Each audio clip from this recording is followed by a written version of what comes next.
Welcome everybody to the making of, well, the story of, hold on, this is so loud. It didn't save. Oh no. Hold on. God damn it.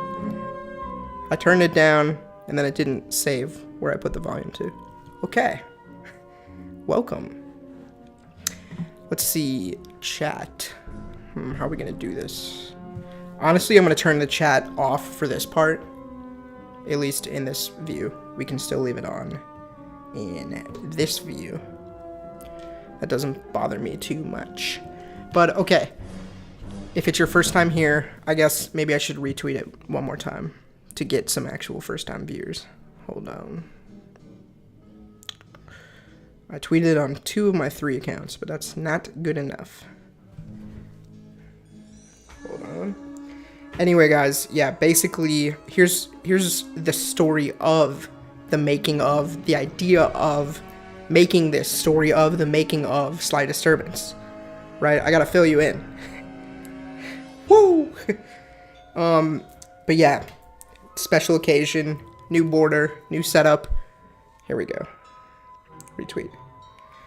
Alright, that's enough promotion. If you don't follow any of my 3 accounts on Twitter, you might be missing out. But, okay.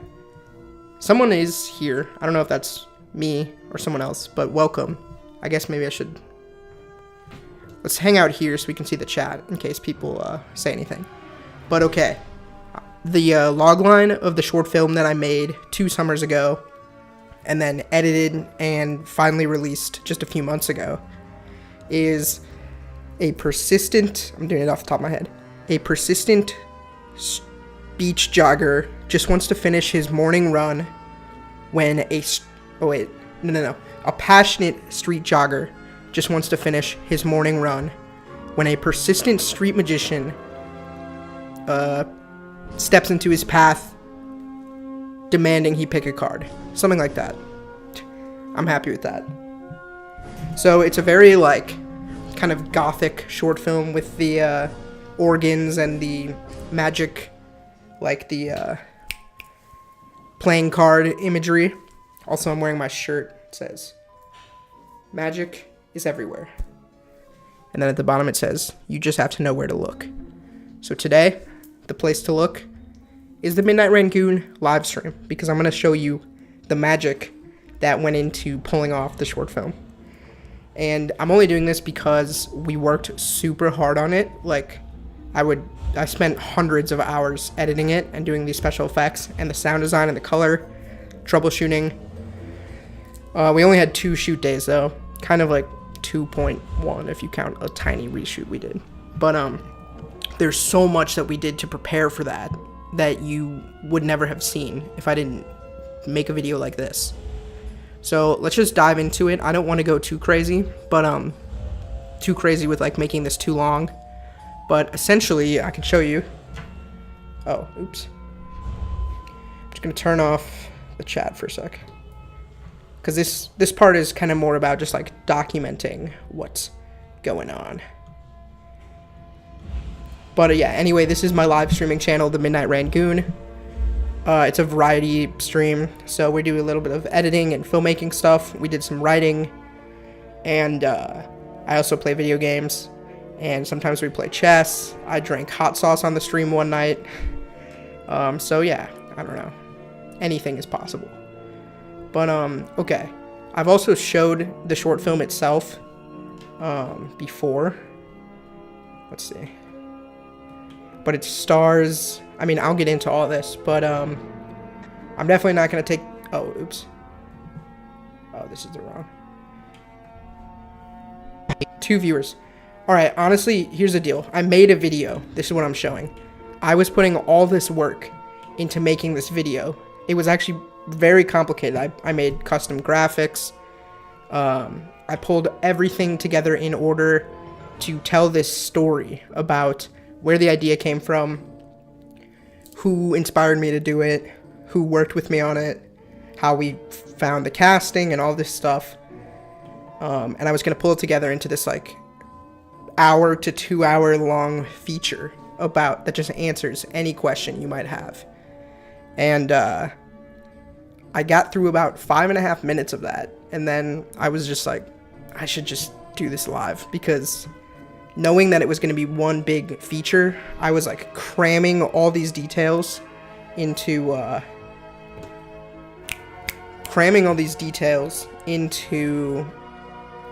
sorry, I have no script for this, but and this music is distracting me, but I like it. Two people were here, then someone left. Oh well. You'll see, I'm going to show you the first 5.5 minutes. It's never before been seen, but it's about to go live on my YouTube channel. So let's start there, and then I'll just pick up from where he left off.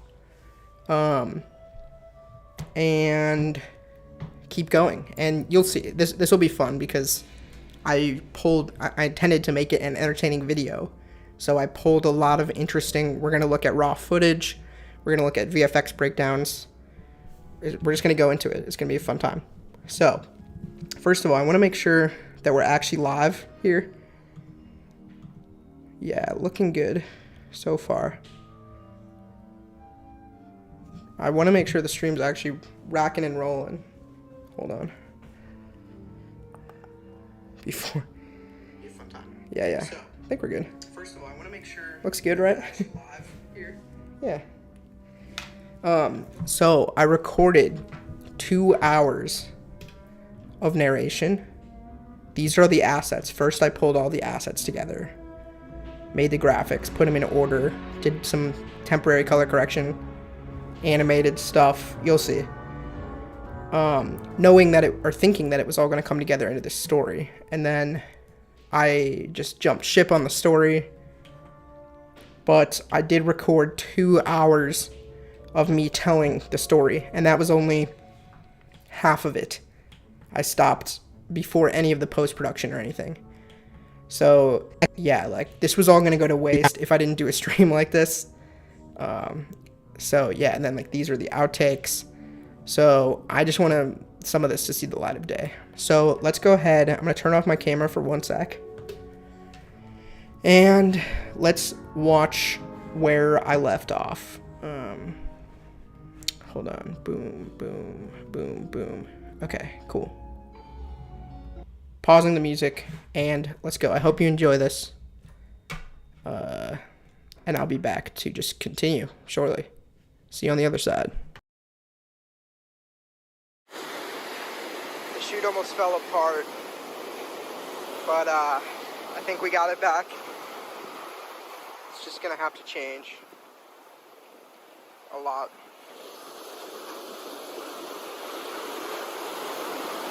Yasha, it's crazy.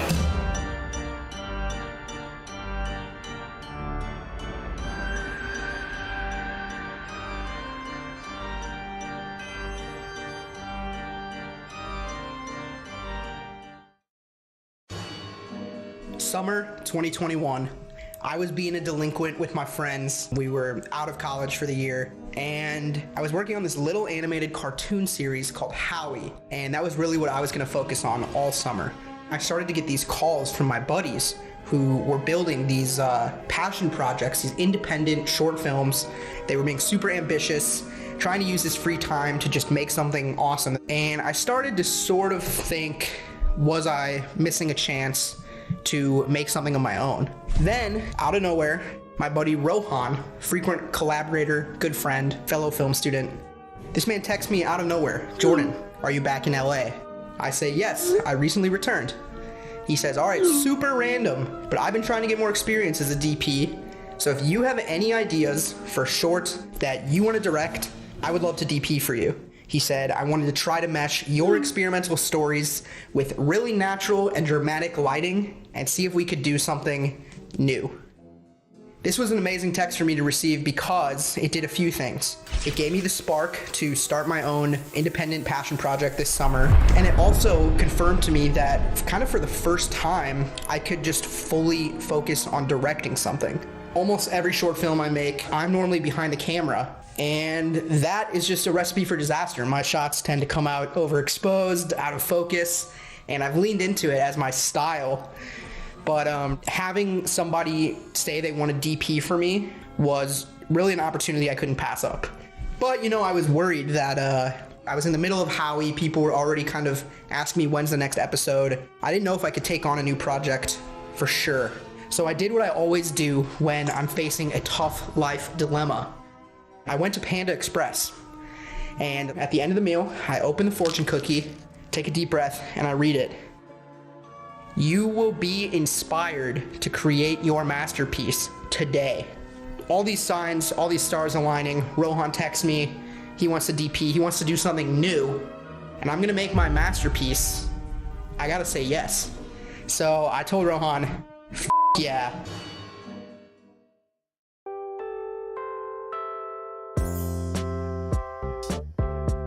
So we start trying to figure out what's it gonna be. By the way, he tells me he is leaving the country, I think, in 20 days. So that means we have to start from literally nothing and prep the shoot, revise the script, cast it, produce the whole shoot, all in 20 days. And then I'll just have the footage and I'll start editing it. So, 20 days. First thing was a script. What are we gonna make, you know? It has to be something that I'm super excited to direct, but also that I want him to be passionate about shooting it. So I looked through a big folder of scripts that I've written that are either half finished or they're finished, but they never went anywhere, they never got made. And it was sort of a no-brainer because I've had this project floating around, you know, untitled magician script. Started out as a class project, push and pull between two characters that have opposing goals. This one guy wants to just keep running on the beach, and this other guy is trying to get him to pick a card no matter what. That was the basis of the idea. In class, we had done script conferences, and people thought it was funny, and they thought it was weird. So I thought that was cool that it kind of resonated with some people, and therefore I believed in the idea enough to sort of never stop thinking about it. So I get the text from Rohan. I know he knows about it. He was in that class. And I say, hey man, what if we make the magician movie? What if we actually finally do it right? Immediately he said yes. He started getting excited about sort of the visual ideas he could bring to it as a director of photography. And I started rewriting the script because I had ideally evolved as a writer, and it no longer needed to be something just super quick just to hit the prompt conflict. It could now, what I was trying to do was, you know, start it with this goofy kind of slapstick premise, and then all I knew is I wanted to build up to some ending that was weirdly emotional. So now that we committed to a script, we had to start, you know, pulling this together in 20 days. First step, lock down the casting of the magician. How else, you know, were we really gonna know if this was gonna work if we couldn't find this brooding force that is super captivating on camera, very physical, funny, but also sad and serious, you know? So we got to work.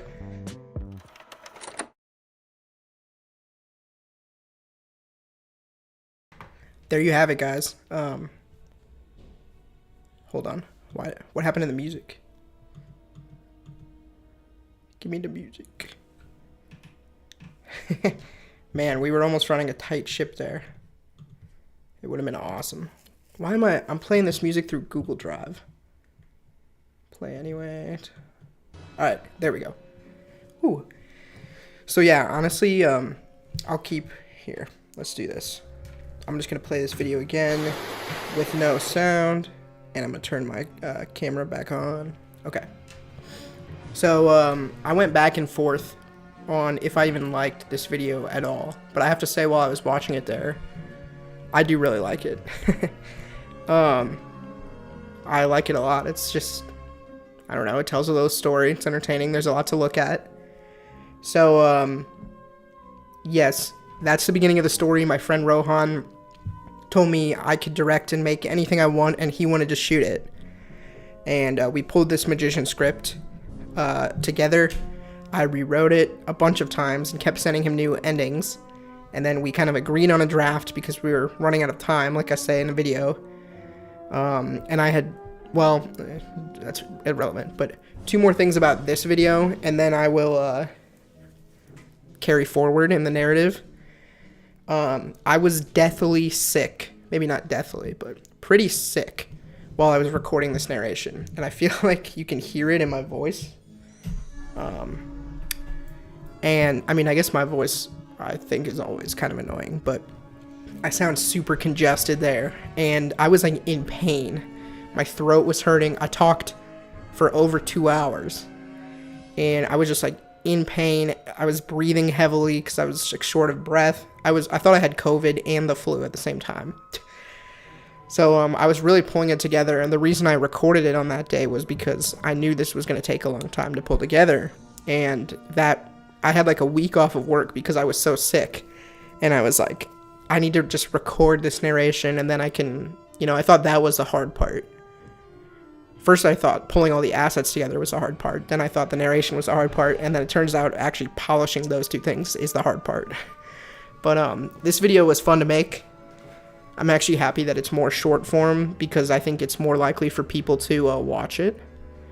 So let's carry forward, and then the only other two Easter eggs here are that I put the Jack of Hearts from the film standing up in the back, and then there's kind of there's a scene that revolves around cereal in the film, so I just threw the Honey Nut Cheerios up there. And then the last one is that the film went on wildwolffilms.com, and I have my Wild Wolf painting, in the background. So there we go. That's the first 5.5 minutes of the story. Now I'm going to carry forward, and let's go. So this is literally the sequence that I was making that in. And let's just look at everything that, I didn't have time to pull together.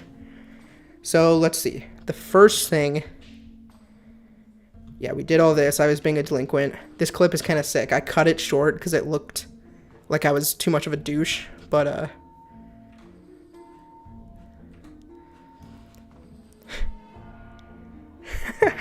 just like that's what I was doing in the summer with my friends.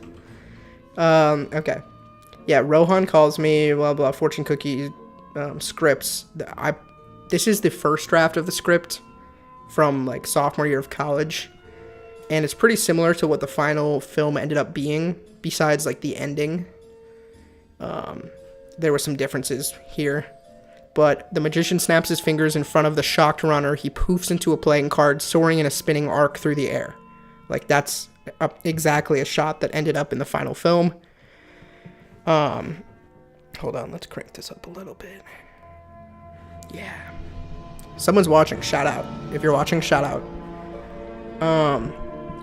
So yeah, I don't know, I just wanted to show, like, if you really want to, you can pause it and read along and see, oh yeah, it was pretty similar from just, when it was going to be a class project, it was going to be super small and low-key, but, obviously we made it a little bit bigger, we doubled it in length, but just the bare bones of the idea were always there, because that was what we thought was funny about it. Am I getting sick again? That would be rough. Alright, so here's where I stopped, which is so ironic, because I'm here. Who's here? Hey, it's Allie! Here. Or it's, see, Wild Rider Jr. It's, wait, don't tell me. Sister Potsticker, right? Welcome, Sister Potsticker. I'm glad you tuned in. This is going to be interesting. Glad someone's watching it. If you have any specific questions, let me know, but chances are I'm going to answer them. So yeah, I stopped here, and this, it's like I did this, and then everything else over here was left. That's what this stream is for. So I'm going to talk about the casting of the magician. We put up this, this is what we put on a casting website.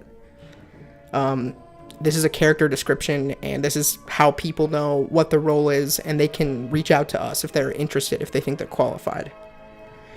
So we said, the magician is our mysterious antagonist. He ideally has long dark hair and some sort of facial hair.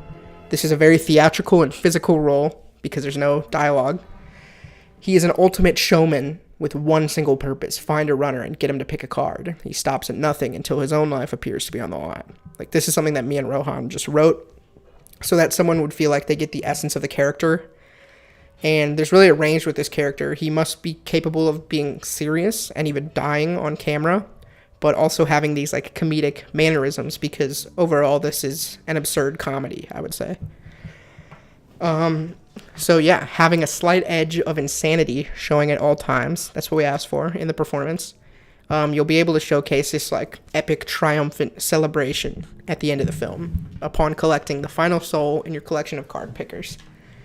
So that's what we put up for the magician. The runner had a similar format. 21. We wanted him to be a little bit younger. We said he's our protagonist. He simply enjoys getting his daily jog along the beach every morning. He's in a state of bliss with his headphones. Then he's rudely interrupted by a street magician who just wants him to pick a card.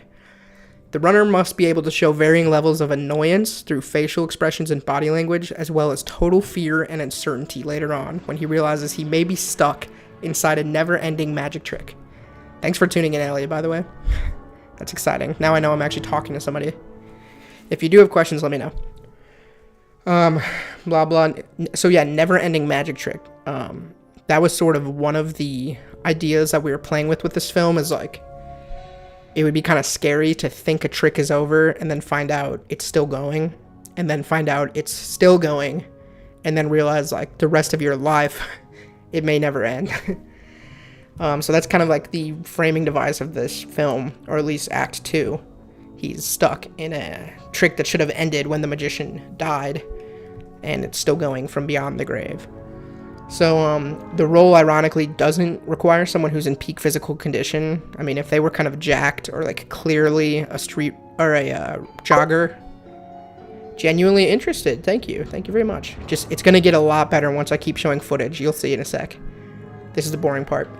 But yeah, capable of jogging throughout repeated takes. It just had to be someone in enough shape to do a bunch of jogging takes back to back and perform, you know? So that's that. Now, when this was a class project and I was supposed to make it, it was written for my friend Sydney. He was going to play the magician because he went to LMU. That's a school 30 minutes away from USC. And I was like, oh, he can totally nail that. But he was down, and we were going to cast his friend as the runner because I needed actors. This was just a short thing to shoot on a weekend. He was like, hey, my friend is interested in playing the runner. And I looked at a picture of him, and I was like, okay. Then that guy, the day of the shoot, he just decided to go to a party instead. He was just like, oh yeah, he's like, I'm just gonna go to this party. So we lost our runner, which is half of the film. And I was not thrilled because I had spent money. I had bought a bunch of decks of cards. I had sourced a baseball bat and a magician hat. And then just like, we had to throw that all out. And the only reason that was okay, and not only do we have to throw it out because we didn't have another actor, we had to come up with something else on the spot. Oh yeah, this is Sydney kind of, wait.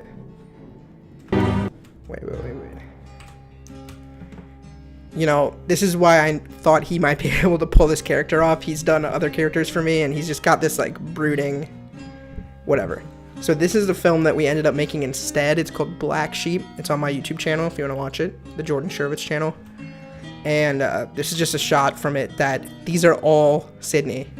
This is what we came up with instead. Just this giant corporate office where clones of Sydney work, and one of them wants to dance amongst the serious business nature of the rest of them.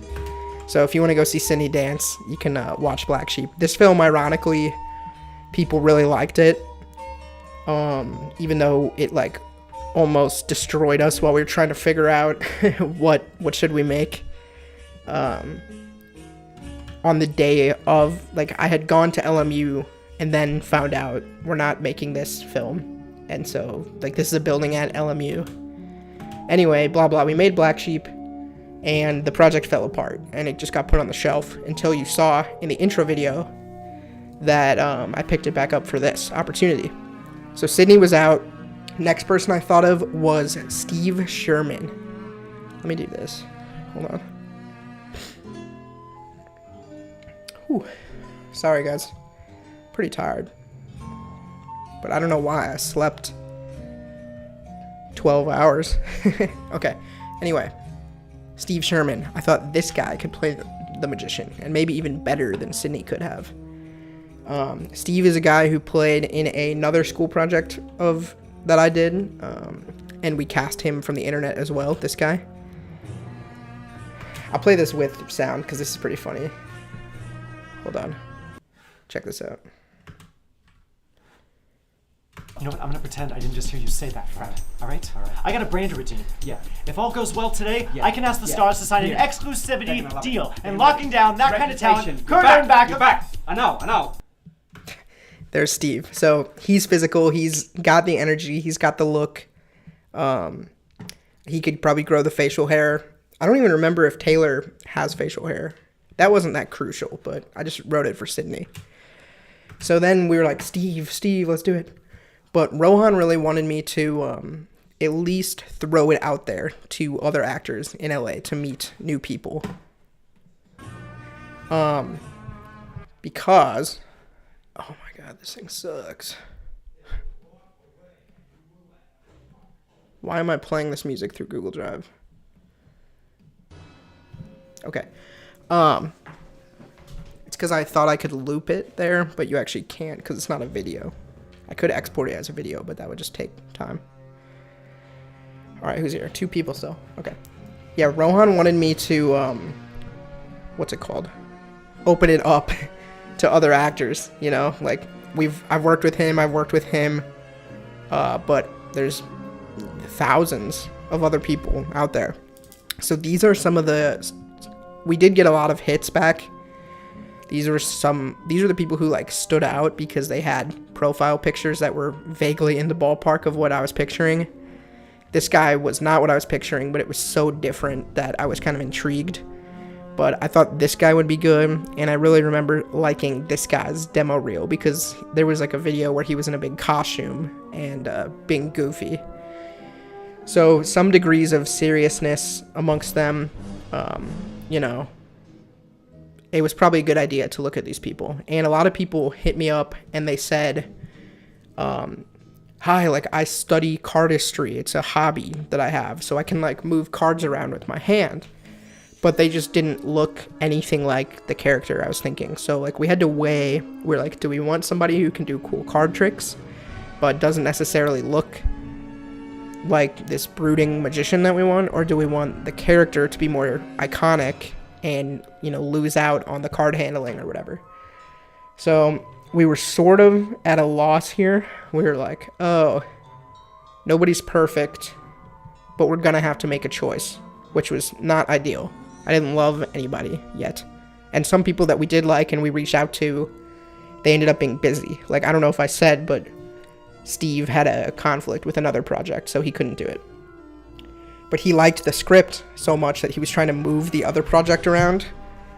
And I was like, oh, that's like humble. That's like not humbling, but validating.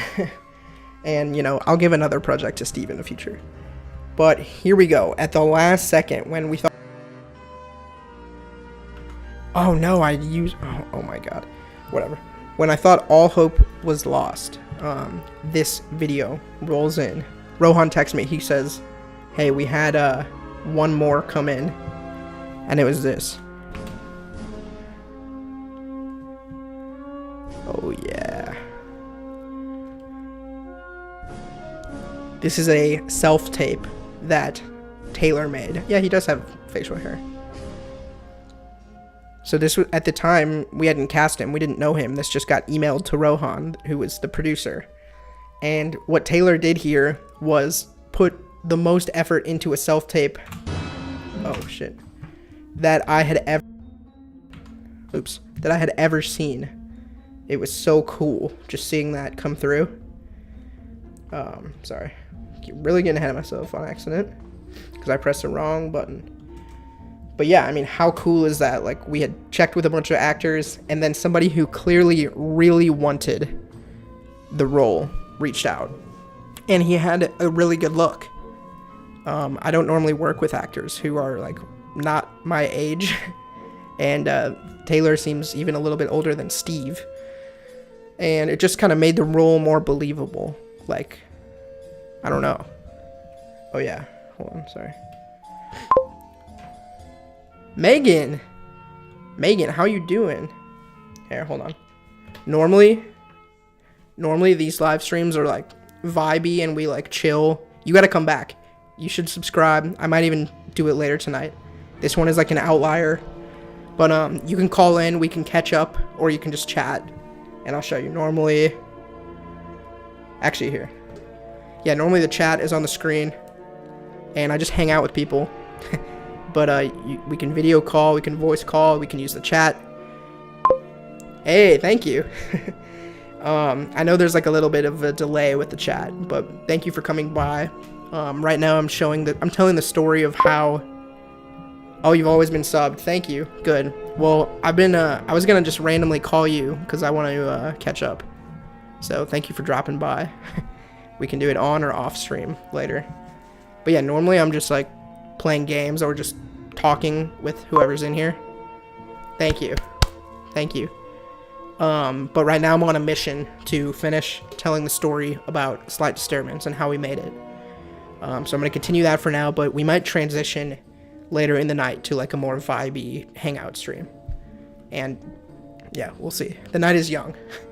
But thanks for your sub. Thanks for dropping by. I feel like this is your first appearance though. And if you'll be here, we got to add you. Do I have it up? Hold on. Let me find it. We gotta put you on this board of characters. These are all the people who called in. What you say? What you say? Saw your story, had to check in. Oh, you're sick? I'm like kind of getting sick too, I think. But yeah, let's do it off the stream when you're feeling better, when we're both feeling better, but hope you're good. Thanks for coming by. Feel free to stay in the chat. Let me know what you think. Alright. But yeah, eventually we got to put you on this board. We got to make you a character. If my character is the Midnight Rangoon, I got to know who you are, who I'm talking to. And somebody became the dark. Somebody became the darkness around everybody, which is really interesting. So you can think outside the box. This person became the browser, like aka Google Chrome, the browser that I'm using to make this. If everyone's a god, no one's really a god. That's fucking deep. Alright, anyway, that was a distraction. Come on, Megan, you distracted me. No. I've just been, yeah, I miss you. It's been a while. Alright, so, sorry. We back. So, thank you for checking in, though. This is Taylor Brooks. He reached out. Instantly, we're like, that guy has the part. We're like, that guy is the magician. We want him. He seemed to want us. So we had like a, what's it called? Phone call. I had a really long phone call with him discussing the role and the project and making sure it would be a good fit. And he started bringing his ideas. Wait, still heard some of the beginning about the actor. Cool story. Oh yeah, the board. Good, yeah. Think of a name. Most people are going food related. The format, the formula is sort of time of day and then a food. But you can break that, of course. You can break that. Heard some of the beginning about the actor. This is gonna get even cooler when I start showing all of our test footage and the VFX. Like, we're here for a fun time. Let's see. I might sit down. I thought I could stand for like the 4 hours it would take to do this. But let's sit. Guys, magic is everywhere. You just have to know where to look. Alright. Also, I'm going to be putting up... I think I closed it. Yeah, I closed it. I'm going to be putting up like a more polished version of the beginning of this video. Gears are turning. Excited to see where the stream goes. Thank you. Me too. It's been fun. I'm trying to get 1,000 subscribers, because then I can start making money, which would be nice, because I put a lot of money into the setup. But, alright, let's move on. See, we're here, and we got to get through all of this. Yeah, so let's go. But let me know if anything's off with the, like, level of the music or the level of my voice. Let me know, and I'll fix it. But, okay. Let's go. So we got the magician. He said yes. we started combining our ideas for the character and stuff. And yeah, that was that. What did Jacob say? Do we have... Please. Oh. I don't know. We're talking about later. We might drink a little bit. Alright. Sorry. Come on. Focus. Let's go. So yeah, this was the magician. And now we're like, who's going to be the runner? And like you saw, we put out those... we put this out as well. And we heard back from a lot of people who wanted to be the runner. But, I don't know. I just wasn't too... It was such kind of a generic role that we were getting sort of generic responses. And then something kind of coincidental and crazy happened. My my best friend from home, Jacob, he called me and said he was getting serious about wanting to come to LA to pursue acting. And he asked me if there was any time that he could come visit in the next like 20 days or something. And that's the window that we were trying to make the film come together. He was bored. It was summer, not much going on. LA sounded appealing. So I was like, dude, would you come and work? Like, I might have a role that you can do. What's up, Gersh? Bruh, I'm doing a deep dive. There's some interesting content here. We're showing never before seen, what's it called? Test footage from Sleight Disturbance. Eric! Yeah, bro, these streams be bringing people together. I'm gonna keep going, but feel free to do your thing in the chat. You guys should reconnect. Our journey back to the city. You're driving. Where'd you go? This is not our normal stream, Eric, but we do have to put Megan on the board at some point. I'm gonna keep going though because there's so much to get through, but we can keep chatting in the chat. Yeah, so we cast a runner, and then Jacob was like, I want to come to LA, and I was like, would you come here and act in my film? And he's like, yes, I got my plane ticket. So yeah, of course, we got Taylor. This was his audition tape, Eric. He made this and sent it to me. Hi, and this is a good lesson for actors. Make your tape stand out and show that you really want it, and then the director will notice that, and the producer. But yeah, this is my friend Jacob. I've done a lot of like crazy stuff with him before. Went to Evanston, a place near to Chicago. Would have to take the L back. Oh, you're on a train. That's fun. So you're not even driving. Fuck yeah. You do strike me as a train guy. I bet you would love trains. But yeah, I work with Jacob a lot, and he is so good at just doing the horrible things I ask him to do, like laying in this cold creek and wearing these costumes and stuff. So I was like, you know, this role will go nicely with his abilities. So yeah, here he is in LA at my house. Yeah, me and the man. And this is, if it's not clear, these are all clips that I pulled together thinking I would be editing this video instead of doing it live. So that's why they're like kind of in order, but they're very random. Let's see, what do we have? Train guy vibes. Yeah, nice. I want to be a train guy. Let's go.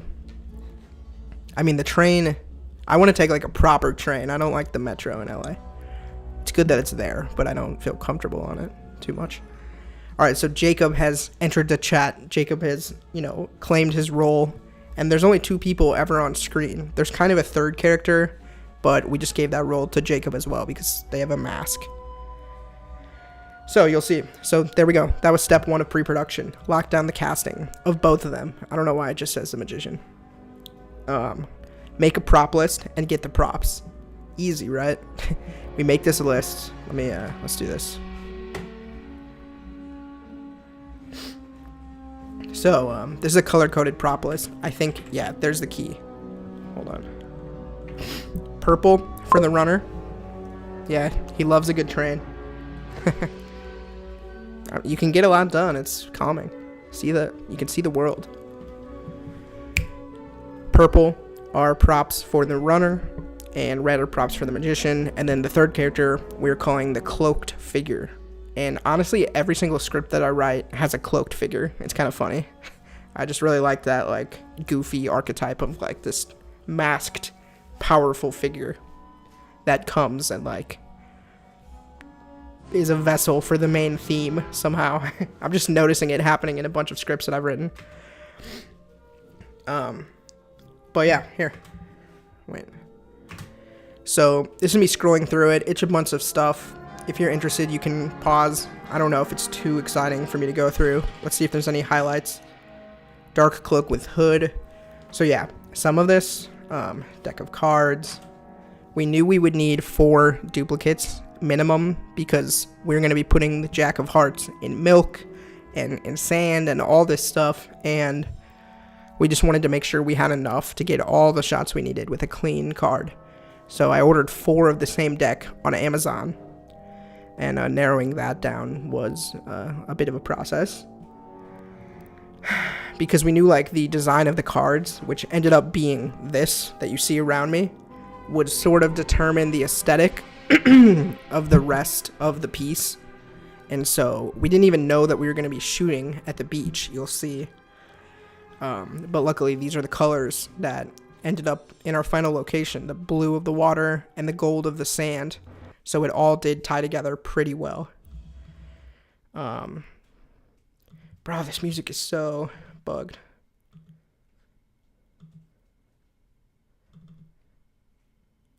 Play anyway. It's only 15 minutes. I thought it would be looped. Alright, anyway. Let's keep going. Baseball bat. I borrowed. Spoon. We had bowls. Like, we did a CVS run for stuff. Oh, you can't see this. Sorry.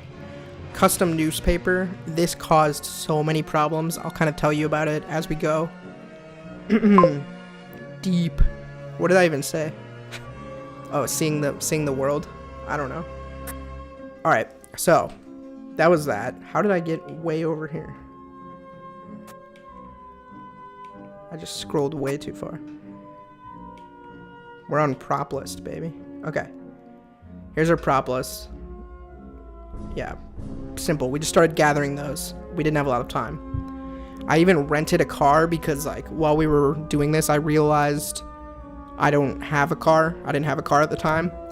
And I was like, I should probably, if Jacob's going to be visiting and our location is, you know, in Santa Monica, I don't want to just be relying on Ubers. Like, we need to fill all those props in the trunk and we need to have water bottles and food. So I knew we needed, like, a portable home base.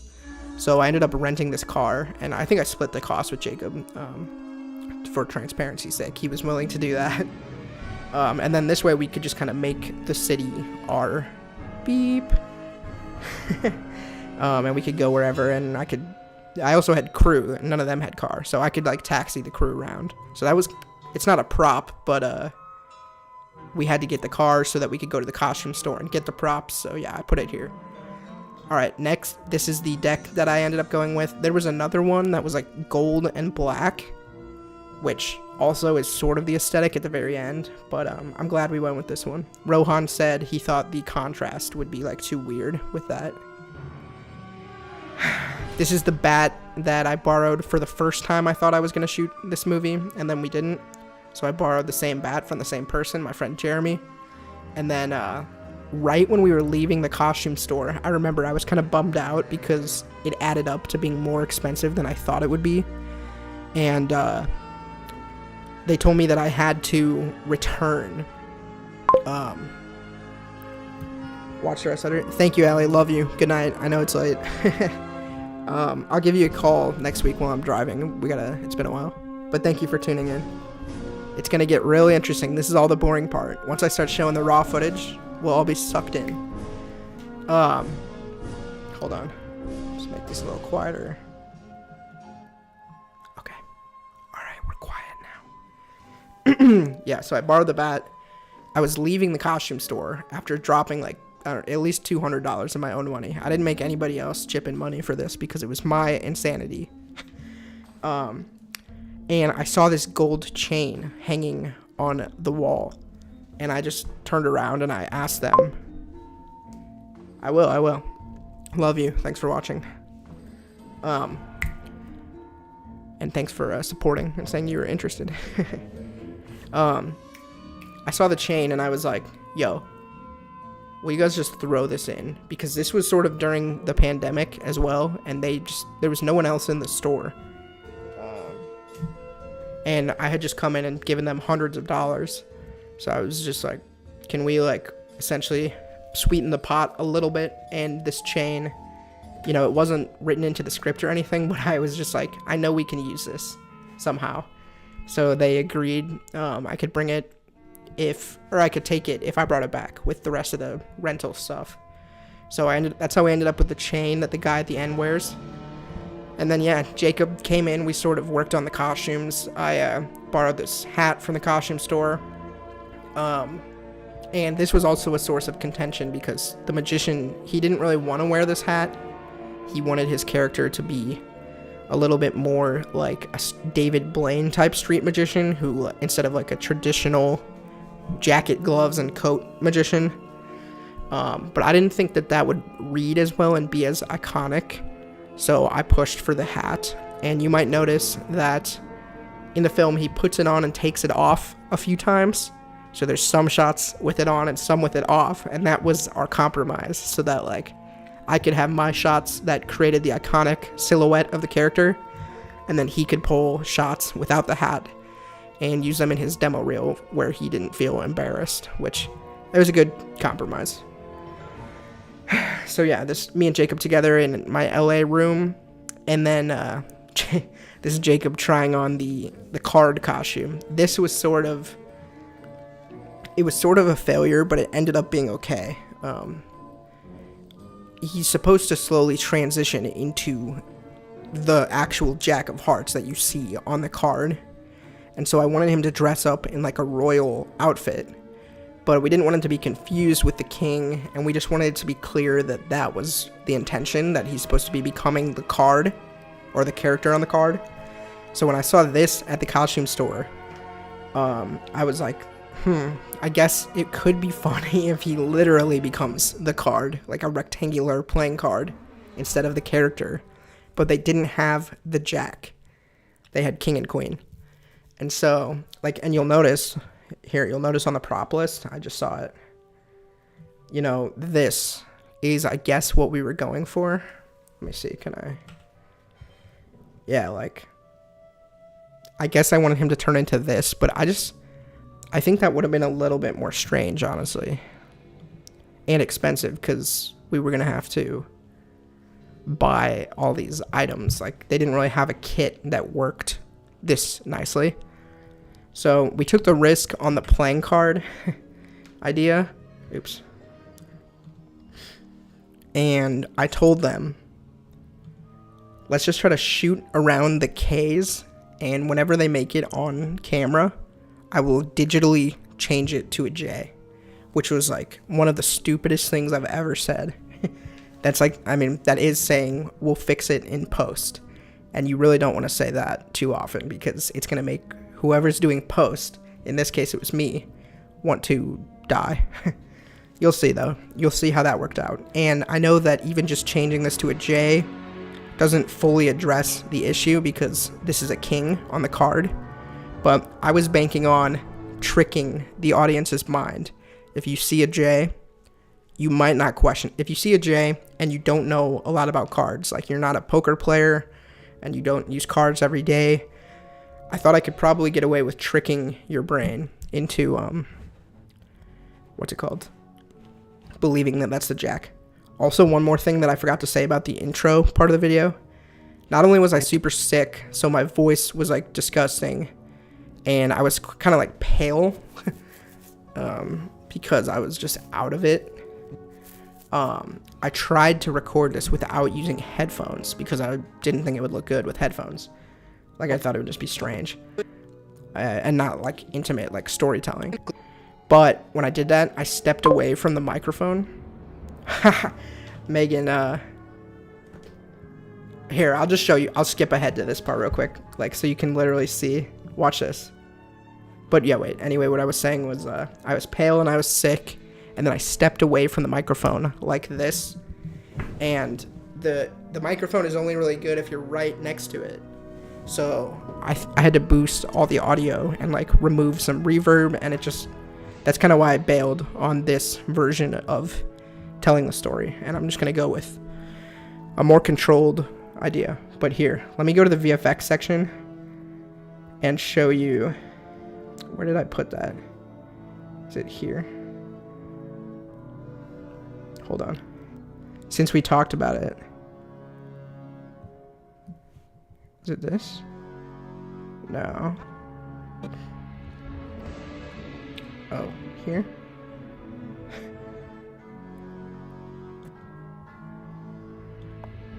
This is a little bit rough. I thought I'd be going through all of this. Here we go, K's to J's. Alright, yeah. So since we brought it up and since you said I tricked you, here, check this out.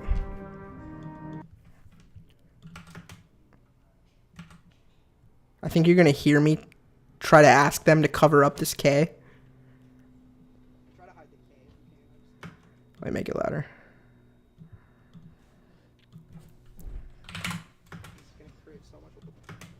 Try to hide the K if you can. Even louder. Create so much work here. Check this out. To be a little bit closer to the, like, not you. I don't think the slant will make the shot look very cool. Like, the closer to head on you are, the better it will look. And try to hide the K if you can. It's gonna create so much work here. I can turn my shoulder. Yeah. Yeah. Yeah, there. So. Yeah, so I said I knew it would create a lot of work the more shots that you could see. And then this is essentially what I had to do. Anytime you could see it, go in, draw a white shape over it to paint it out. Feather that to blend it. Make that match, what's it called? The gradient, like, his suit is darker up here and lighter down here, so match the color, match the grain on top of it. That was, you know, the easy part of the effect. Here's another breakdown. So yeah, that J is fake. Wait, let's get the music back. And this is probably one of the craziest. This is why I want to make this video. Nobody will know that I did that if I don't point it out. And that J is fake as well. So I think I'll show you. Let's see. This is why if we had had more time to prepare, see J's and K's. There we go. If we'd had more time to prepare, we could either make a custom suit or find a better costume, but we did not have the time to do that. So I just said I'll fix it. And so, yeah, this is how I fix it again. I think I'll show kind of the J, because in that last clip, I didn't show that. Where's the music? You know what? Hold on. I have an idea. One sec. I have a better way of getting this music done. BTS. Wait. Sorry.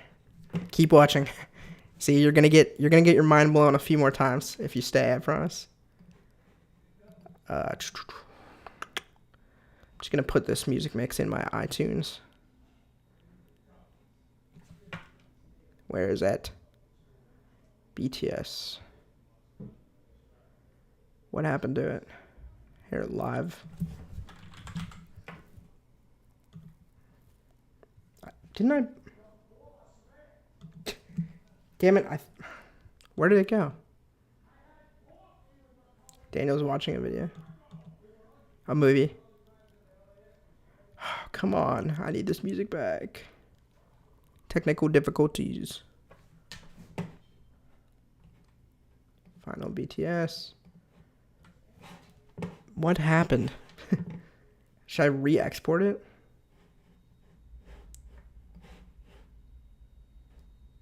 Score. I mean, I could play you the the score.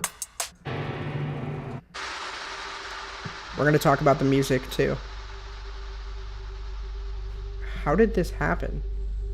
How did I lose the music? I guess I'm going to export it again real quick. Wait. No.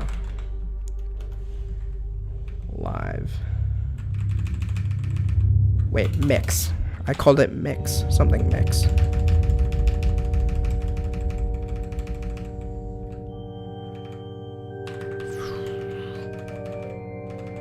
Ugh. This is a fail. Live stream mix. What happened? I just had it. Alright. Enough of that.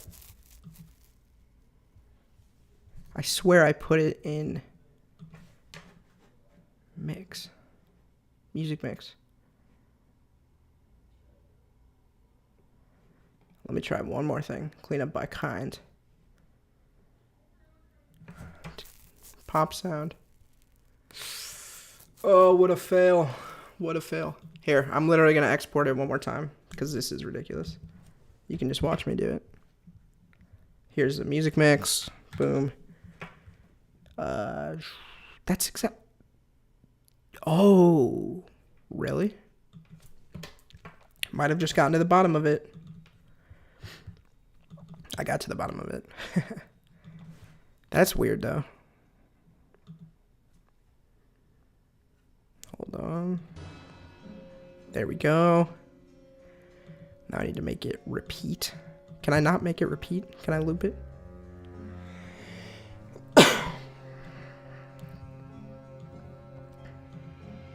Yeah, okay. Add next, play next. Alright, here we go. Now I won't have to worry about this. That was annoying. I'm just adding it to my playlist a bunch of times.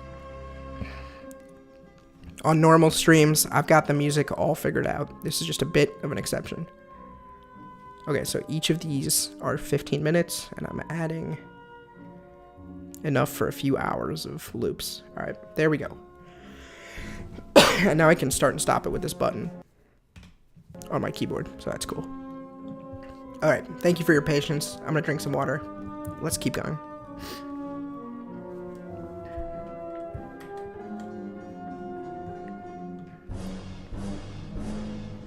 How do I get out? Okay, edit. Whew, that was annoying. But yeah, I tricked you. I tricked you. Let's go back to K's to J's. K's to J's, right here.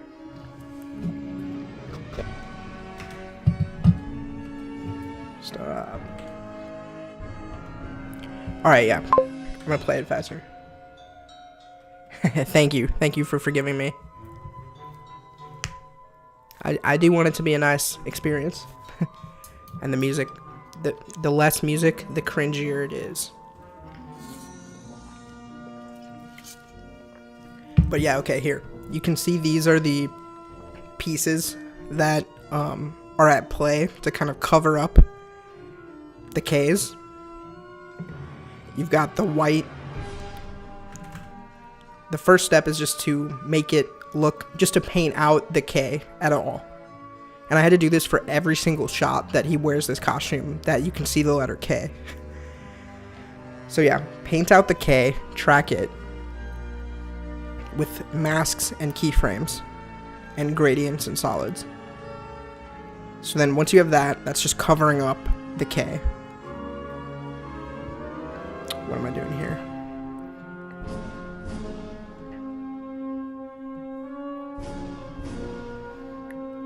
This is just a little breakdown that I recorded a while ago.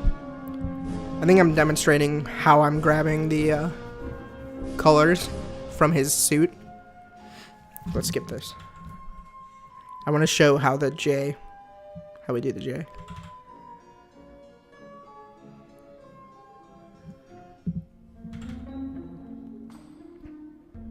Okay. So the J is just the text tool. Typing a J and finding a font, finding a font that kind of matches.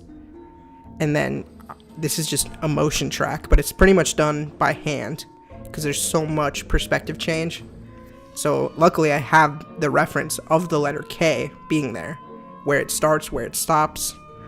But yeah, this took so much work. Here's another example of a shot. Like, this was insane. Look at all those keyframes. But it was worth it because it solved the problem. You said you didn't even notice. Bruh. Tough. Fucking tough. This is giving me flashbacks. And, there were quite a few shots. And there's sometimes two. Yeah, so here's all the times I had to do it. Here, check this out. These are all the times I had to do it. Coming up. Here we go. 1, 2. Wait. Hold on. I actually want to go over them all.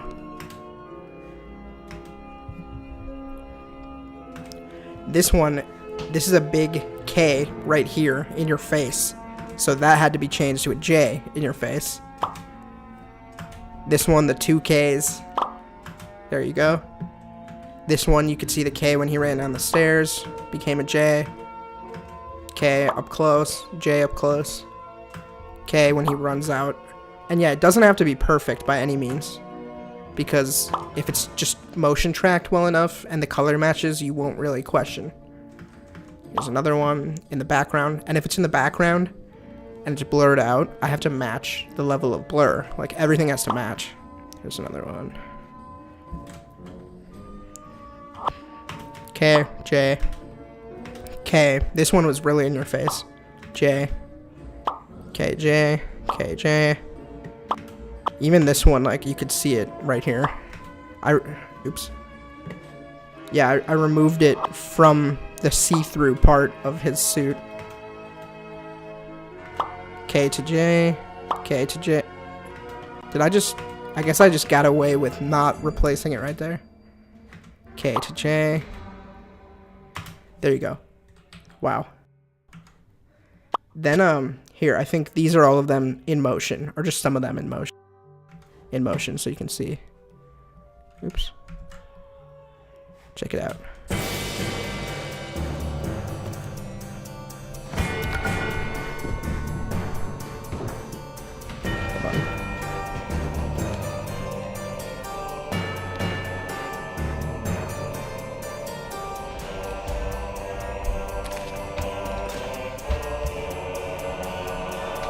And once you know it's there, I think you can see it.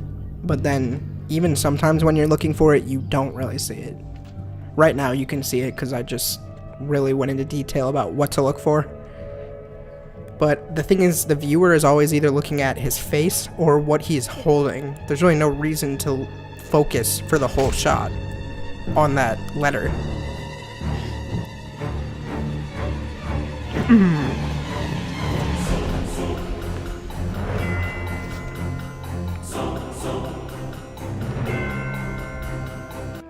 Yep. Okay, that's that.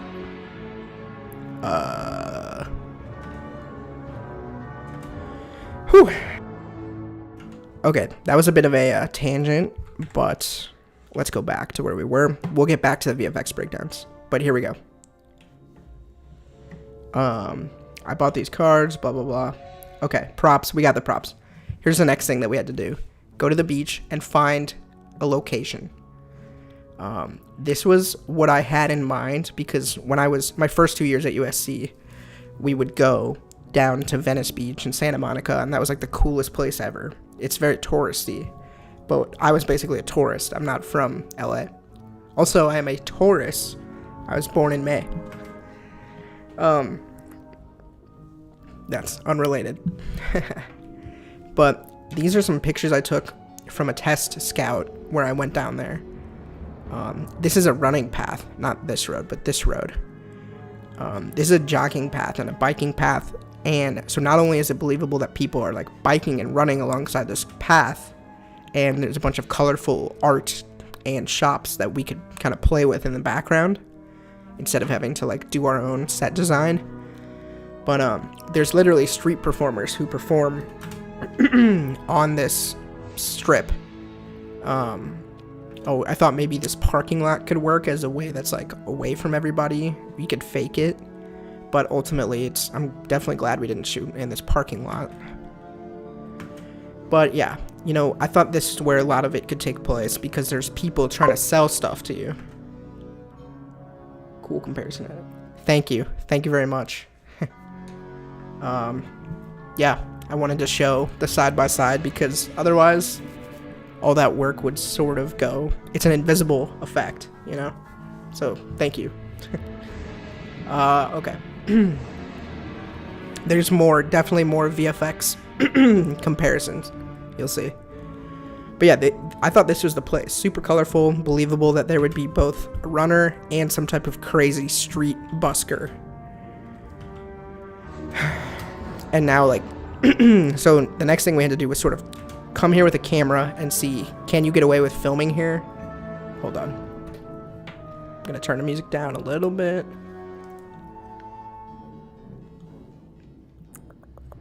There we go. This mix goes hard. So yeah, this is Rohan. He's the guy who shot it. I don't know if you were here at the beginning when I explained this, but he's my friend. He wanted to get some practice in control of a camera on a shoot as a director of photography. And so he said, you go ahead and pick something and direct it, and I'll shoot it for you. And that's like an amazing thing for me because I'm not very good with a camera, honestly.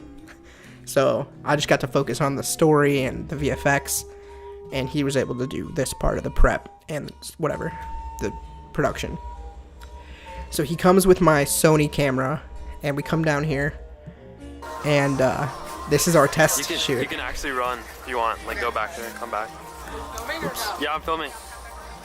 This is gonna be cringy, but this is what it's all about. Yeah. So I'm pretending to be Jacob here. And we're trying to see, like, is it gonna work? You know? This one's funny with all the, like, the underwear in the background. Or the booty shorts.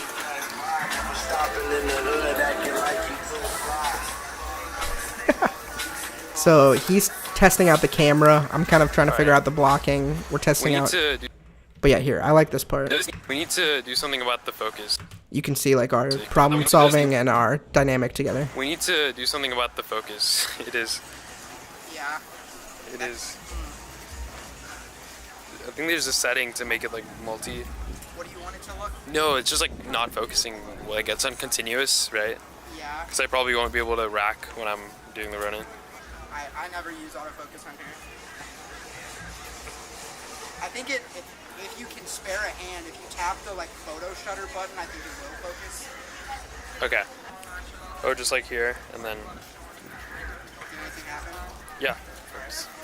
So you want me to? We were doing this so wrong.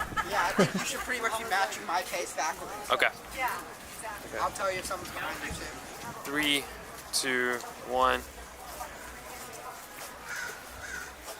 See, we're having the problems that I was saying that I normally have with a camera, where it's like a little bit overexposed, a little bit out of focus. So, and that's because we just didn't. Good? Really good. Really good? Yeah. Oh yeah. I need to, like, hold this button down to, like, make it straight. Oh, to lock it? Yeah, to I lock like it. that feature. But yeah, this is totally. You could switch. You could make like a different mode Yeah. where it doesn't. Yeah. This was where I thought See how busy it's the getting film now? would take place. Definitely couldn't be out here. Okay. I'm doing it right now. And you can here listen to what I just said. It's getting now. Ah. Where it doesn't. Yeah. All right. See how busy it's getting now? Definitely couldn't be out here. Okay. I'm doing it right now. See how busy it's getting now? We definitely couldn't be out here. And then I was like, oh, I guess we're doing it right now. But what we were planning on doing was showing up super early and trying to shoot when it was mostly empty Punched in. before it got really busy. What? This is my frame. That's your frame. Yeah. So I'll just throw a few, see if you can like follow that in the air, okay? I'll try to just like mark it like right around here, okay? Okay. Just This is like the a- runner was just right here. This is a whole test shoot that I wanted to share with people because otherwise it just would be sitting on my computer. And Okay. now you can come a card of a snap of the finger. Yeah. Go for it. So this is supposed to be the shot where Jacob gets turned into a card and flips through the air. And I guess we were trying to do it practically, Yeah. Go for it. or at least get reference. but like it was a little bit tough in the confined space that we were in. So you'll see how we got around that. So yeah, that was our test shoot, and from this, we were like, yeah, this will work. You know, like this. Which shot?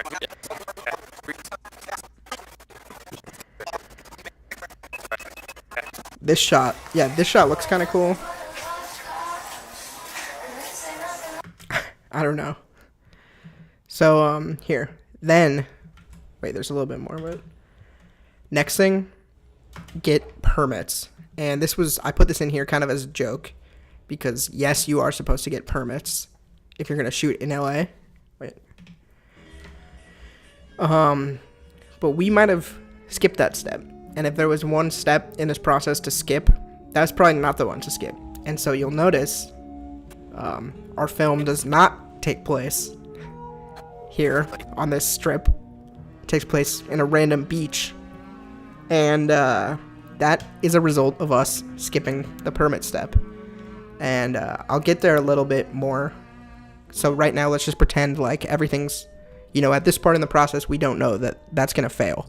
It's just a risk that we took. So let's pretend like everything's going according to plan. And the next thing, set up kind of your visual prep, storyboard shot lists. So these are some shots from us. Rohan pulled these together because it takes place on a beach, but it has sort of horror elements. Oops. And then, I don't know what this is from. I feel like people would know. Is this a show? Is this like You or something? I don't know. But this is Rohan's, like, the early version of his visual deck. Just the beginning of it. And then I was sending him stuff like this, which is embarrassing. I was just like, here's what I'm picturing for... I think this is the end of the film. Pretty sure this is the end of the film. I don't even know how to read what I'm seeing here. This is, I think, after the magician lets... Okay, I don't even know what I'm seeing here. All I know is that this is the last shot, which I'll show you later. He turns and he just walks into the distance after he lets... Oh, shit, my pointer was on the wrong screen. This is the last shot. I'm not even sure what these are. There's not enough info. Confusion and anger. Yeah, whatever. He lets Jacob go. Jacob, I think, is the confused one because this guy wasted his time. And ultimately, it was just a slight disturbance for Jacob. Because all the shit that happens in the middle of the film is actually... It doesn't actually happen to Jacob. It's more like that's what the magician knows will happen if he goes through with his plan. But instead, he lets Jacob go. Jacob's confused and angry and leaves. The magician turns, walks down the end. So, that's that. Then Rohan really cleaned it up, and this part I thought was just kind of interesting to show, kind of like this. One sec. These are, I don't know how he made this. I don't know what program he used for this. I have a storyboard program that I like a lot. How did he do this? But yeah, this is kind of what you need. These, ignore that. You don't, I should have stayed out of it. But yeah, Rohan does this, and then these shots literally became final shots from the film. For the most part. I don't really know. I don't think we captured this. But, yeah, like, card and cereal. Jacob eating. Cereal pouring, so blah, blah, blah. Newspaper. Yeah, so that's pretty... I just liked that as a way to show that the prep pays off. Because then you know on the day what you're shooting. So this is the Sleight Disturbance shot list. It corresponds with the storyboards that he made. But, yeah, all the shots get names and lenses. And you just make notes. Handheld, tracking, pan down on the gimbal, static. So yeah, this is really helpful to have on the day. But then in a lot of student films, on the day of, you just throw this away and just start running around grabbing shots, kind of. That's sort of what happened to us, but it was good. Our other producer, Dia, she it rhymes. she was holding this thing and crossing them out as we were going, and then she would notice. She'd be like, oh wait, later we're gonna get this shot, so we should just get it now while the camera's here. Or, hey, this shot is kind of covered by what you got in this shot, so we can skip it. So yeah, that was all helpful. So definitely once you have a shot list like this, you can make your like flow of the day and sort of know what order you're gonna shoot things in. So that was this step, storyboard shot list. We're still in pre-production here. We've done our test shoot, location scout. Didn't get permits, oops. Storyboard, and then now it's time to just schedule the shoot. So here's the deal. We tested the location on the beach, but we didn't really test the inside of my house, which was going to be the other part of the film. So before we could schedule the actual shoot, we scheduled one more test shoot. This is an actual screenshot from my calendar. This test shoot was on July 13th, 2021. Test at House with Rohan, then call with the producer after that, and then I had a student job to go to after that. But here's how our test turned out at home. This will be hard. You might have to sacrifice some depth and field here. But Is there autofocus on this? I feel like it might be yeah, better I have it on manual mode. I can turn it on though. This, I think, was before the other one. Actually, I don't even know. But, yeah. We're just trying to figure out the shots, figure out the beats. But you might notice that the final film doesn't really look... It has a different aesthetic than this. And that's because after these test shoots, we realized we wanted to switch cameras at the last second. Because this one, it had its moments. This is my personal camera. It has its moments, but it was not impressing us with like a cinematic feel. And that's just probably because we didn't have time to really like work with it. But like, look at that. That's like an unusable shot. Does that look cool at all? His response to that was kinda.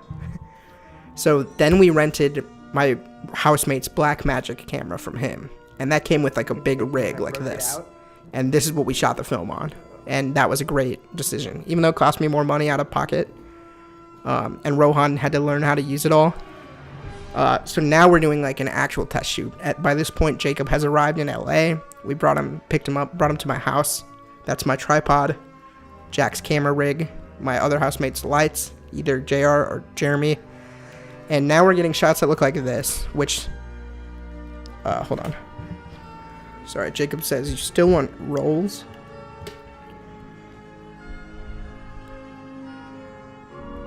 Yes. Yes, if it's not inconvenient. I didn't eat any dinner yet. Thanks, LOL. He's gonna bring me some rolls from his pizza place. Shout out if you're still here. Shout out. But look, it's starting to get exciting now because we're actually getting shots. We're getting test shots to look at. So, yeah, I don't know. It started to look more like this is what the actual film ended up looking like.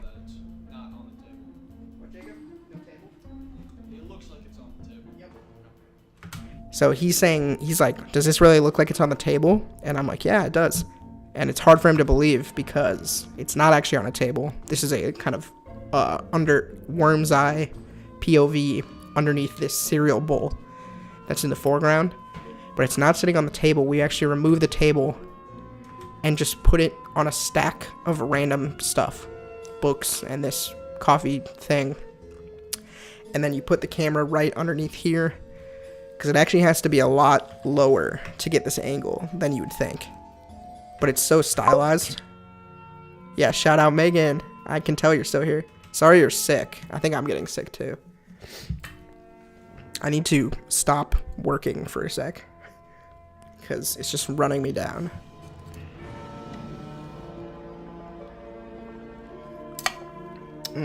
Okay. Also, once I finish this behind the scenes and we submit it to a few festivals, I'm closing the book on Sleight Disturbance. And I'm going to move to the finale of Howie and then beyond. So this is sort of wrapping up the era of me talking about this film.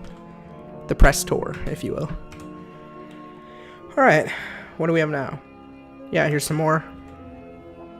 Okay, so the purpose of this section is to show how these test shoots ended up becoming... Take it easy on your body. It's difficult. I'm not treating it that well, for sure. I'm trying, though. That's why on the weekends I don't like to make plans. I just hang out. I don't know. I just like sleep and rest and vibe at my apartment with people and stream. But okay. Sorry. I'm gonna put myself in timeout. Close this camera for a sec. And yeah, the purpose of this is to show how these test shoots were crucial to getting our final shots. So check this out. Left is a test shoot, right is a final shot. Figuring out the camera settings, the camera movement. The shot, I wanted it to be shot at like a weird angle that looks like somebody is watching him from above. We did this one 3 times. One with me, a test with Jacob, final shoot. This one we had to shoot it and then reshoot it because it was out of focus the first time. There's me testing for Taylor. This one, the point of the test was to see, can you get, and these are 2 different cameras. It didn't, oh, it kind of worked. It ended up working. We wanted to get card deck in focus and then face out of focus in the background. And that's tough because that's only like if you put your arm out, whoa. If you put your arm out, that's just not a lot of distance. So you have to stand farther away and zoom in. And so, you know, we were just testing that out and it ended up working out. This test was cool. This is for the slow motion cards falling down around him. I did one test with my housemate Paolo. Then I did another test on the location with Rohan. And then this is the final shoot. And yeah, the idea was just like, where do you need to throw them to get them to fall down like this on the actor? Do you have to throw it in an angle? Which you do because there's wind. And then like, how does the camera movement affect this? Because I wanted it to be like sweeping around him in an arc, in an epic like anime shot. So that's why the camera's moving in these 2 tests. And then on this one, I think this was like one of the last things we shot with Taylor, and we just didn't want to risk messing it up. So Rohan kept the camera pretty still, and I just pushed in with keyframes in post. But this shot, I love it so much in the final. It's so cool. And then even the credits.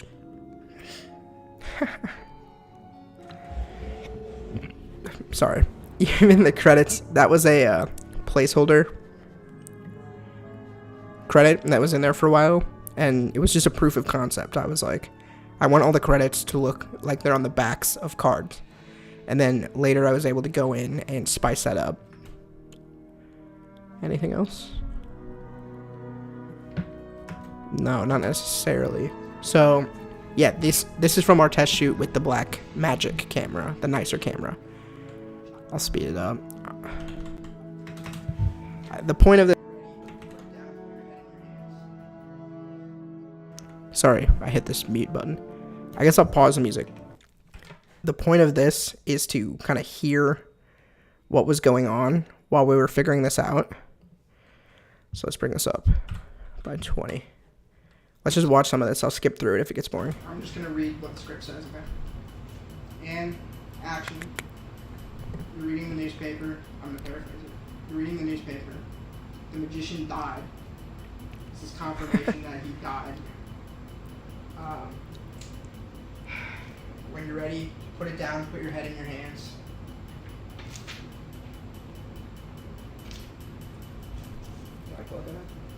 Alright. Yeah, so we're just kind of figuring out. Shaking up, man. This is the worst day of your life. Worst day of your life.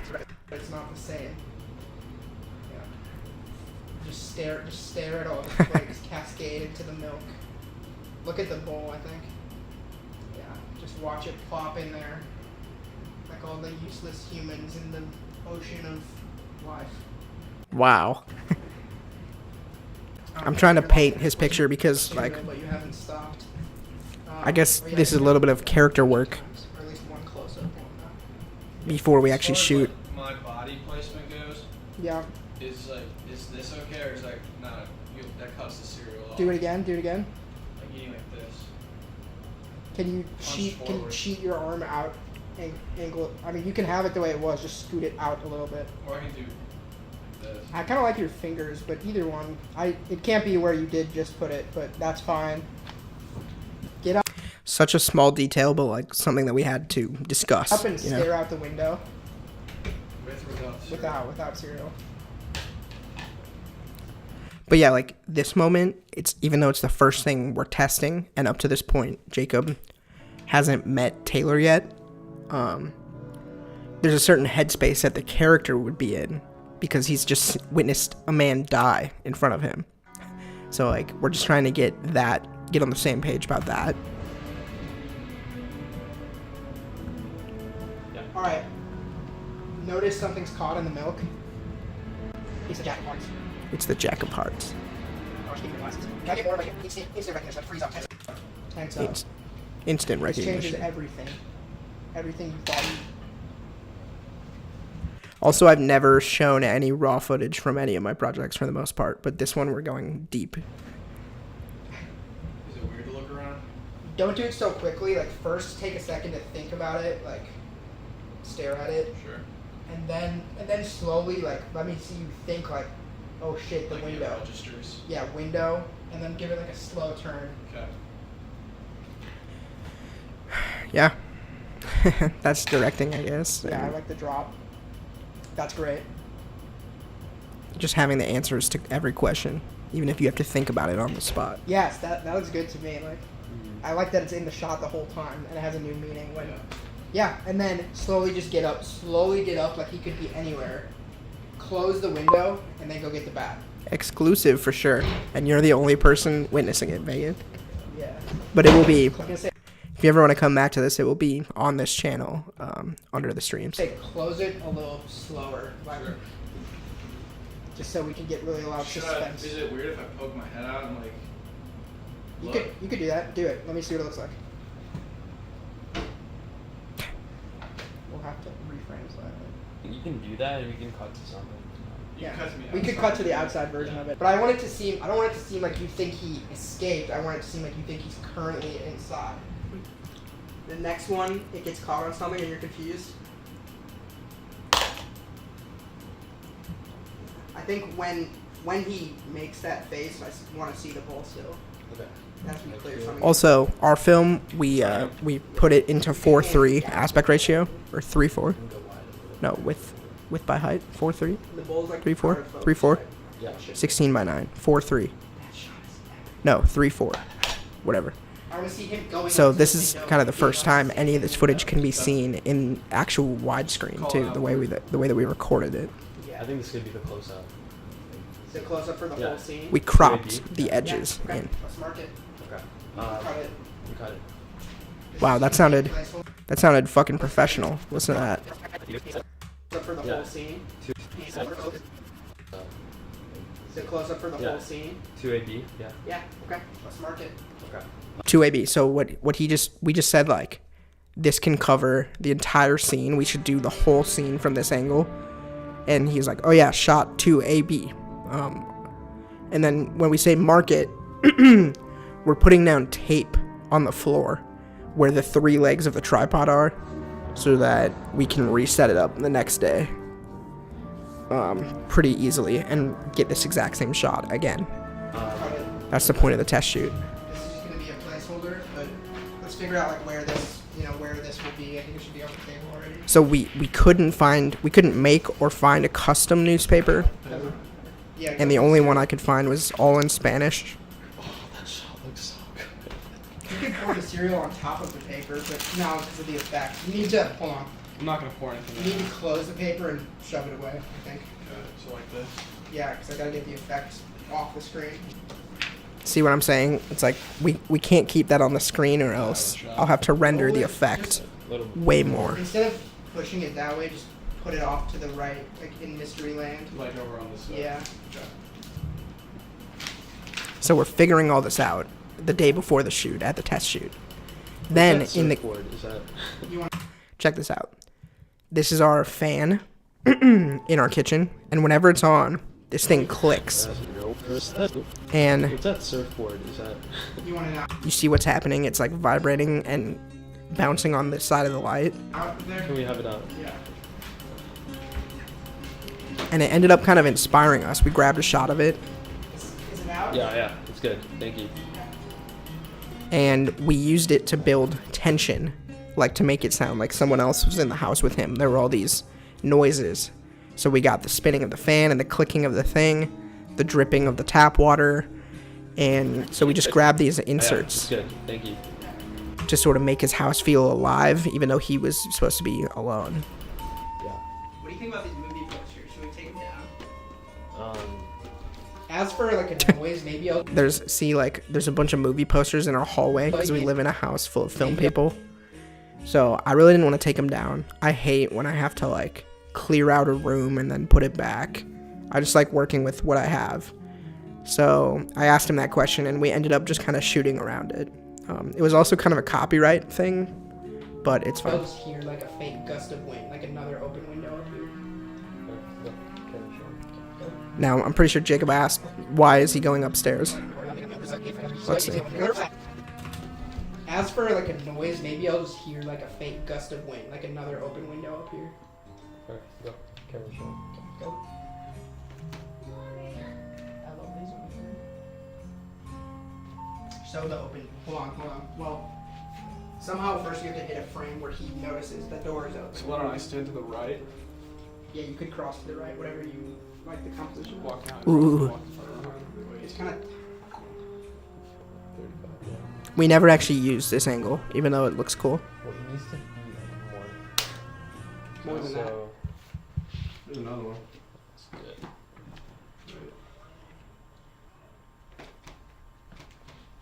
So this is all still test footage. None of this is final day.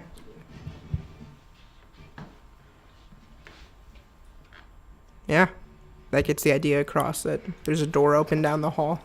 That's a cool shot, actually, There's.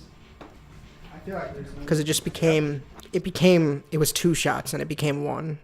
Like, it started here. That's its own composition. yeah. He's on the right third. The problem is you can see these posters. There's a Django Unchained poster. And then he crosses the frame. He's on the right third again, and the door is on the left third. And then we push forward with him. Like, that's a pretty cool, complex shot. There's. I feel like there's no. Keep going. I feel like there's no reason for this to necessarily be one take. Let's shoot it as one take.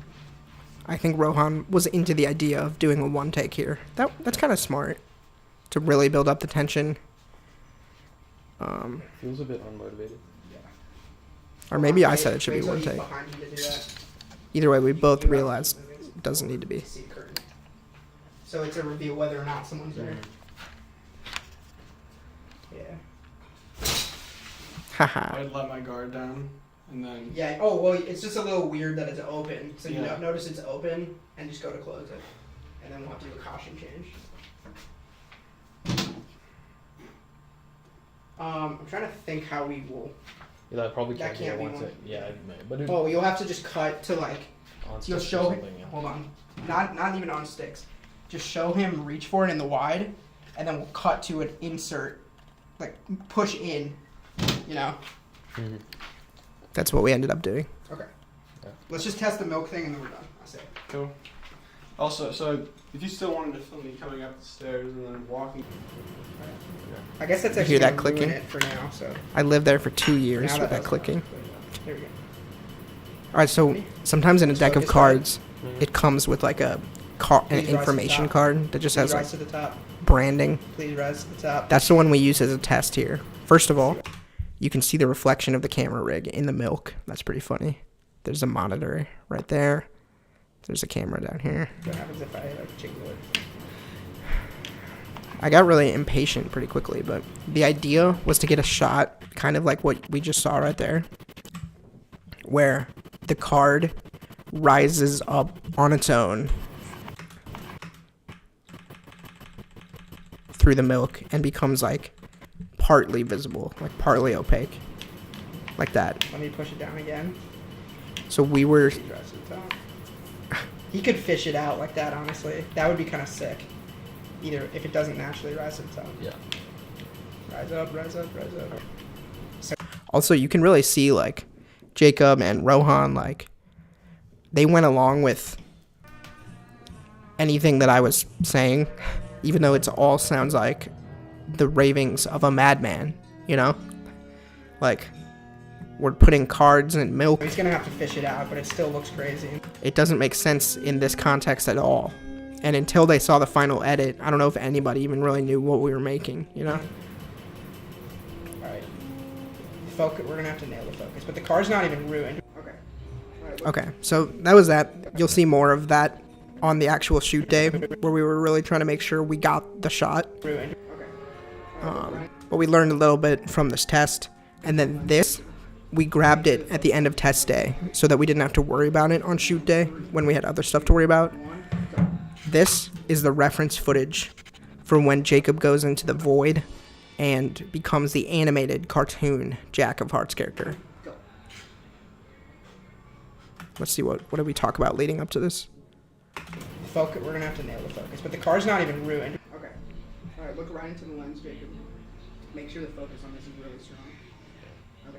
And 3, 2, 1, go.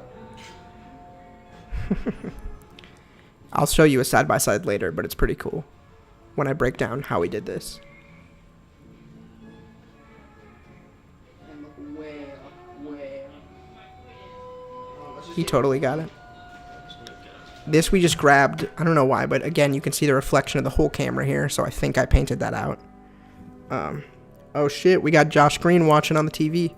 You're gonna like this, Josh. This is all sorts of interesting stuff. This is our microwave. Yeah, so I grabbed this insert 443 to 444.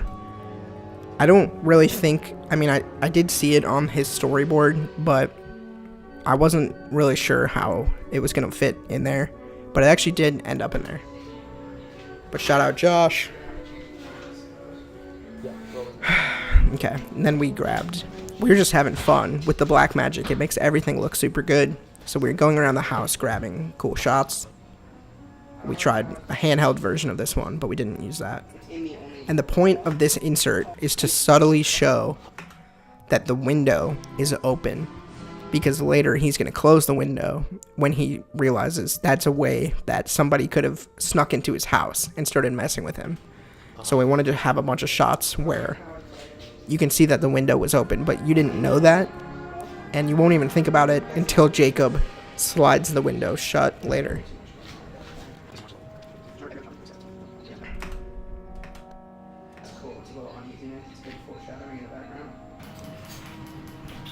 This shot we grabbed at the end of test day. This one actually did end up in the film. No, that's fine. I'm just gonna do a series of... Okay, there you go. That completes pre-production, and that means the next thing, day one. Day one of production. It's time to actually shoot. So the way we scheduled the shoot, we have day one with Jacob at the house doing all the stuff that you just saw before, but for real. And then day two is Jacob on the beach with Taylor. So we only had the magician for one day, and we only did house stuff for one day. So here we go. This is day one. Let's just keep going. Same format. Let's see. Oh. Sorry, I'm going to boost. Let's boost the audio so we can hear it. All right, Josh. You're about to get exclusive coverage of the raw footage of Sleight. Here we go. Oh, the bowl should be empty in this part though. Let me get. Here, I'm just gonna. Why don't we do the second half why first? does it have to be empty? Because this was before he made the cereal. He's Oh, reading can you it. You're swap right. the... Hold on though. Let's just film the second half first, and then I'll empty it. Yeah. Second I half. see So the let's jokes. start. Oh, but it needs to be empty either way. Just take a few bites right now. Take a few bites. Not you don't have to eat it all down. Let's get Instant problem solving. Right. And wait, something's coming up. Something's coming up. And See the difference, by the way, if you don't know what. I mean, I'm sure you can see what we're talking about, but the bowl was full. shots you eating. Right. It needed to look more like this, And empty. wait, something's coming up. Something's coming up. And I don't know how we had this and then it's gone. Yeah, there. Now we're running into the problem. Oh, I always like knock things over. All right. Remember, I was pissed because the night we said before, you someone saw it. died Wait, in sorry. front of You saw it in the test shoot. We had that angle, and then we couldn't get it exactly again on the day of, but we got it. Let's see. I'm hearing that the Dusk Dragon is watching as well. Your phone spaz. Well, thank you for coming back. Shout out to Megan. Shout out Dusk Dragon. Oh, you guys are together. Aw. Well, Priscilla, I didn't know that I had such a, honored and awarded filmmaker watching me, Priscilla. So I don't judge me, Oh yeah, and Josh is watching. you, and now you're reading about it. Very intense. Not a normal morning. 3, 2, 1, action. The thing that I think is cool about stuff like this is like showing you Are you guys sure you don't want to cut? Yeah. All right. the 5 seconds, Somehow the 10 seconds of us like talking or figuring it out before we call action, and then you see the shot that ended up in the film. I want to make it clear, this is the one. Okay. When you pour the cereal. Wait, that was funny. Wait. I think I'm waving I'm trying to make it clear for myself when I go back and edit. It's like, blah, blah, what's going on over here? Click over here. And then this is the one. Make it clear, this is the one. Okay. That's when funny. you pour the cereal, just watch it with a blank expression go into the milk. Okay. Think about life. Go ahead. This is kind of like Good luck with however this turns out. yeah, we don't have a lot of takes. Keep it going, keep it going. Oh. I'll do it. So right there, and yeah, that's the whole thing. We made a whole deal about not having enough takes. Right there, if you listen closely in the background, Good luck. we didn't notice this, but Rohan points out to me that you can see this light right here that he put there. That's either the light or the reflection of the light. I think that's the light though. And it was fine when we set up the shot because this was sitting here that whole time and this was there. So it was backlighting him and creating like a little edge here. But as soon as he picked up the box, which we weren't expecting Okay, good luck with however when we set this this up, turns out. Rohan points that out and is signaling to me like, should we stop? Should we cut it off? Let's see what he says. Keep it going, keep it going. Oh. The camera didn't really pick it up, but as I'm telling him to keep going, Rohan's saying like, we should stop. There's an issue. And it's just like, if we want to reset this, we're just going to have to pick all this back up.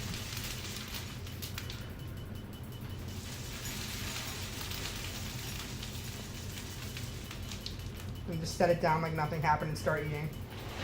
Watch this. Fuck. You hear me say fuck. Luke, freeze for 1 sec. Just freeze. Is that better? Yeah. Look at that. Look at that filmmaking.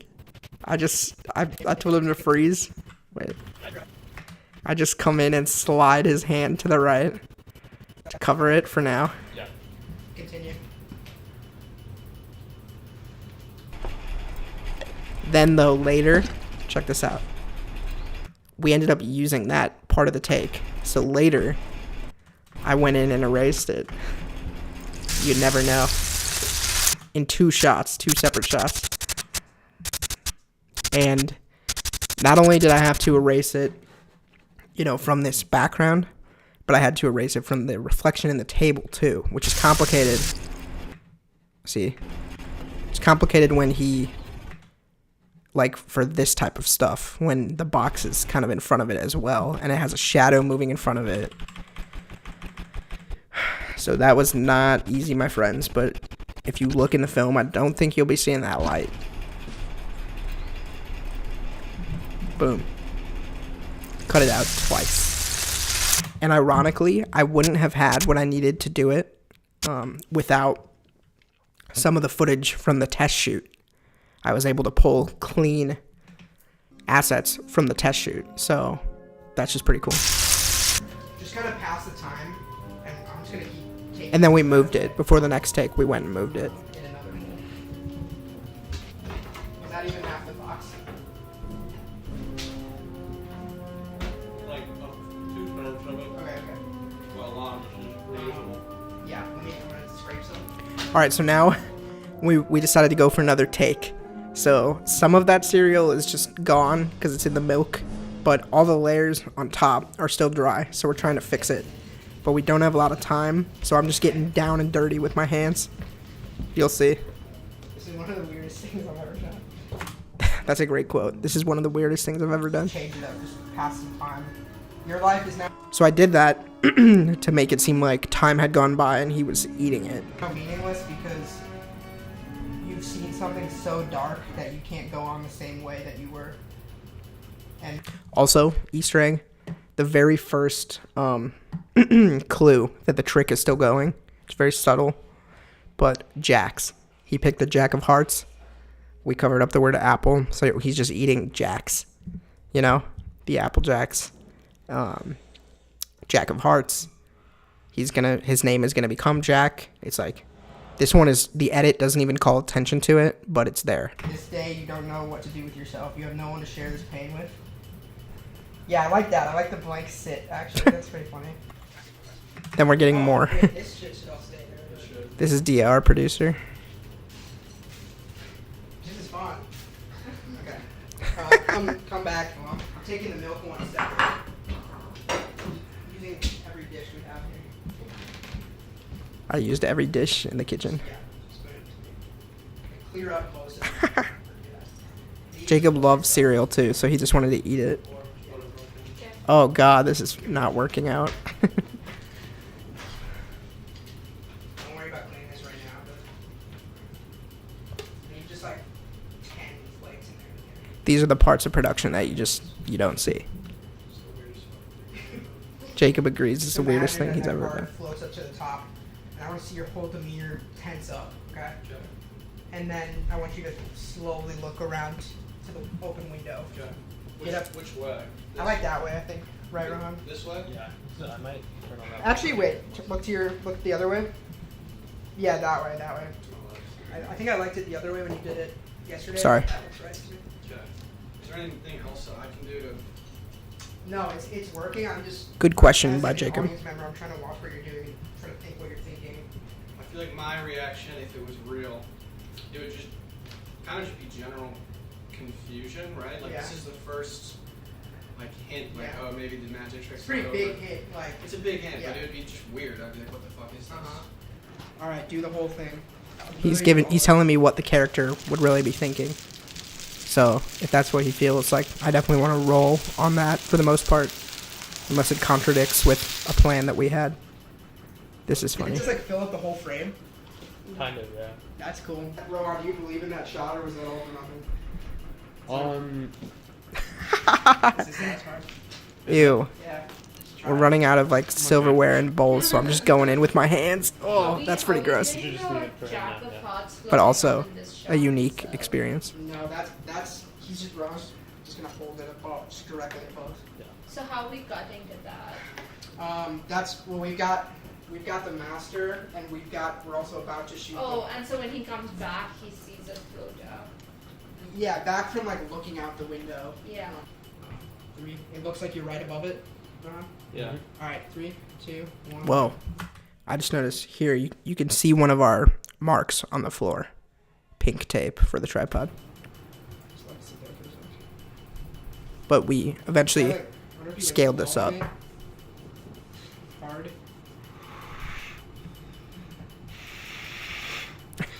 So also what we decided after the test shoot was film it in reverse. So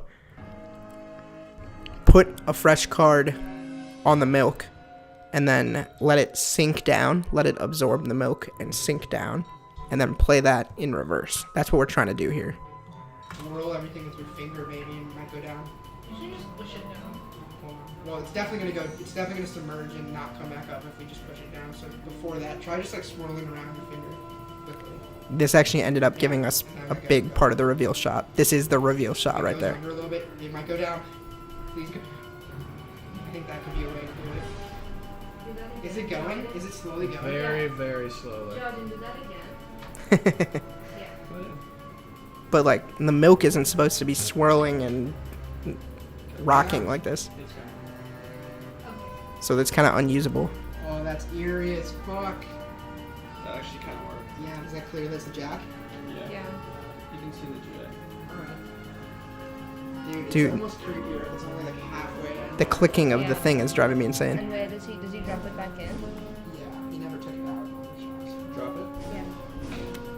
And Oh, that was what we needed, kind of. Can we get? Okay. we should keep moving. We have. Well, now we know like if it comes back, you can drop it from high. Not up the stairs. No. We should move the coffee maker to the. Here Dia's telling me to move the coffee maker because it says Keurig. Thanks. Yeah, okay. Okay, it's cameras. Don't want to get sued by Keurig for slight disturbance. Action.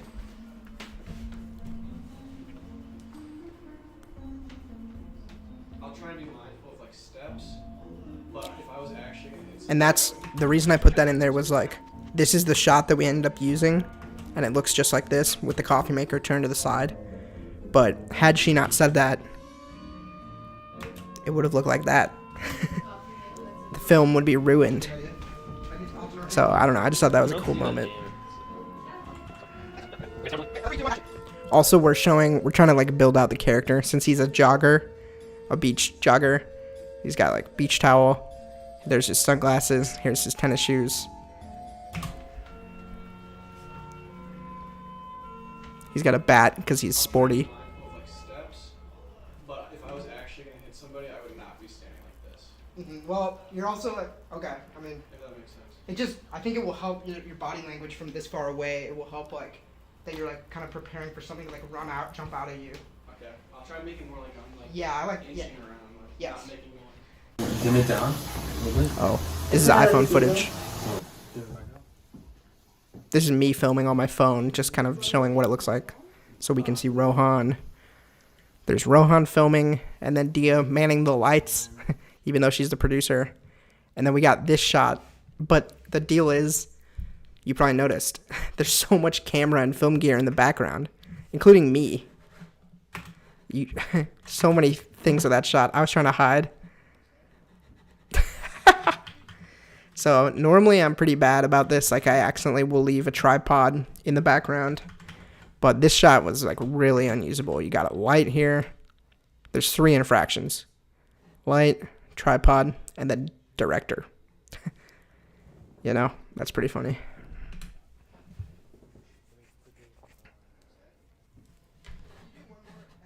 Cross move, you've already done it, or you're about to do it like 2 or 3 more times. Where you like switch, you know, like Don't like that? you've done it like 2 times in the next few shots. So Alright, I'll mix it up. thanks. Yeah, I'm trying to keep track in my head because we're shooting out of order. I'm saying like, oh, you already did that in something that we shot before this, but it's gonna happen like consecutively with this. Blah blah. I wonder if Eric's still on the train, by the way. 1, go.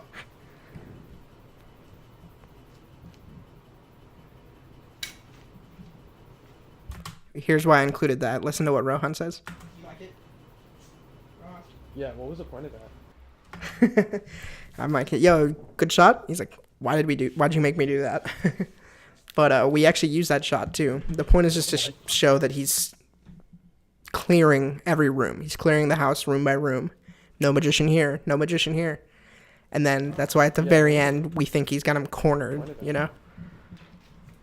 Is that usable? I need to light this area. Alright, cut. I was like trying to fast. Do you get in for focus? That's funny. So yeah, we didn't even end up. Alright, cut. The lights in our hallway up here didn't work, so we didn't end up using this angle. Even though it's a cool angle. Is that usable? I need to light this area. Alright, cut. I was like trying to fast. And then also we were trying to pack as much like card imagery into this as possible, and the bathroom of our floor happens to look pretty cardy with the black diamonds and the white squares. So that's just a happy coincidence. Yeah. We're having Jacob stand in here for focusing. I'm so excited to edit this. Alright. Said I'm excited to edit. Just, yeah. Bah! We'll do a cut there. Cut. Sweet. Let's watch. I think we Can should the both next watch one it. be our last one? Yes. She wants the next one to be the last one. Watch this. Cutting. Open it again. Have more of a moment where you like reach up to it for a second and then push it closed a little quicker. So we can do like a cut on that motion. Even faster, push it closed without breaking the mirror. Even faster. Even faster. Yeah, you like that, Ron? Yeah, it was a cool whiz moment. Good. Almost a jump. Wait, have we seen the inside of this goblet before? Yes. Oh, okay. I don't know why I was so happy. Yeah, and literally like feel the crown, feel your chest, do stuff like that. How This is long an of a important shot moment. Is this gonna be me looking at myself? No more than 3 seconds. Okay. 3 seconds of total, like, what the fuck? Chaos. And then run towards Ellery and we'll cut. Alright. 3. Also, our friend One more Ellery. of that jump. Basically, during this day, we realized we need all the help we can get. We need more hands. So our friend Ellery, we texted a bunch of people, and she was the only person who was like, yeah, I'm not doing anything. I'll come over. So she joined our lighting crew and helped. That aligns with it slamming shut and you seeing yourself the first time. Okay. Because this is a jump scare for the audience too. Right. 3, 2, 1, go.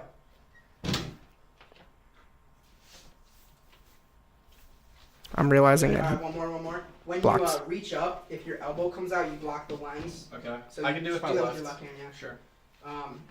Yeah, let's just keep, it's not that I don't think it's good, I just want to see varieties, change it up a Is little bit. his hair supposed to be wet?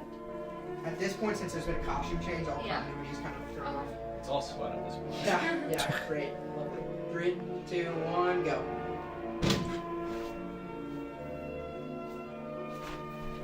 That was probably the one. I want to do like 1 or 2 more. Just one more. Maybe 2. Oh. 3, I thought there's a whole section of him, whatever.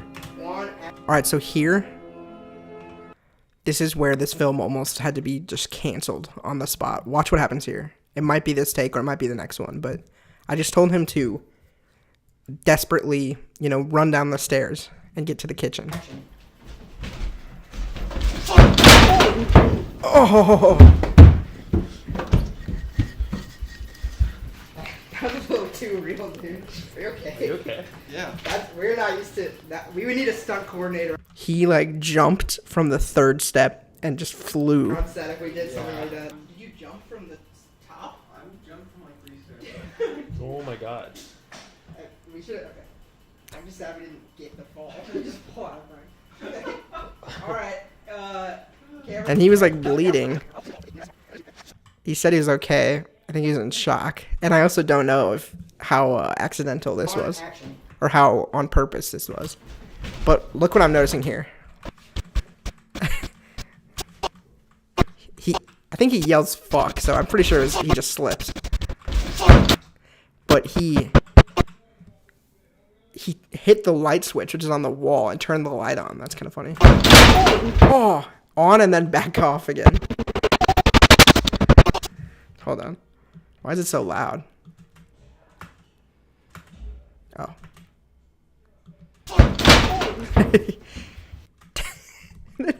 Then he gets off the floor and he's like, the take must keep going. And we're all in shock. That was a little too real, dude. Are you okay? You okay? Yeah. We're not used to that. We would need a stunt coordinator on set if we did. That was bad. We should. Okay. I'm just sad we didn't get the fall. We just fall out of line. All right. Cameron, you said you're rolling. Yeah, I'm rolling. All right, Jacob, get ready. Don't phone it down. All right, 3, 2, 1, go. That's the one we used. My bad. Then he hit the camera. Hit the camera. It's all good. What needs to change? This is I'll stay. Okay, this is a big moment where we're figuring things out. I just want to look at that camera hit one more time. So yeah, He cleanly makes it down.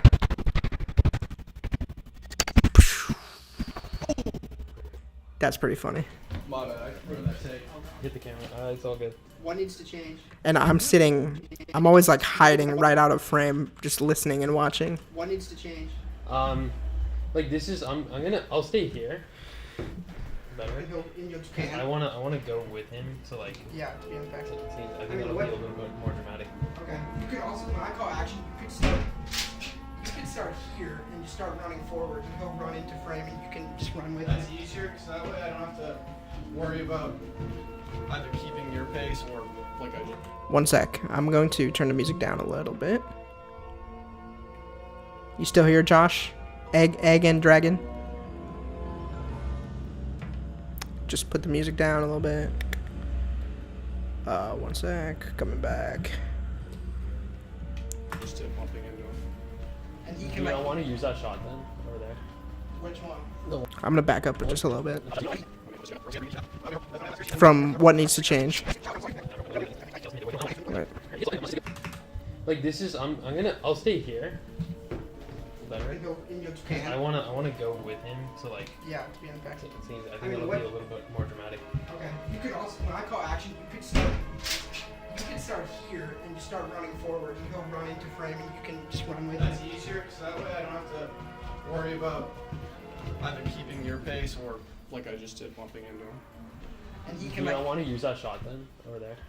which one? The one over there with the pan, because that's like a reveal. I like thing, this then, part like, because I don't even know if he knows he's still filming. I'm pretty sure he doesn't. But he turns the camera to the side just for a second to like either look at me or like wipe some sweat Having a different reveal than that. or just kind of, it's probably hurting because it's a heavy rig. So he's just kind of adjusting the camera, but he happens to be capturing himself in the mirror. And I'm not like, that's the reveal. It's a You good can shot ice to it as have. you Maybe he did that on purpose, but I don't think so. Nice, good job, yeah. I just want to see what this looks like, because I think this could look like a good action compromise. Is the focus gonna be fine? I can stand in, Mike. you understand it? Yeah. It's my grandpa's shirt. Yeah, it's good. I stood in so he could focus. Action. And that's the shot we used. You gotta, for this to feel intense, you have to kind of run around. Me? Like if you're walking and he's running, it doesn't feel right to me. Okay. It's a different fucking picture. What the hell? Eat it. A little. Okay. Can you like tumble that like, even faster, like crash into the corner, like? Yeah, if you want me to. I do want you to. I should have clarified. 5, Freddie Benson. 4, Should have clarified. I want you to do that without going as far as you went before. 3, 2, action. That's the shot we used, though. Got it. Good. Yeah, that was not in the frame. Are you that was fun. okay? We call it the energy. That's good. The sound- You could feel the energy, and that's what was important. Oh my god. Okay, here, hold on. I see now. All these iPhone clips. I boosted them on accident. Here we go. Like you accept this. Yeah. Whatever. This kid puts me in the weirdest. So she just realized that Jacob was he's in the goat costume in my sheep costume. Everyone's an artist. Rohan said it made his day yesterday finding out you're the goat. Don't like inspire. I was like, wow, I'm doing this. Oh, So is Rohan. that gonna be in frame? He said my film inspired. I don't know exactly. There's what he's Ellery choosing on the side. lights. I don't know. Yeah, very tight. With the wide shoulders, doesn't he look like Gru from Despicable Me? Yes, this is incredibly accurate. This is my great grandfather. Don't be talking shit. But I'm actually Yeah. Then we realized that Jacob. See, so here's a good point. We're sort of going crazy, but at the same time, the set family was working. You know, like we were having fun moments. So we realized Jacob sitting down is as tall as Dia standing up. That is so funny. Action. Here's some more iPhone footage, I think. Or no, what's the deal with this footage? Oh, the color grade might be a little bit off here. Because this is just a temp grade I made for this. But this shows how many times I made him do this move. Ready? Action. Let's count. 1, 2, 3, 4, 5, 6, 7, 8, 9, 10, 11. That's the one we used. That was it. That was it. That was it. And you know it. You know when you got it. This, sorry for my weird color grade. Yeah. It might be helpful also to get him to drop it. Yeah. Just so you have. Yeah, get him dropping it out. Alright, so get him from that angle, get him dropping it and turning and running. Okay. And you can try to pan down. Yeah. Before or after I open it? This can be after. Can you put your shoulder a little bit? So the funny thing here, let's see. Yeah. Wait. Okay. See how there's like a random table over here and there's like a chair on the ground and all this stuff? It's a little harder to see with that color grade. But this is our patio furniture that normally is right where we're standing shooting. And when we walked out there, Dia was like, we're behind schedule. And I realized that nobody had cleared it off, which we just didn't think about needing to clear it off. So I just I went into a Spartan rage, and I just picked up every piece of furniture and just flung it into the yard. I was like, all right, it's clear, let's go. And then we just started going. But in some of the shots, you can just see it all sitting there. Okay. Yeah. 3, 2. This is what the footage looked like coming out of the camera in log or raw, B-raw. And then this is just, it's the same color grade as for the inside of the house. That's why the highlights are popping. It might be helpful also to get him to drop it. But yeah, this is kind of a sloppier section of the film. And I think we were able to sort of get it in the edit looking good.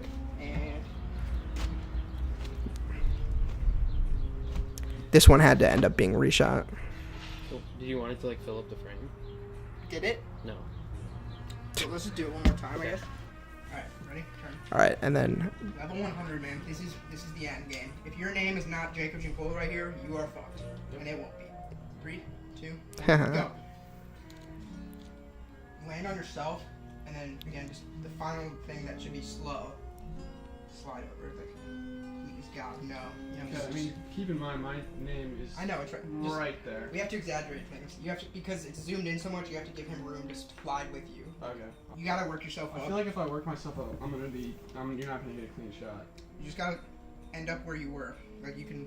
he is right. This is kind of difficult. But also you flipped like right to it. Maybe that was just luck. But try to flip past it and like thumb through it. I don't know.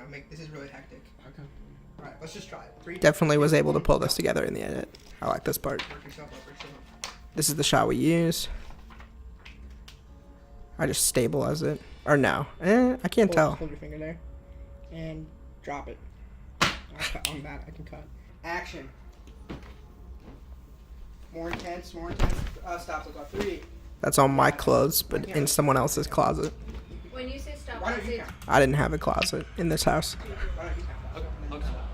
One more. Read it. reset. This is the end of our day. This is the very end of day one. The shirt needs to be dropped a little bit. Earlier or later? It didn't cover the frame. Okay, You want I'll to drop do like maybe right in something front. bigger? Like Yeah, give me that red sweater, Jacob. Give me that. Okay. Okay. I'm definitely watching back this footage to prepare for the stock. I learned a lot about my own directing. Like I saw things that I didn't like. I saw things that I liked. Good. So, yeah. Good. Oh no, my name is Jack Hart. Fuck. Drop it. Got it. you guys say hi. Hello. My name is Dia. Hi. Dude, it's He's fucking so shy. tired. Good shit though. This is we wrapped. Go shop. Should have counted how many times I brought up here. Wait, do you selfie mode? No. Rohan. Shout out to Rohan, Thank man. you guys killed it. Hello, I'm Dia. This is the third time I'm introducing myself. What's my major? My major is film. How you feeling, Jacob? After a long day. Hold on. Let's bring these guys down.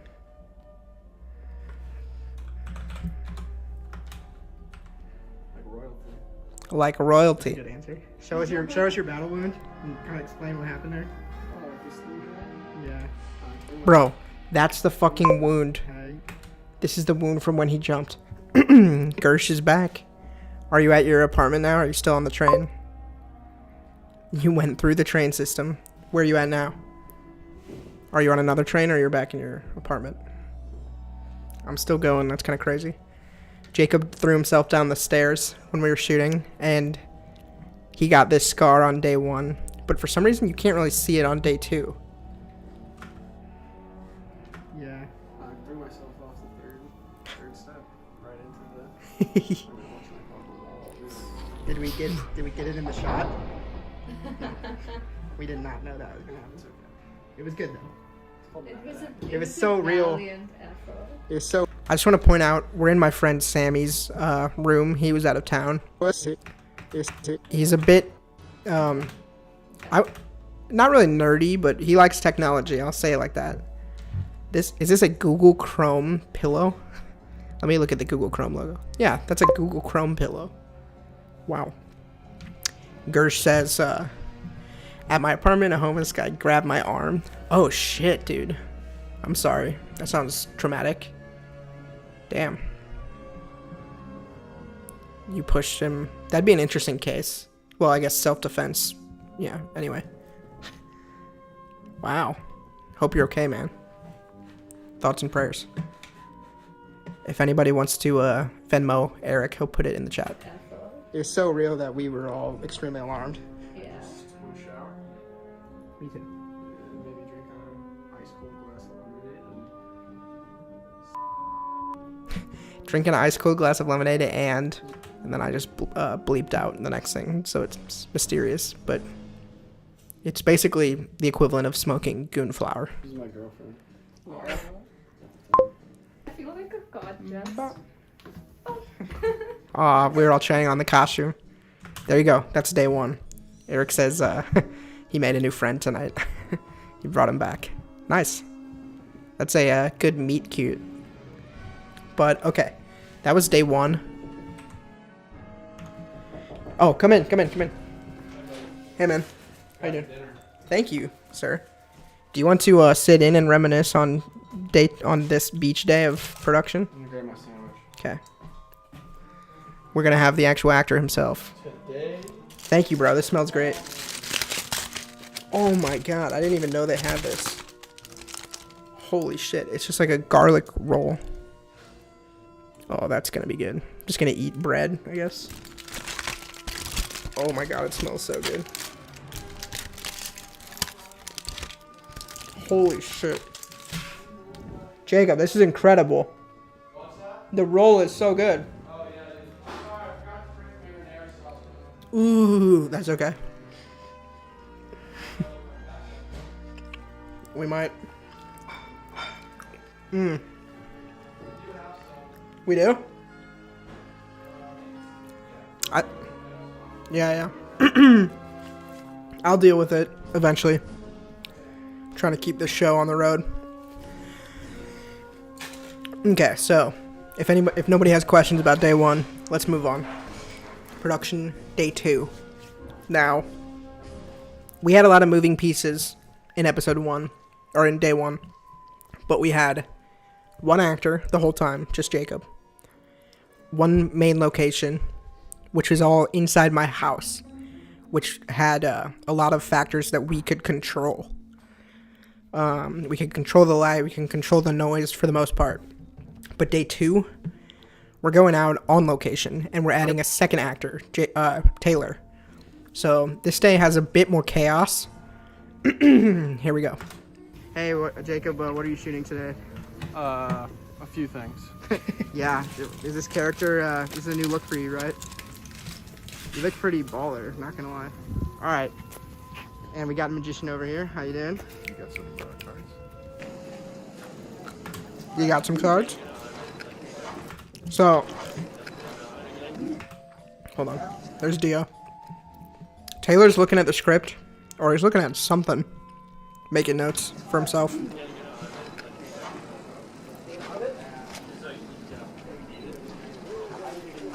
And this is also the first day that any of us met Taylor in person. And that he met any of us. What was that? I don't know. There's the gold chain. See? There's Dia bringing our bag of costumes away. Yeah, the script. I don't want to say too much, but it's pretty funny. This footage was also captured by his assistant, Kathy. Jacob will remember. There. He brought an assistant. You can see me over here working with Rohan in the background. Hold on. So we're doing like blocking stuff. This is my directing shirt. It's kind of a joke. Sometimes I wear this like crazy 80s Hawaiian shirt. But yeah, this might have existed more so for a photo op than for preparation. But I don't know. I mean, the performance was great. So you never know. But yeah, so if you'll notice, we shot all this stuff. Are you like ready? Here. Let me boost the audio. Oops. One sec. Let's crank this up. Shot all this stuff here, but that's not where the film takes place. So that means there's a secret alternate cut of the movie that I will show you. Sorry, I'm making it so that we can hear everything. Jordan, I'm gonna eat out here. Alright, sounds good. Do you want to close my door then, just so you don't hear me? Thanks. Come in if you want at any point, though. Alright. So yeah, he's taking the notes. And then yeah, here we go. This is kind of how this day began.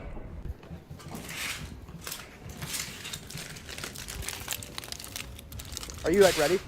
Rolling, and I'll say go when I need you. Okay. Just like we practice. Go. And see, it's all empty because we came, this is like right after the sun rose.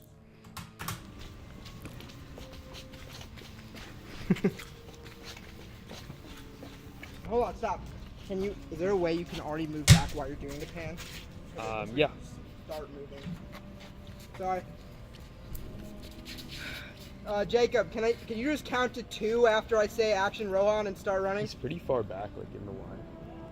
Let's just grab this one and see what it looks like. This could be the hospital. Taylor's here. Hello, Taylor. Good morning. Can I roll? One sec, Rohan. Hey, have you been in touch with Dia?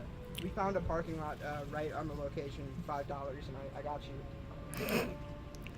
So yeah, I edited this a little bit out of order, but we were trying to grab shots that we could get with just Jacob on his own before Taylor got there. So that's what we're doing here. But you're hearing, as soon as we started that, Taylor called me and was there. Okay, did you get a text from our producer, Dia? Oh yeah, wait, listen to this. So here's the first issue of the day. Listen to this. You're at Big Daddy's Pizza? Okay, did you get a text from our producer, Dia? Strange. Okay, she said, okay, that's on us. He's saying he never got a text about parking from... yeah, okay, sorry. We are going for a take right now before you get here, but in a second I will come find you, or I'll send her your way and tell you where to go, okay? See you in a few. Just hang tight right there. Bye. You just give... Isn't Big Daddy's like right over there or something? Something, yeah. Hey, Taylor just called me. For some reason he said he got none of your nothing. Yeah. So he's at Big Daddy's. Is there a way you can go there and lead him to us, or should I like skate to him? Can you send me his number? I thought. Oh, it didn't work properly. Yeah. Hold on. I want to double check. Okay. Action. You going? Yeah. People are starting to show up now. You know where that mark was vaguely? Yeah. Okay. So yeah, we're dealing with... The only reason you stopped is because you think you've seen him. So you're gonna slow down. Oh, my bad. Come on, Jacob. Come on, Rohan. Give me more. Yeah. You're all good. The Mandalorian. Wait, let's just go to that one mark again. I'll start from there. Move back. One, you see him, and what's this? Let's go. That was good. Alright, cool. Can I see that? All it's gonna be is I want you to be frozen like you ran at me and grabbed my shoulder. Yeah, like that. Yeah. But have a wide eye because he's gonna while you're in that position, he's gonna turn around and tap you. What's my frame? Like this torso? To me, I really want to. Yeah, I want to see that look pretty tight. Oh, pretty tight? Pretty tight, yeah. Okay. How tall is he? He said he's a pretty big guy, I think. Okay, I'll look like 2 Make sure these shots are all lined foot up. above you. And kind of do like a little like. That was great thinking by Jacob about the eye line. 1, go. That's probably all we needed. Yes. Okay. Good. Wow, that was good. Here. Like I could get a card for reference. Oops. Check this out. This is how we do the shot where Jacob turns into a card and poofs up into the air. You start with this, and then you try to hold the camera as still as possible. And when you call action, he does that and just gets out of there. Then you remove these 5 frames. So you just cut straight from that to that. And then you put in a digital card and combine it with another shot where you pan up. You'll see. You'll see. Yes. Okay. You want it more like head on? Or Like I could get a card for reference, but yeah. This is imagine supposed to be the card second is, part. Spinning up, like where he was just standing. Okay. More like kind of like that. This wouldn't have worked, so I'm glad we redid it. Good. Now we have Taylor. Maybe give me a hint of like a little evil smile because you know this is the last guy you need. You've done 51 other cards. This guy's the final slot, and you've got him. Okay. Okay. That's a great shot. We're still rolling. Yeah. 3, 2, 1, snap. Beautiful. Only the part that he's actually going to be at needs to be coming So you can see we did a lot of Alright, work you're in this location. And none of this is in the final film, Okay. of course. So you're getting the play right now? Yeah. You're holding relatively still? You're holding still? Yeah. Alright, we're going to go. Ready? You ready? There's a couple trucks. Wait for the trucks. Yeah. We need a really clean play. Okay. Good point, Rohan. We're all just waiting. Jacob can't see anything in this costume. Gordon, you're in shot. People are staring at us.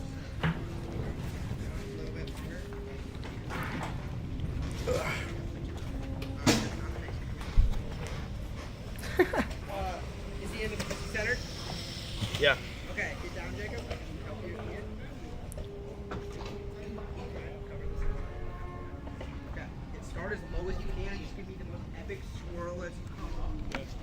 And facing this way. Alright. I'm coming out of the frame, and you're going to do your push in. Yeah. Let's try to nail this right here. Hopefully the focus stays as you get it on it. Okay? Yeah. Wait. Alright. Waiting for this red card. Yeah. 3. You have to start the motion before he starts moving, okay? Yeah, like I don't want him to start moving before you. People just riding their bike just past this. You want to move back or? Yeah. Alright, move back. We already got the plate. Get down. That was good. Maybe a little slower. Like you're so powerful. You take your time. Cover your wrist a little more. Action. I needed bigger movement. One of those takes will work, Rohan? Yeah. He ends right here. Look at it. Yeah. That looks Can so we try hard. one more where when you get to the top, you take your hand and just throw them out. Like, I'm here. That was funny. We're going to do one more. And he's going to move his hands just to give you a better final pose. Okay. See, it's getting more busy. Hold it. Yep. Oh, yeah. Wait, can you do it like standing like facing me? He's like facing the sideway. Yeah, he doesn't know exactly, but yeah. Oh, yeah. People, bro, that guy was amused. Look at his face. Wait. Also, again, you can see all of our gear right here, but we knew it was going to be cropped in. This guy, or girl, this person, that's a girl.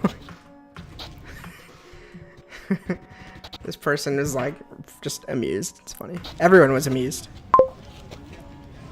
Midnight Rangoon is a loon. Ouch. Ouch. Let's go for it. There's some nice crows right Okay, there. alright, here we go. 3, 2, 1. I will not go. say that with you because I don't Clean your believe arms it. out at the top. Yes, yes, yes. You like that? That was incredible. Yeah. Incredible. Okay. Alright. There we go. Okay, so wait, I want to get that clean. I want to get this clean one more time without Josh's hurtful words in the frame. 2, 1, go. Clean your arms out at the top. Yes, yes, yes. You like that? That was incredible. Also, these like ravens, these crows. It's pretty cool. Yeah. Incredible. Okay. Alright. Okay, so at this point, here's what happens. I notice that Dia is talking to some official-looking employee, and I'm like, "What's the deal? What's going on?" And she says, "You guys can't film here." And I was like, "Really?" And she's like, "Yeah. A, you don't have the permits, and B, someone else has the permits."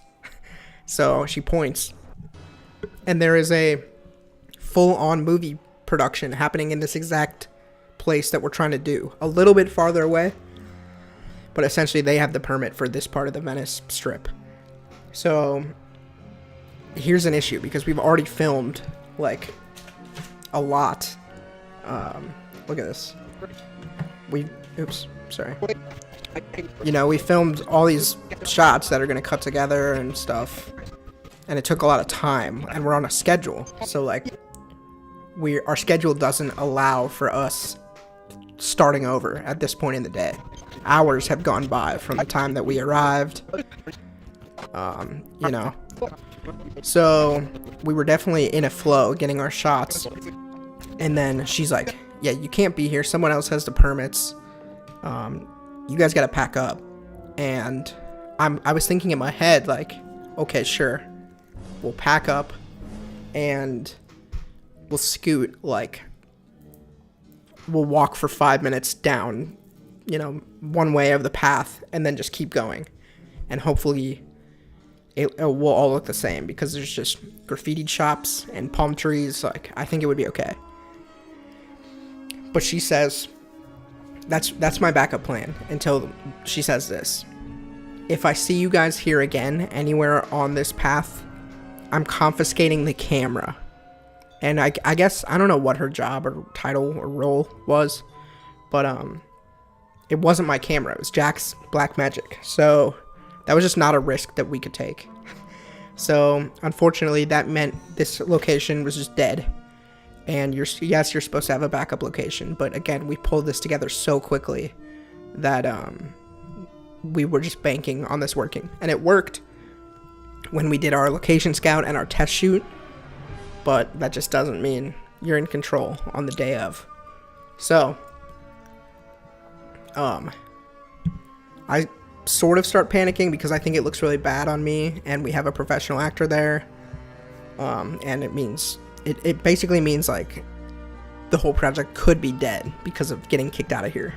But Taylor starts saying, "I know a beach, I know a secret beach where no one's gonna mess with us, and it'll be quiet, and we'll be in control, and we could just start over."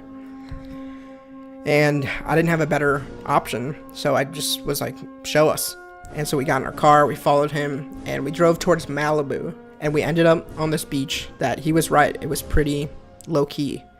And therefore, that brings us to what you will now come to know as the set of Sleight Disturbance. The shoot almost fell apart, but I think we got it back. It's just gonna have to change a lot. And then we got to work, starting over, reshooting everything we had already done.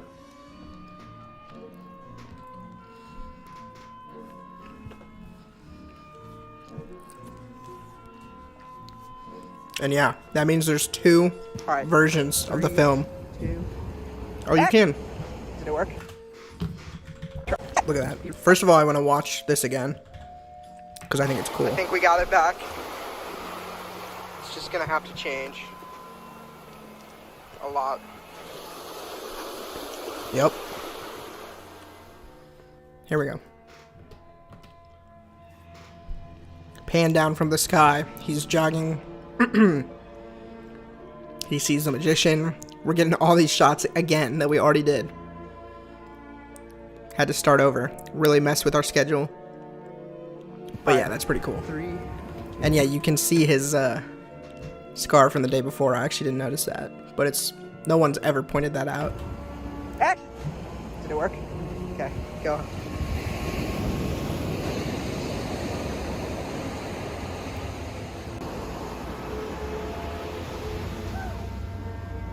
So yeah, I mean, this is where the film actually takes place, and it's definitely for the better. There you can see my marked up script. How did it look? It's for the better. It looks super surreal. Okay. New wave. Okay, he's running. He's jogging a little too fast. Too fast. Oh god. It's kind of loud with the waves. I didn't think about that. You wanna like look around, maybe? Of course, the beach is a lot better. Hop out in 3, 2, 1, go. The beach is a lot better. It just, in my head, the reason I didn't initially put it on the beach is because it's not necessarily a place where people jog, although I would believe it.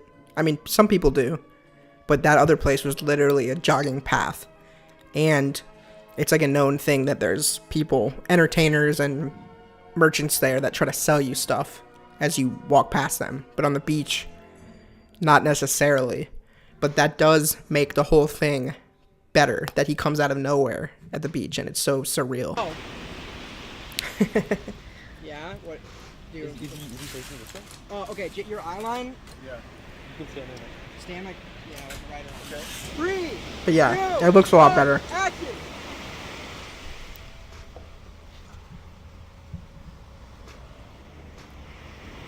You like that? Or do you want more? I think you have two good takes. Okay, alright, let's get the reverse. Cut. Yeah. So, yep, stop. Okay, hold on. Sorry, this is iPhone footage. I shouldn't be eating this greasy roll right now. So good though. I'm gonna turn it down. This is basically a blocking rehearsal. Come on in. Don't go. This shot was really important to me. Keep going.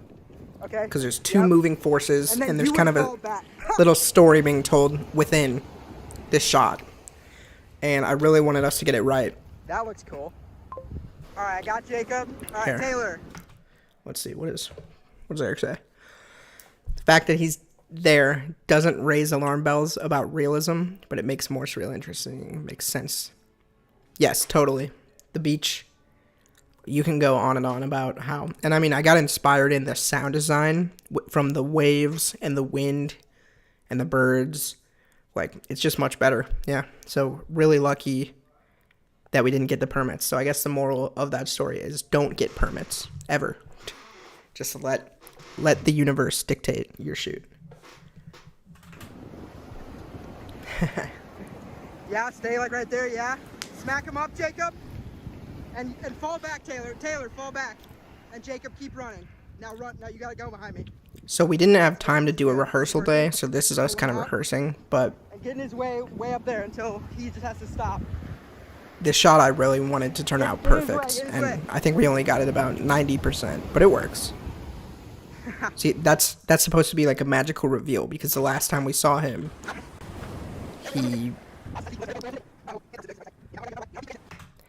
he goes off the screen left, Now you gotta go behind me. and then the next time he comes up from the screen way farther up the beach on the right, Get in his way, get in his way. and in reality he's just running behind me.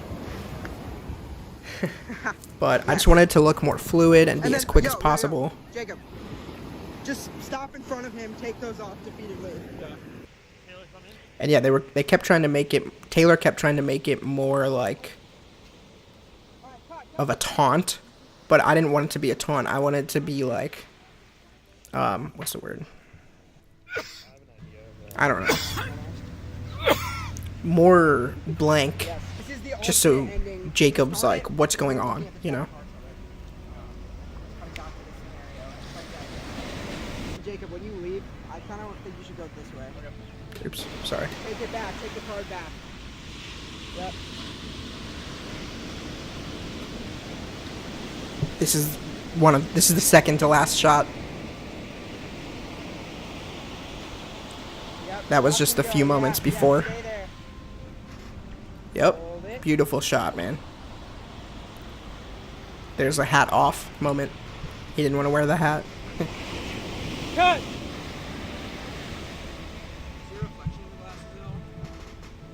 He takes it off pretty fast. Let's see. I was worried about the reflection. Let's see. Was it a problem? Yeah, you can definitely see Rohan holding the camera in there, but he's right. It's not a problem. He takes it off pretty fast.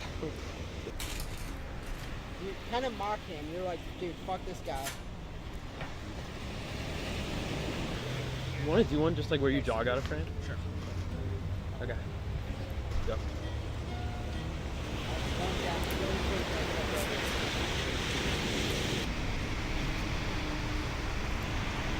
Hold it.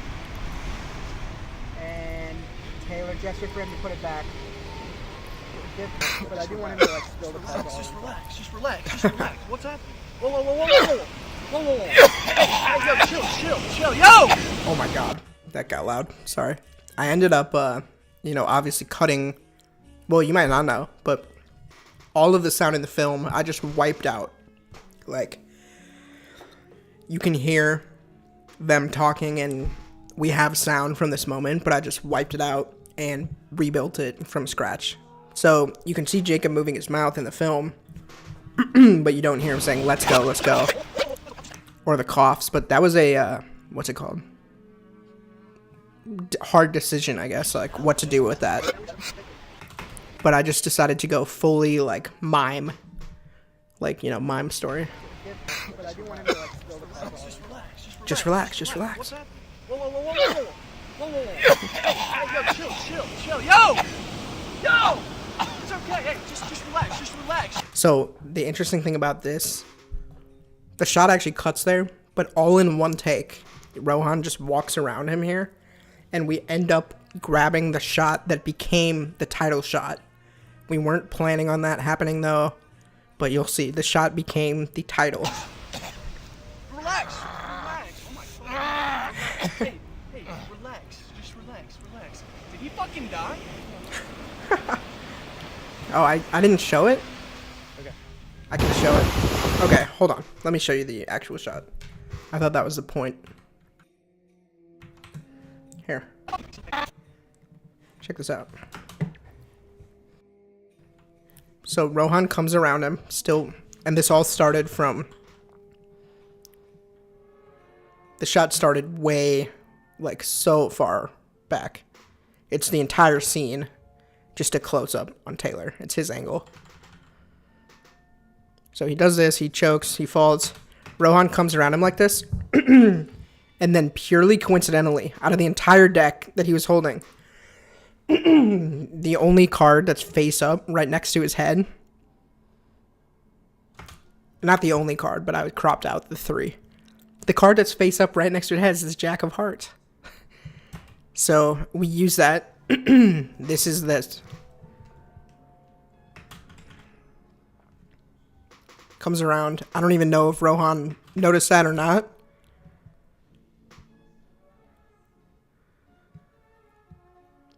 But I'll show you what that shot ended up turning into. Had to be stabilized hardcore. But yeah, I wasn't planning on really using that at all. Wait. Let me see if I can find. Here. Yeah.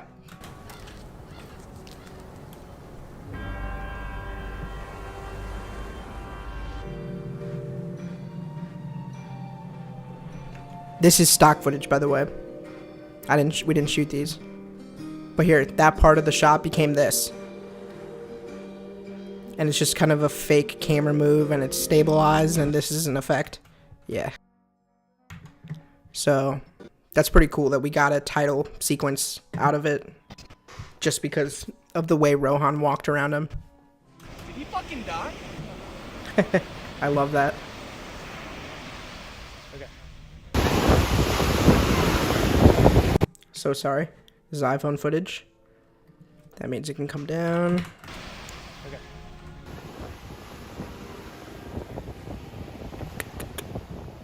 So yeah, this is kind of showing how we're getting.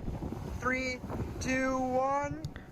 This was a little bit tough as well to coordinate. Loud so that they know to get Yeah. ready to. Rolling. Rolling.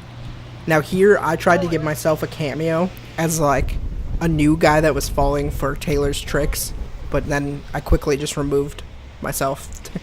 He was telling me I was overacting. That was Yeah. That felt good. Good. I just made Taylor do this a bunch of times. Taylor was awesome, like putting up with all the just like I said about anybody. I think they're leaving soon. We're not gonna be able Everyone was putting up with my insanity. You can like just They're faintly leaving see them. anyway. Just give it 20 seconds. Yeah. Hold on. What was the dilemma here? I hate seeing the people in the back. Oh, Rohan's saying these people are ruining the shot. They're leaving soon. We're not gonna be able to finish it. Jacob says we can't fix it. I say it's probably fine if they're out of focus. You can like just They're faintly see leaving them. anyway. Taylor wants to go home, so he's saying don't worry about Just it. give it 20 seconds.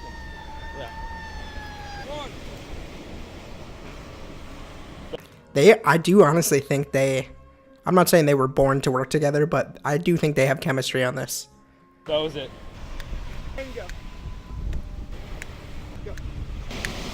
I go like this. That doesn't. I was telling Taylor, snap and pull. Like grab his soul with a snap, and then pull it back, but all in one move. Something like that. He was saying he's not feeling natural doing that. Also, this dog is cute. Tell me that I snapped and grabbed. I just gonna go like that. That doesn't. I don't think that tells us that I grabbed something. If I just go like that just goes. It doesn't look like I Maybe grabbed. let me do one like that and then one like I this. think soul. Yes. But what's going to happen here in post is that he's going to poop into a card, and we're going to have an insert of the card flying, and then you're going to catch it in your deck. So I don't actually care too much about this part. The snap's really important. Okay. There we go. So this is the copy of that one shot where he sunk down from the other location. Boom. This is when he turns into a card. I have the breakdown coming up in the VFX section. We're almost done with production, guys. And then we're going to post, and then we're all done. So this is, let's see.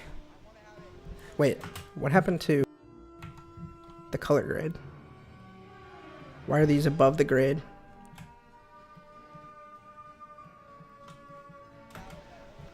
I don't know.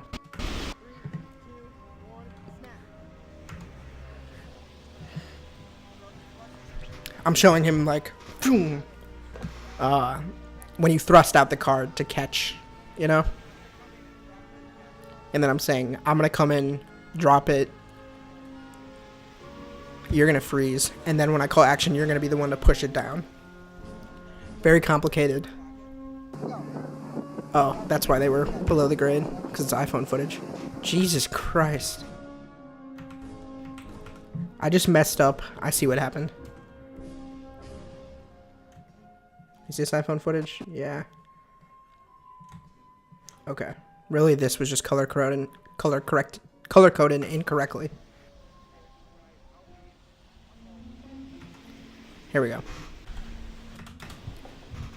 So this is now him executing. This is us executing what we were just going over. He thrusts it forward. He freezes. I come in, put the card in. He's still frozen. The waves look fucking awesome. Freeze, freeze, freeze, freeze. Action. Push it down. Now you'll see how that all came together later. Well, like that. Boom. That's 2 shots combined into one. Then he's got the maniacal laugh. I haven't seen anime, but I'm telling him do it like anime.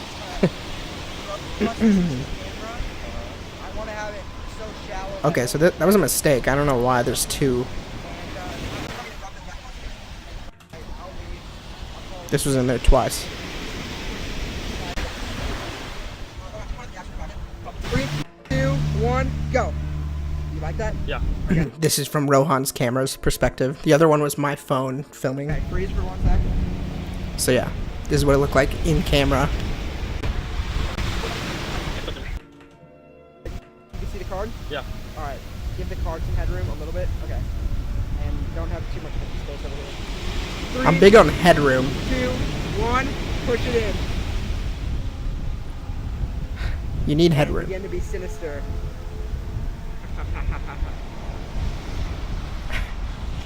You do like a rat? Yeah. Good. I doubt we got it. Okay. That was It awesome. might be better if he pulls it back and we can do it in reverse. Okay. For the mark. Well, then he'll have to, a lot of things will have to happen in reverse to use that, but he could do. That's an interesting problem solve on the spot. Rohan's saying like, instead of him nailing the focus of pushing it forward, just start with it forward, put it forward, focus it, and then pull it back. But then the other part of the shot, where I come and put the card in and he pushes it down, would happen in reverse too, which could, at the beginning of the shot, that'd be Do confusing. that initially, yeah. Yeah, just for one. Okay. In your mind, I just want you to just think like, this is my ticket to success. Like, I have collected it. Why don't we have you bring that into frame too? Like, bring it into frame from down or up. Yeah. Can we get one where you're kind of trembling? This is just a box of the cards from Amazon. But it was reflecting the sun and glowing gold and looking super magical and ornate. Just a happy coincidence. With pretend this is more powerful than any man-made weapon or anything. You're feeling the energy. Yeah. Yeah. Slowly close. Yeah. You like that? 1 second.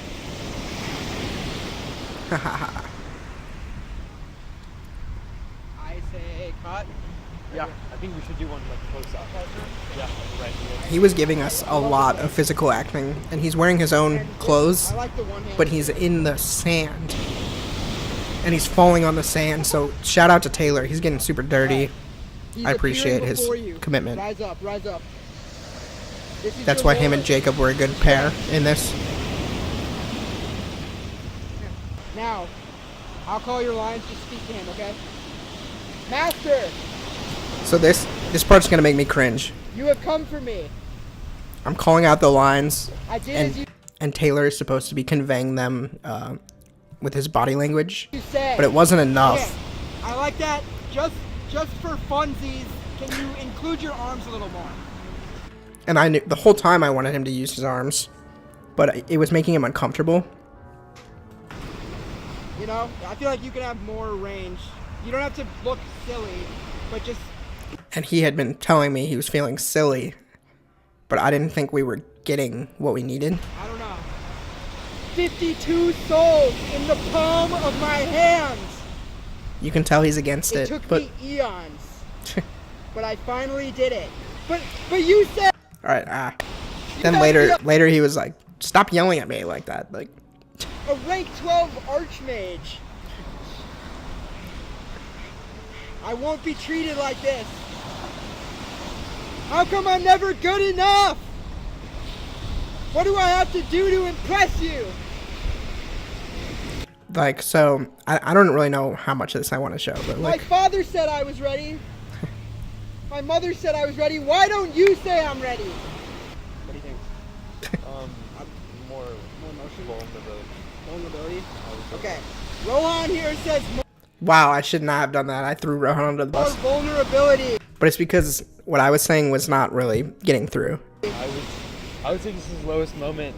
It's your lowest moment, and we've already seen a lot of craziness from you. Okay, keep going.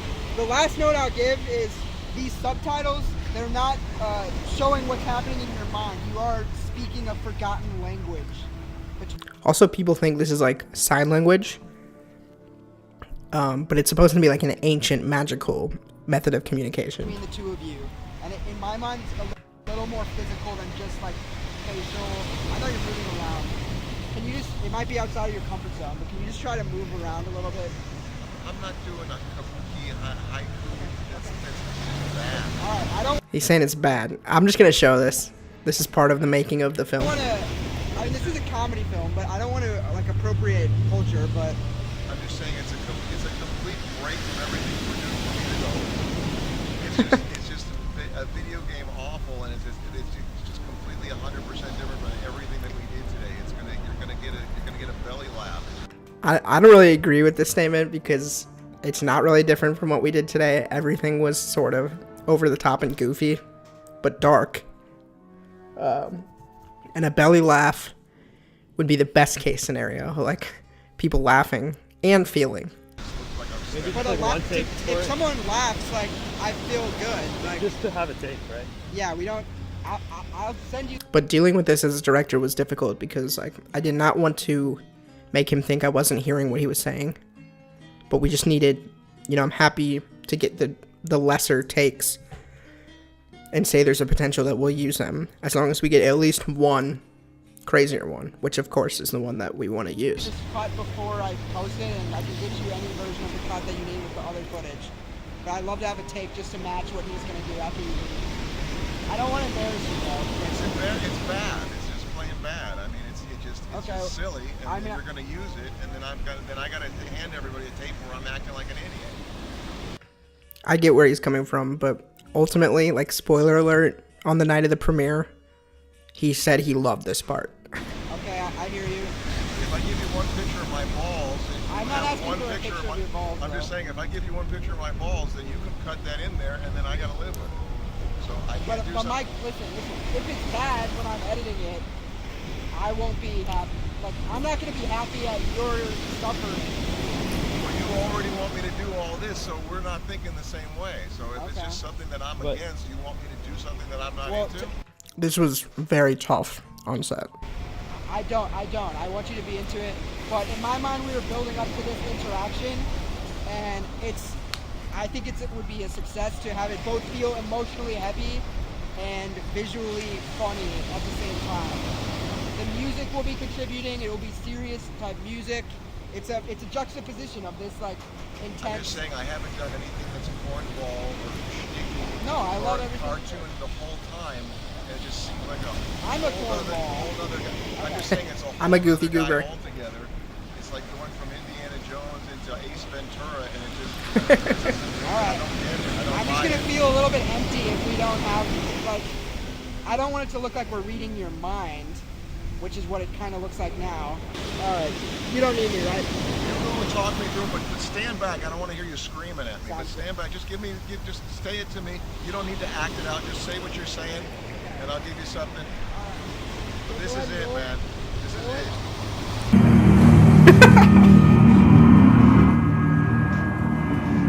That's how I got all of this out of him.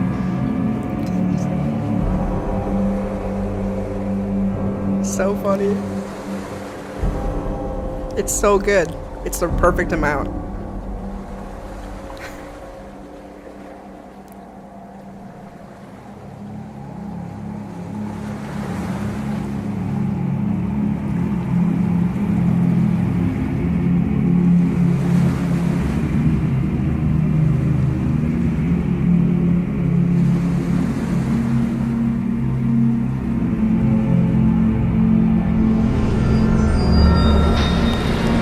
He loved it. He loved it, and everyone loved it. You ready? Alright, this is how we got that part. Why is there a small chance? Wow. It just might not. Every time I watch that footage of that fight, it's uncomfortable. But it ultimately, like, I think everybody was happy at the end, so that conversation had to happen the way it did. And I'm just glad I was able to be a little convincing. I would fan them out, otherwise you're going to have a couple of logs. It's gonna save time. Is there any way you can like Rohan's telling me we shouldn't get the shot. I should just do it. Taylor's testing the wind. So much chaos. Rohan's like, can we just do it in VFX? I already know there's too many VFX. Taylor's throwing cards.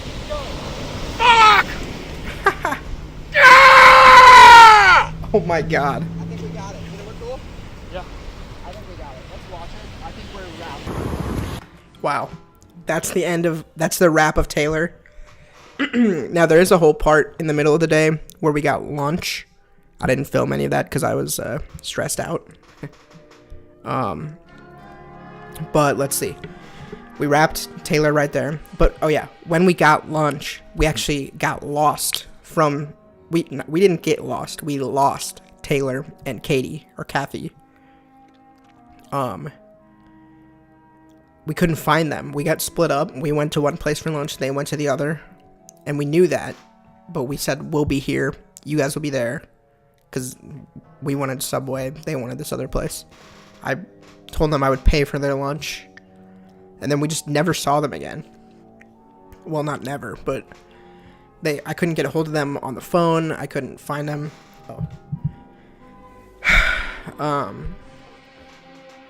That was so stressful because we thought they walked. We thought, because this was before he was wrapped. We thought he had had enough, and he was like, I'm out of here. And we were like, oh my god, for the second time today, we're going to have to like rewrite and start over and figure out like how to work with what we have and what we didn't get. And then we ended up finding them like in a logical place, but I swear we had been checking that place and they weren't there. And when we found them, they were sort of like, I thought they'd be pissed that like an hour had gone by with no communication. But they were just kind of sitting there chilling. I guess it's a nice place to be if you gotta hang out somewhere for an hour. So that was okay, but very funny. I've never lost an actor on set before. Now, Taylor left, and we just finished up the last few things we needed to do with Jacob. He was going a little crazy here, as you'll see.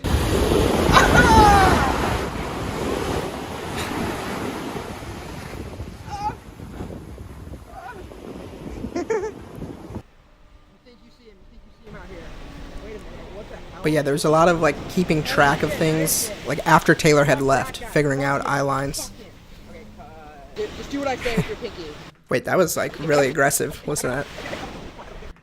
Wait a minute, what the hell? Oh shit, that is it. Fuck that guy. Fuck him. Fuck him. Okay, Fuck him. Just do what I say with your pinky. Interpret it. At long last, the Arcana will be pleased.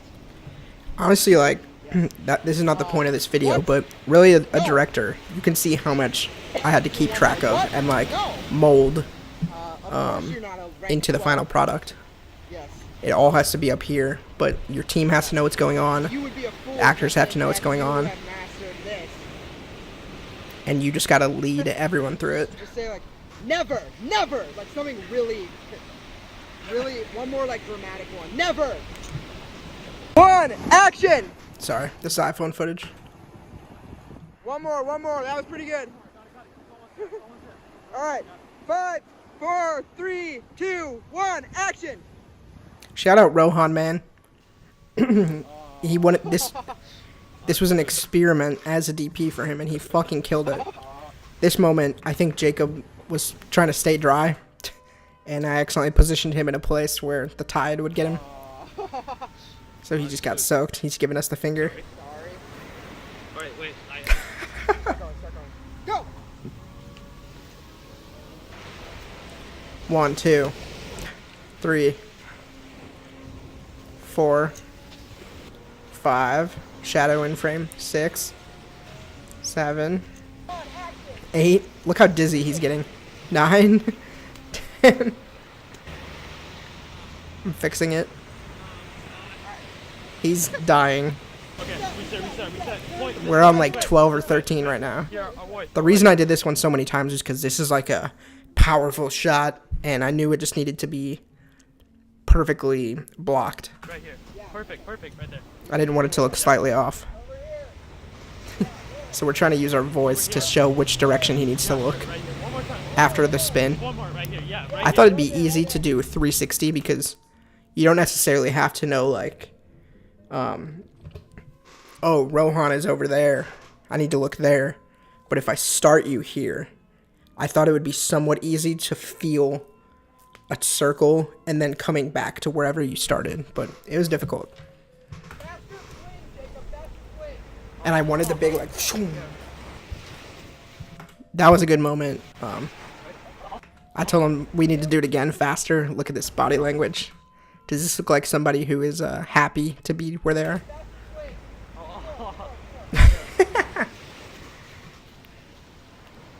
His tennis shoes are soaked. Yeah, can you work with that? Wait, I think that's the one we got. Wait. That might be it. Yeah, can you work with that? You like that? Can you work with it?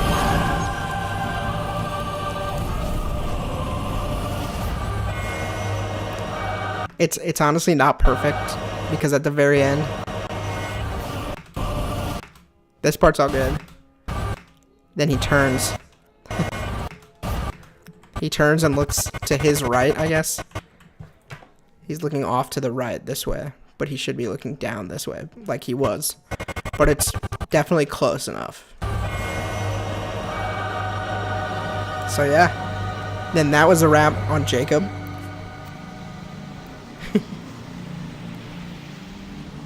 He had to dump all the sand and water out of his shoes. Rohan's still filming, but nobody knows that. I don't know why I was just standing there, but Jacob comes up to give me the hug. And I should have just given him a giant bear hug, but he was wet. And there you go. That's the production of Sleight Disturbance, baby. Wow. Wow. Man. There you go. So you might think the stream is over, but nope. It's about halfway. This stuff we're not going to go over. This is just the narration, which is what I'm replacing right now. But we're going to real quick talk about posts, because there's so much that went on. But I am going to take a break, because I've been sitting here talking for over 3 hours. So here we go. The next step, post-production. I broke these down into the different categories. So we'll start with editing when we get back. I'm going to take a quick break. I'll put on some better vibe music. And you guys just hang tight. I'll be right back. I'll give you something to watch, though. Let's call this like a maximum 5-minute break. Hopefully a little less. I'll be back.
Alright. That was, I hope you like that. I don't think I've ever, unless it got through the end and then looped, I don't know if we've really gotten to the end of that time lapse, because it always starts over when always starts back in the blank canvas. But that's the creation of Ernesto Wallace, one of the Howie characters. So yeah, normally our streams have better vibes than this, like better vibes like this, but we're gonna go back to the moody music. One sec. Not that. Wait. Nah. There we go. Back to this. Alright. I'm gonna see if I can end this in about 20 minutes. Let's go. So, editing. There's not too much to talk about for the editing. I guess the reason I put these here was to say, this is how the shoot ended. I got very sunburned, and we had to go to Starbucks to charge the camera, because since we started over and shot more than we were planning due to losing our location, we ran out of battery towards the very end after Taylor left. And we just had a few more shots, so we had to go to Starbucks. I bought them Starbucks, and we found an outlet and secretly charged the camera there. Because it was actually a Starbucks built into a, like, bigger grocery store. So there weren't a lot of outlets, but we found one. Then, since we literally lost the actor, and I got in a fight with him, and we got kicked out of our location, and all this stuff. Even though I love Taylor, you did amazing. I love you. I just said one of the strangest days of my film career. So now that that was all over, the difficult part of preparing and capturing the footage, it's time to start editing. So this is one of my early rough cuts. Like, actually the earliest rough cut. It's called the early comedic rough version. And it's actually pretty similar. I think it was basically really long of him running, and this shot was in there, which doesn't really belong. Yeah, so I sent that to Rohan. He liked it. Oh, here's where I talk about, well, I don't even know what's going on. Started with a little assembly cut, and it had temp music. I can't really play the temp music for copyright reasons. But we had no original score yet. I ended up shortening a lot of this after the fact. I cut that shot out. The point of this, let me just turn this way down. I guess that was too low, but I grabbed some stock footage that I was able to find on a royalty-free website. Sorry, I just powered through those rolls, the garlic rolls. And yeah, the idea here was to show, like, life moves on, like, the waves keep pushing. And then this shot, I don't know if I've ever publicly, like, said this, but my idea here was to be, like, basically Taylor's soul escaping here, like, leaving his body and flying away as a bird. And it works as, like, a metaphor for death, but also, like, literally, like, he's setting up the trick. Like, he's leaving this corpse behind. And he's going to get in position to start fucking with Jacob. There's that title sequence that we talked about. Then, yeah, this okay, so yeah, we realized we could use these edits. We could edit in these inserts to help make his house feel, like, a little more eerie, like something's going on. And then this shot, so here, basically an editing technique, I don't really know why. Well, I do know why. Whenever somebody tells me, or whenever I make a film, and I ask if somebody watched it or what they thought, the normal answer is, it was good, but I was confused. Or, like, if I say, like, do you know what happened? They say, like, honestly, no, but it looked cool. So what I was trying to do here, since there was a lot to take in, and then a drastic tone shift right here, I wanted to kind of recap the film up to this point.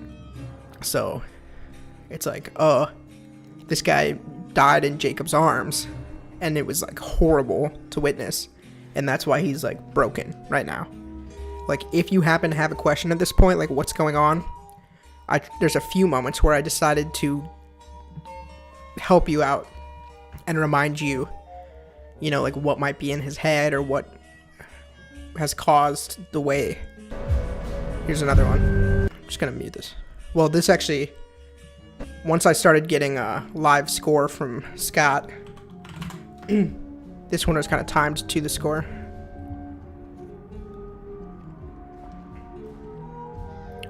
But yeah, like my thinking here is like, all right, if anyone's like, why is he walking through his house with a baseball bat? This is halfway through the movie. It's like, okay, well, he was running on the beach when this mysterious guy showed up. Tried to get him to pick a card. He stopped to indulge him. He picked a card. He picked the Jack of Hearts. Then the magician died doing what he loved, and that's confirmed to be real because it's in the local paper, the Los Angeles Times. There he is dying right in front of Jacob. Jacob's calling for help, doesn't know what to do. Now, everything in his house is like alive. He found the card that he picked in his morning cereal the day after the magician died. I'm trying to give you those answers. And then if you're still curious, like, what's he looking for here? It's like, all right, where did this card come from, you know? So I was actually really happy with those cuts. I don't know why this continues. I guess building up suspense. This is a fake silhouette of the magician right here that... oh, it's so, so dramatic. Why did I do it like that? I guess it's just to show you that in editing, I wanted this moment to pay off a little bit more as a jump scare, or as tension. So before, it looked like this. And then I was like, we gotta add in the shadow so that he thinks he's got him. He's like, I was right. He's in here. Okay, and then this one. So basically, transitions. I was trying to make really cool visuals and really cool transitions. So this one is so loud. Wait, I already did that one. Can I just do this? I mean, I can, but it doesn't do them all. So this transition I liked. I mean, it's super simple. But, there's basically, it's a real asset. It's from this shot. It's something that he threw over his shoulder. And it's just garbage masked as a wipe over the previous shot. Also, this is a 21 Pilot shirt. Shout out. I wanted that to get in there. There's probably more than one in this pile. Let's see. Not quite. I picked the most colorful and interesting clothes I could find, too. Octopuses kind of go with, like, the beach theme. So, yeah. This transition was fun. And that's why earlier you heard me ask Rohan, did the clothes fill the frame? Because I just wanted them to fill the frame. And also, this transition is like, it's kind of a transition through time. Because it's something that was thrown... Or wait, well, it's a little bit like, what's the word? Asynchronous, I don't know, trippy, I don't know. This is real, like, he was reading a letter on the porch, he dropped it on the porch, that's this. Boom. But then, these clothes are never actually on the porch. The idea is like, you're supposed to be like, what? Why is there a pile of clothes? What's going on? And then it's him throwing it from the shot that comes after this into the shot that comes before. So it's like a transition through time to bridge these two beats together. And then what do we have here? Oh, the idea here, we cut to black for a little bit. There's kind of a few moments where that could be Act 3. It could be the end. This is one where, this is the first time where I think you could say the story has a satisfying conclusion, and this could really be the end. He captures Jacob's soul, and he puts it in the deck. And we cut to black. That could be the end. And I wanted you to have enough time to think, is that the end? So I leave this big pause here of black. And I want it to be just a little bit longer than you think it should be. So you're really, still going, you're really like, is this the end? And then we got lucky that he's wearing this pitch black suit. It like perfectly, I don't even have to do any effect or anything. he just brings the deck up, and you're like, oh shit, where is this going? It's not over. And then he has that big explosion. And the reason that I wanted to do that was to really give I want the audience to think, what was that all missing? Like, why would it not be very satisfying if that was the end? It works as an ending, but the reason is, it doesn't answer the question, why? Why did any of this happen? Why Jacob? Why the magician? Why the Jack of Hearts? Doesn't answer any of that. I mean, I guess we do know why the Jack of Hearts, but so then the real Act 3 answers why. What was the magician's motivation? You know, and we also switch, this is an editing thing, we switch protagonists, essentially. We're not following Jacob anymore, we're following the magician. So, I mean, if anything, this is almost the magician's story, even though Jacob is on screen for the majority of it. And then this is so complicated for people to get, but it was interesting when some people actually either got it or came close. Nobody really said they were confused this time. Everybody at least was able to come up with an interpretation. So, we cut back to the beginning here, and this is the other thing. This could have been the next Act 3. This could be the end. He gets told, you'll never be good enough. That could be the end. And you still know, like, damn, it was all for nothing. But then the real heavy hitter is that we cut back to the beginning, and you see that he gets a chance to actually learn and change from understanding what would happen if he went through with it. So this is like an alternate version of the beginning, where instead of taking the card and beginning the trick and starting to fake his death, he just leaves, or he lets Jacob leave. And then finally, I'm going to show you the comparison of the first and the last shots of the film. Wait, let me close. This on the left is the first shot of the film. This is the last shot on the right. So we bring you, we bring you into it through Jacob and his goofy, fun antics. And like I said in the first part of the video, I wanted to start it out pretty slapstick.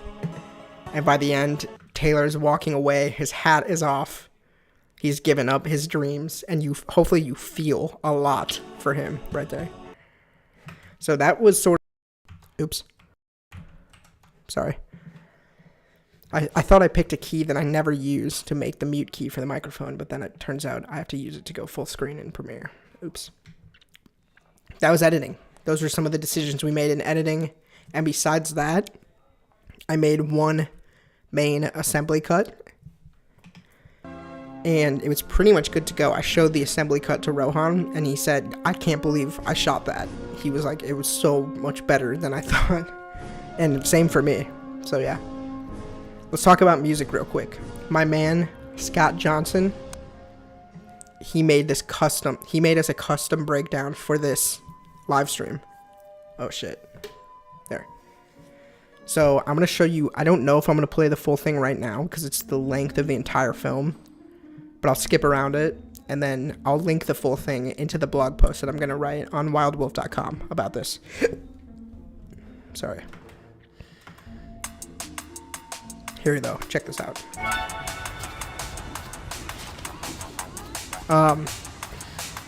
So what you're seeing are all the notes and layers of instruments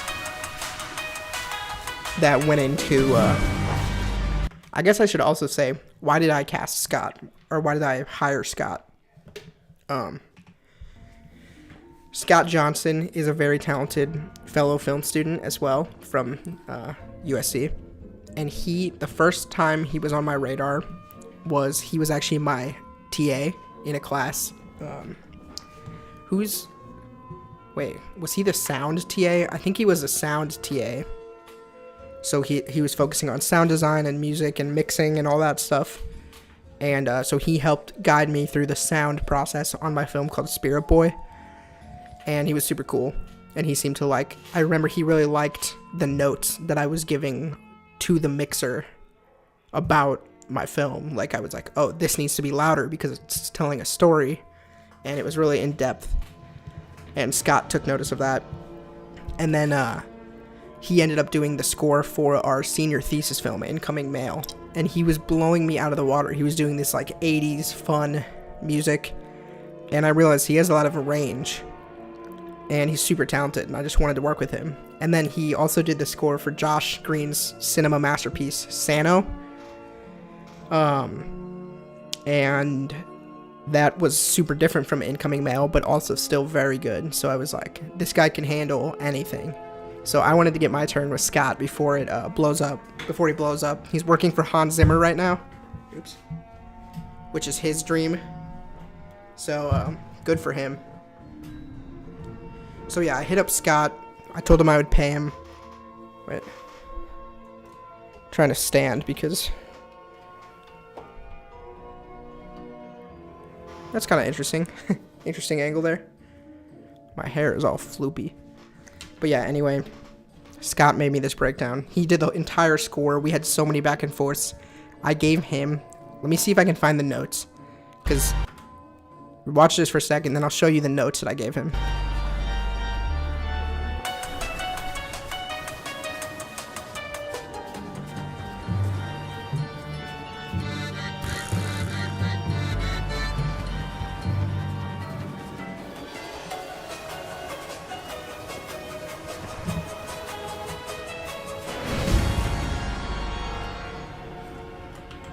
Oh, sorry. I'm turning off the background music. That's my bad.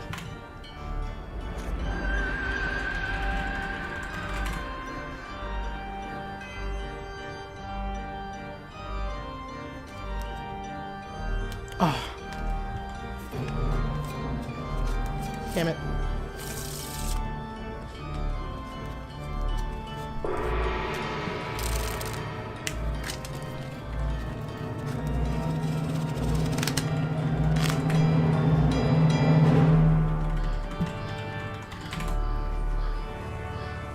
Wait. So yeah, the point of this is he's showing like what he was trying to accomplish with each cue, but then he's also showing how they're connected via motifs.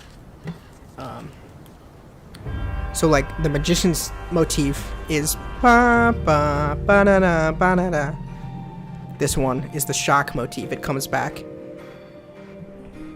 That's true. It's based on an original version of the Runner's theme, because that one took a while to get right at the beginning.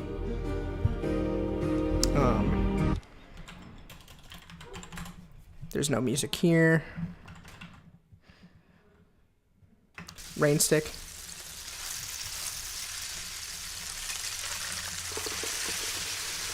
Yeah.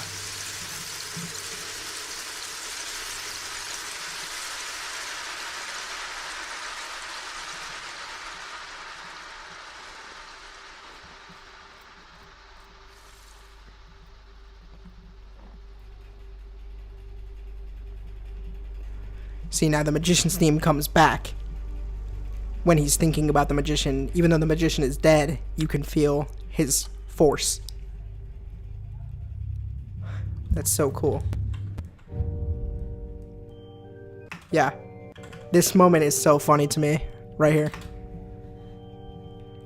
There you go. You can tell from the music. He's thinking, oh shit, the magician. What's going on? And so yeah, that really right after I locked my assembly cut, we started this process of scoring. And there were like 11 total versions that it took to get up to here. So here's the Runner's theme. Listen to this. Does it sound familiar? And he manipulates it. And the way he manipulates it shows you how things have changed since the last time you heard it. The Runner's theme. Now it's ghostly, uneasy, and wavering. This is the way a composer thinks, and it's just super cool. This is like that high-pitched, or high-paced music he was running to at the beginning. Slowed down now. Now here we go one more time, magician theme incoming.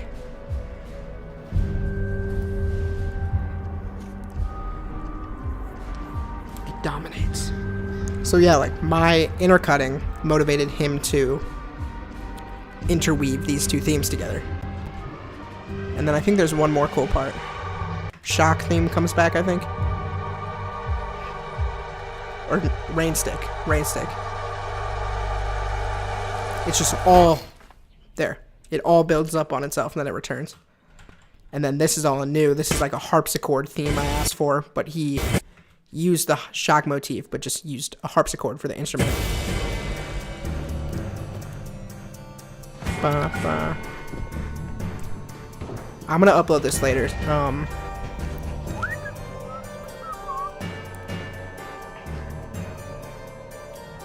I chose harpsichord because it kind of sounds medieval to me, like kings and queens and jacks and stuff like that. So it helps fill the aesthetic. It helps complement the visual aesthetic. I told him that this moment he's looking to God because he's like, what's going on? I can't comprehend this. It's not of this earth. I need help from a higher power. So Scott incorporated a choir there to represent God. Premiere might have just crashed. Let's see. I think we're good. But yeah. And then, I mean, this shit is awesome. This is really the biggest... What's it called? This return of the magician motif right here is so epic. Same melody. And this is when you realize it's not really his theme. This is his theme. And Taylor has like the weak version of it. So yeah, that's pretty much everything I think we've been through here. The figure. The deep choirs are for the figure.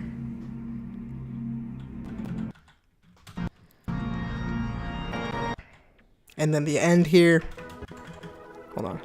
New territory.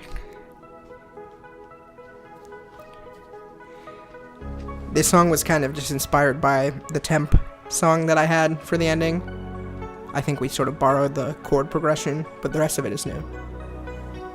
And this makes me laugh so much because I asked Scott, or I told him, I didn't ask him, I said, this is the type of film that at the end, I want the audience wondering what just happened. And he worked that into the music. It's like uplifting, but you're not quite sure why. And it's kind of dark. I love that he remembered that I said what just happened. And then yeah, this is actually repurposed from another part as well. Yeah. Our void sequence, the opening and the void sequence, that's what took the hardest for music. I think he shows it at the end. Yeah. This is what it was gonna be.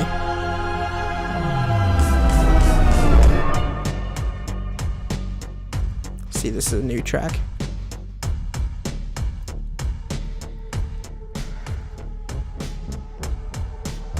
He is really smart. Shout out. SJ. Here we go.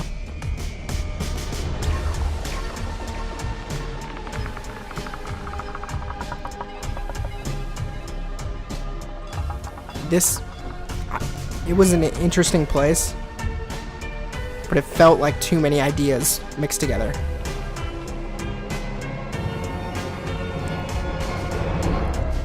But I told him I liked this part, and this became the credits.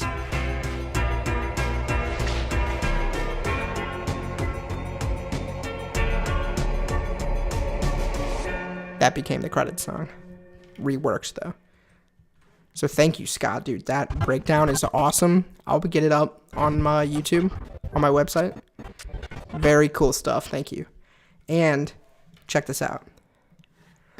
This is a little bit obnoxious, but these are the notes that I gave to Scott.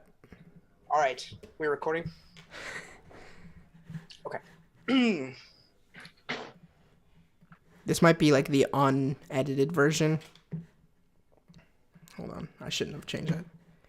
It's 2 hours long. I was in Hawaii, and I felt like I don't want to just give him a what's it called? I don't want to just give him a giant wall of text. This was just for his first delivery of the full film. I was like, I don't want him to have just a piece of paper to look at. I want him to hear it from me, what's working and what's not. When we get to, obviously, this first shot where something that's not part of the routine happens and throws him out of it. Of the magician theme.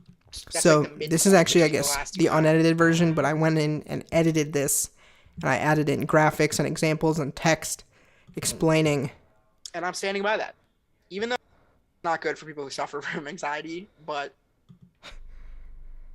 I don't know what I was talking about. I know I just said, like, harpsichord and stuff can continue, and it can, but this should really be an evolution, part of the mystery building, to a new sound, because we're 7 minutes in, we're like 2/3 of the way in, and I don't want, instead of them saying, dang, I'm over this this organ, I want them to just be like, damn, I never thought this film would escalate to here, we're in a whole new genre.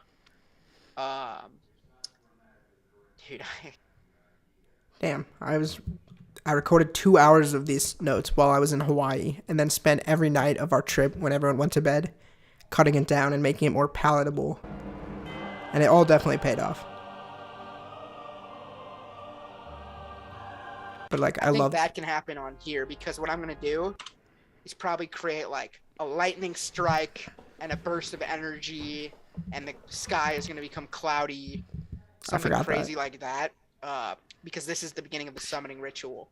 So I think, and that way, going straight from single held out note, boom, to explosion, that beat right here will begin sort of the ending. Yep. And I think it will just... Wow. Or... changed. It's the ending. This is like the epilogue, I guess. Oh, it could be so awesome. And so I'm excited to hear these tracks sort of escalate. And I didn't know if he would like absolutely hate this. Based on... But he ended up saying it was the best notes he'd ever been given. So I'm very happy to hear that. Sorry. Let's keep this music going. Who's still here? Michael Wasserman. Here, hold on a sec. I'll answer you. Let me put the music back on. Let's see. How long have you been here? You said, I may have missed this, but did you discuss how you found the actor for the magician? It's not my buddy. I didn't know him before. I did discuss it, but I'll briefly show you. Wait, how am I listening to an ad? Images, tables, and databases. Tables. Here. I'm trying to speed up so I can go hang out with the boys. But here, you can either... The border looks sick. Thank you, bro. This is the Sleight Disturbance border. You just got here. All right, cool. This entire stream has only been Sleight Disturbance focused. But let me turn this music up a little bit. I'll show you the answer real quick, then I'm going to keep pushing forward, but we're actually about to get into the really interesting stuff. Here's how I found the answer for the actor from the magician, though. Hold on. Okay. Real quick. It was written for Sydney, and then it fell through when we were supposed to do it originally. Then I wanted this guy to do it, because I've worked with him before, and he's great. He was in this film, but he couldn't do it. So then we opened it up. We used a casting website to find other actors, and we found all these people. Boom. Like, more than just these, but these are the top people. And we didn't really love any of them. And I was sort of bummed out that we're going to have to make a choice between, like, you know, not exactly what we were picturing. And then out of nowhere, I received this video in an email from one applicant. It just comes in as a self-tape. He was the last guy to submit, but he made this just for this project to show us that he really wanted the role.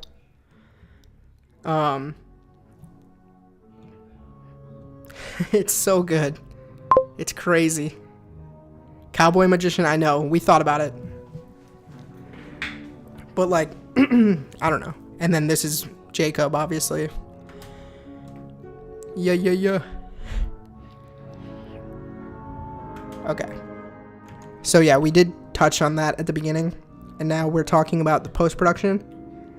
So let me see. But the post-production is the interesting stuff, because that's where I brought everything together. So that was music. Oh my god.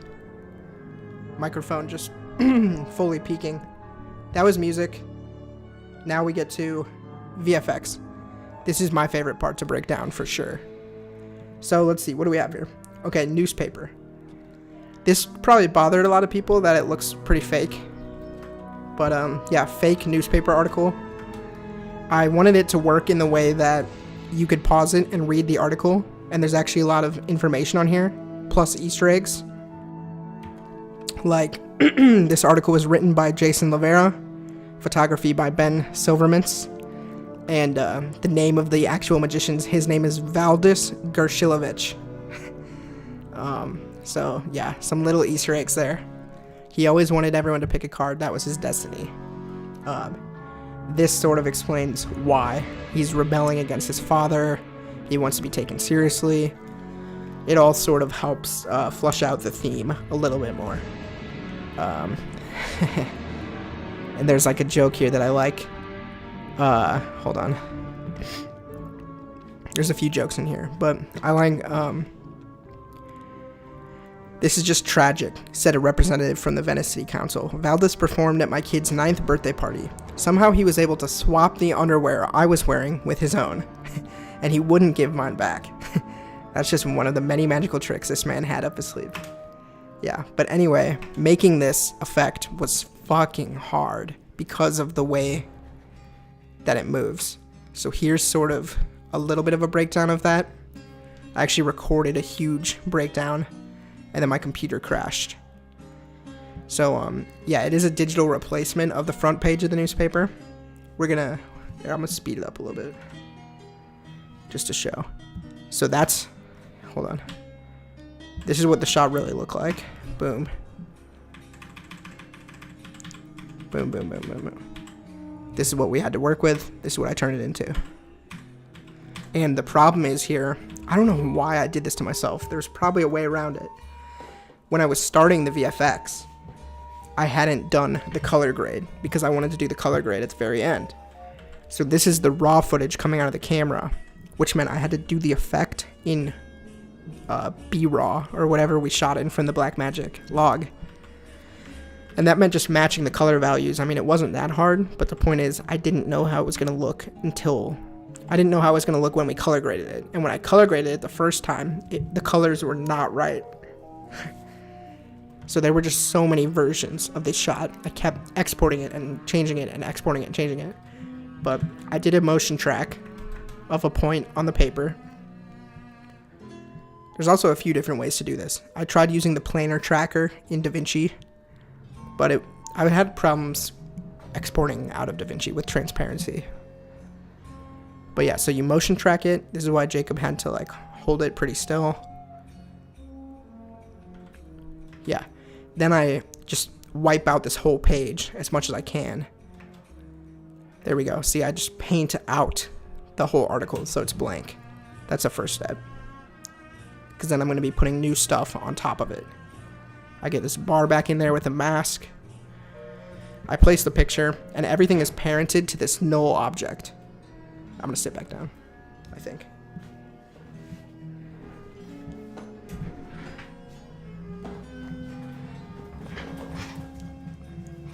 So here you can see I'm trying to match the color of the photo to the color of the photography, you know, of the shot. And yeah, it was just tweaking. There's a ton of layers in here. That's all custom text layers that could be changed if I needed to for any reason. I had to do the work too in quarter resolution because my computer couldn't actually look at it in full resolution. And then I could just load one frame of real resolution to see how it looks. Investigation by Jason Lavera. See, there I can change it, and then if I go back, it'll be changed in the final shot. Oh, I guess that's that. Oh no, not necessarily. I added a little tree into this photo because I thought this negative space was sort of too empty. So fake tree in there.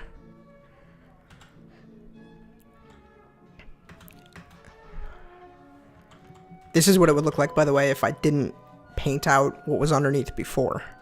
You know? I accidentally had that turned off. I'm going to fix it. So this is only part of the... This is all building the beginning.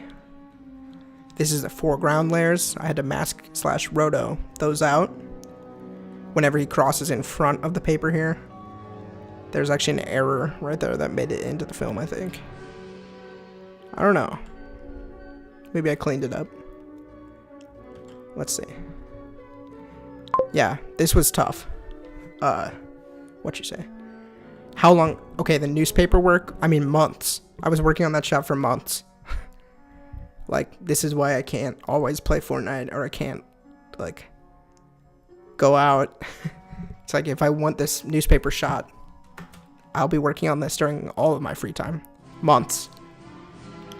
Because the idea was to, like, have it be so passable that it wouldn't take you out of the film.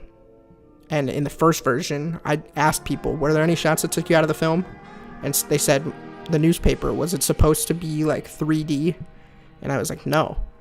So I knew I had to go back and fix it.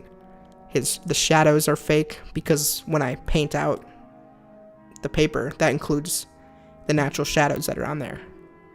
So I have to recreate those. Hold on.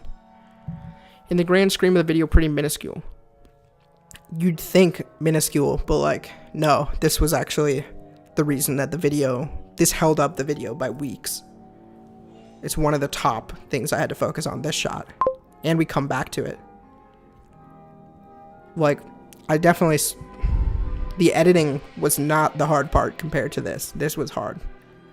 And time consuming. Hold on. Do the details like that take more time than... This is the most complicated effect. And the problem is, if I do it right, then it's just invisible. But it's such a big thing, and you know what it's supposed to look like. Because everybody has seen a newspaper before. And it's just right in your face, and it's in focus. But like magic effects, people don't know what that looks like, you know? You can get away with more. Alright, so that was most of the newspaper thing. Here's another thing. Here's another example, Mike. This light was in the shot, and so I had to go in and remove it twice. And here's kind of like what goes into that. Nobody will know that that happened. But either way, here's what I have to do.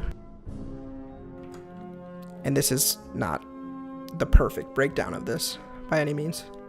I'm just showing you layer by layer. Why did I start there?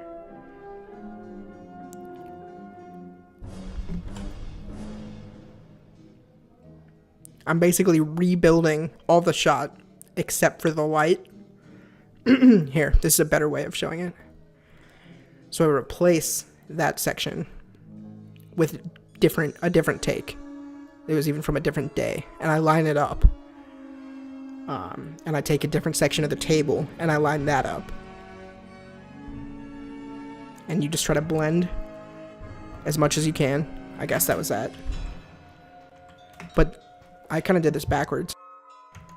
Because, yeah, you do all that, and then you have to roto out anything that's going to go in front of that. And put it back in front of it. So there's so many layers needed. But yeah, and then finally...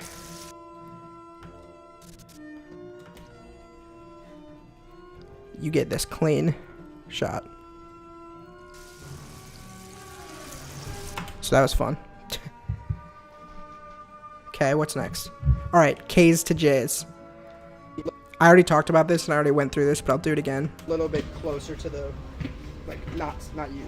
I don't think the slant will make the shot look very I'm going to ask him to hide the K. Head on you are, the better. We couldn't find a costume that had a jack, so I just said, I'll try to trick everybody's brains by, in post, changing all the K's to J's, and that might be enough to trick your brain. And try to hide the K if you can. It's gonna create so much work. I can turn my shoulder. Yeah. Yeah, we're trying to shoot around it. Because anytime it's in the frame, I'm gonna have to go in and paint it out like this. Same thing with the newspaper. But even more difficult because it's on his costume and it's gotta move with him. So like these J's right there are fake.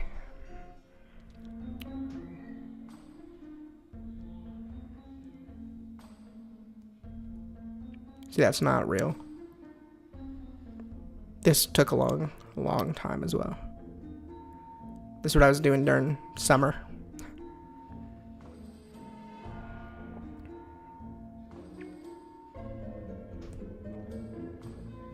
Speed it up.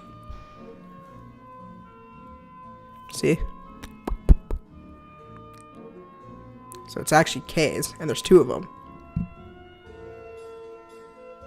But I go in there.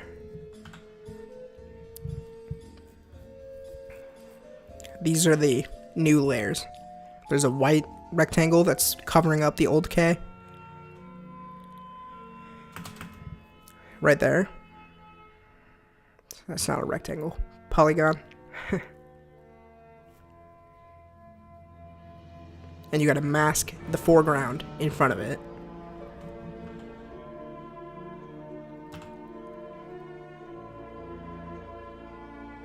This is all done mostly by hand. Let's see, what do we have here? Is stuff like this more challenging than some edits?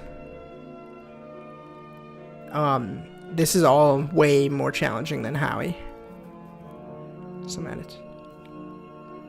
This is more challenging than Howie because it's live action and people know what reality looks like.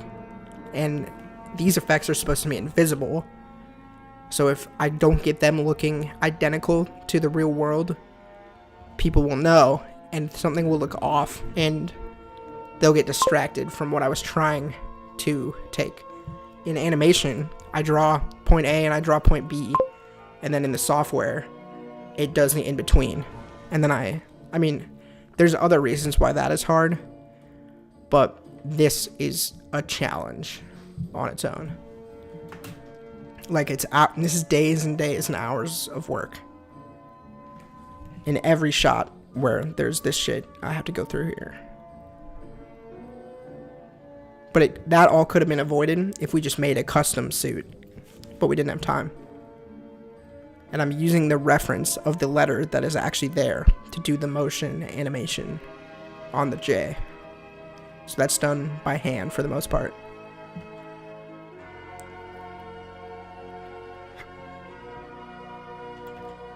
With some warping. See, look, all of these gray rectangles are fucking rectangles. Diamonds.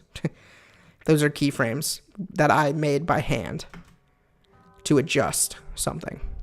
And this is just one shot. It's some of the layers on one shot. Done before the color grade as well, which is difficult.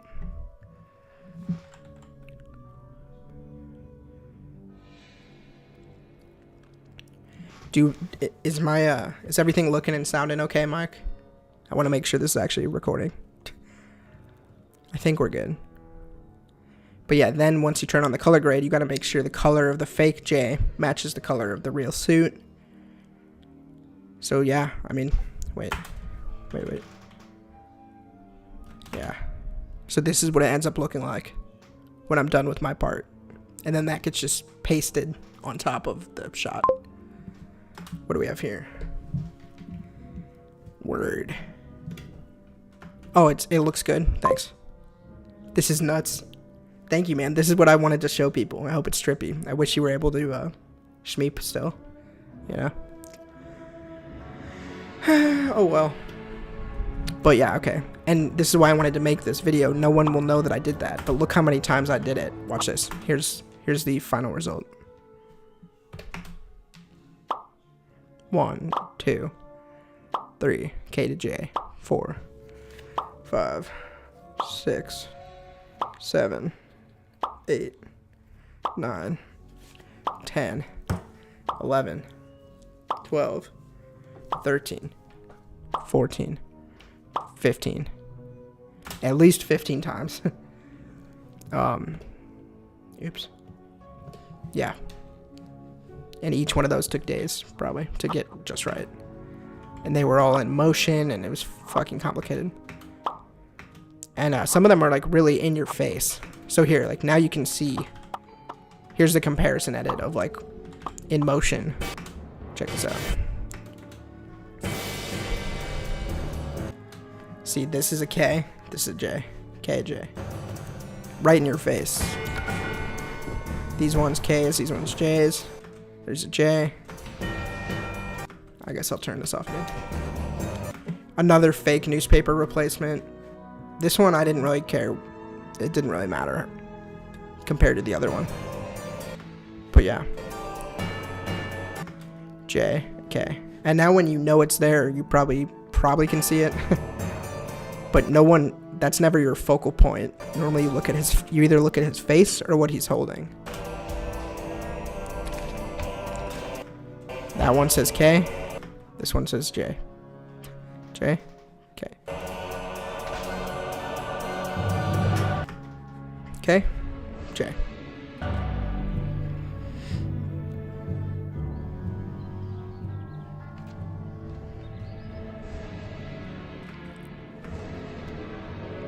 J, K. This one is really in your face, see? And like, I know that card is still a king, but seeing the J, I think makes you not even question it. The difference in brightness, the explanation for that, let me make sure I understand your question though. What about the difference in brightness even? So the difference in brightness is simply, this is the final color grade, and this was a temporary color grade. Yeah, quality and brightness. This, good question though. This is a temporary color grade from an earlier cut. That's the only version of the edit that I had that would match perfectly frame by frame. Wait, here's the thing. Wow, look at this. On this one, you can see the K through from the front. You can see it through. So on this one, I had to get rid of that. That's like all the detail, you know. So yeah, these are just playing from the assembly cut. And then this is the final color grade, which was the only version that had all these shots replaced. It was just the easiest, quickest way to make a side-by-side. But this shows, I'm going to talk about color, but this shows, you know, the importance of color grading. This one looks all cinematic and good, and this one looks like crap.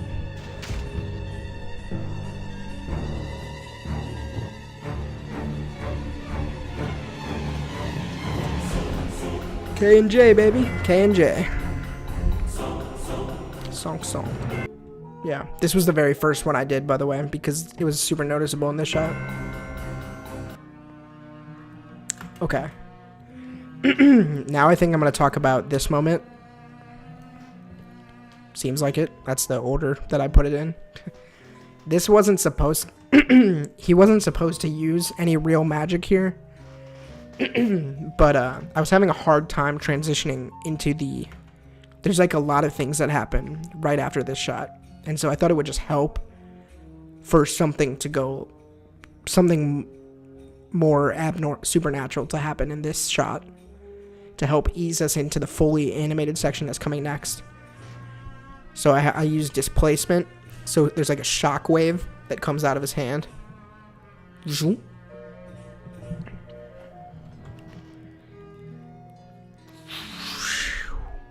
I want it to look like he's sucking in Jacob's soul into his deck.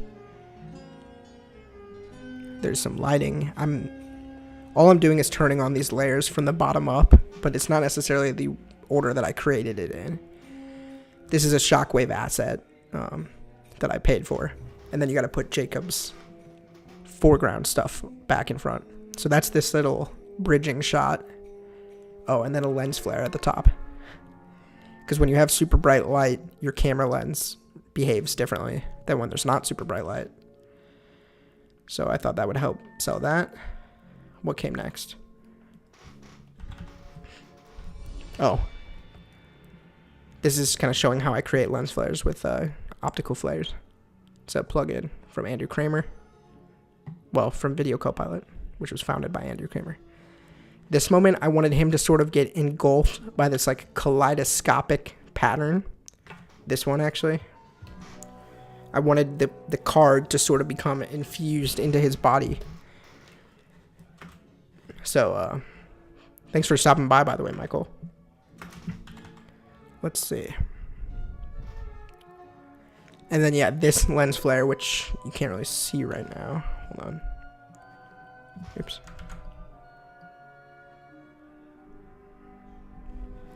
This is like, that's what was coming out of Taylor's hand. That's what it's supposed to be. Like, this is the reverse shot of that angle.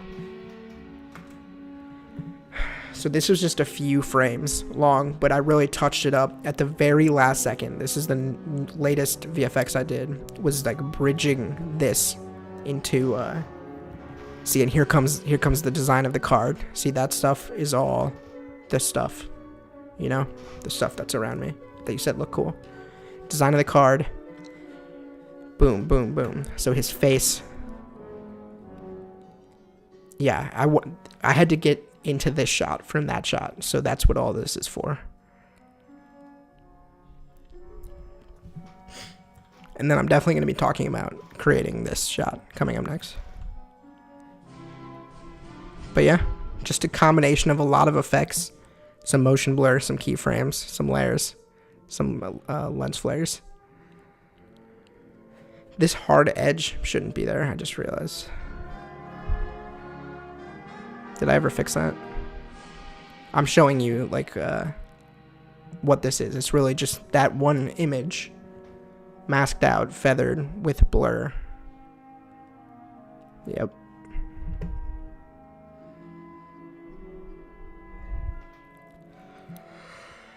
Threw this together in about 60 seconds. No. This took like a few nights of working on, probably. But I wanted to get this video up and running, and like, if someone doesn't really just take it away from you or keep asking you where it is, you can probably just work forever. So this is this section. I don't think it really needs to be so.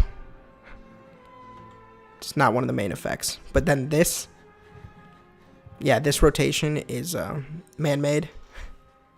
I just took the layer, rotated it, and then, yeah, keyframed it to end up coming back to normal by the end. And it created this really cool camera move. When am I going to realize that I need to fix the size of the shot? Do I never realize that? It's all tiny. Yeah, there we go. Yeah, so there's just layer after layer of like stuff going on. Didn't I already show this? Okay. What do we have? Super sick. Thank you. I'm glad it worked out. What do we have here? All right, so this is how we did the next part. I already showed this footage.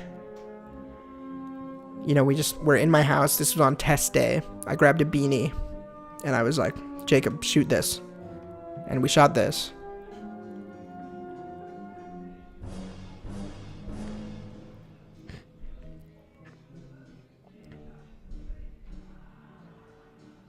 Okay, that's the reference footage. And it drives the performance. Right. I made it black and white when it was in the cut, just to kind of show that it's like an unfinished effect. And I slid it from left to right to keep him in the middle. This was a test. This was the very first test that I did of this with a software called Absinthe. As soon as I saw Absinthe as a software, I was like, I gotta write this. I gotta write a reason to use this into the film. But what it is you draw a keyframe. So I drew this in Photoshop with brushes. I traced his eyes, I made up the hat, and I made up the coat. Super rough, because I knew this was just a test.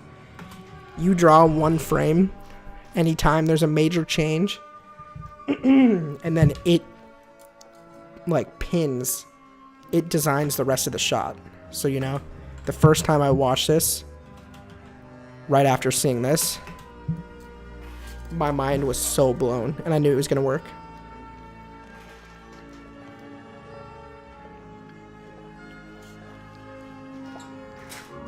I was I was so excited. This all came from like one drawing.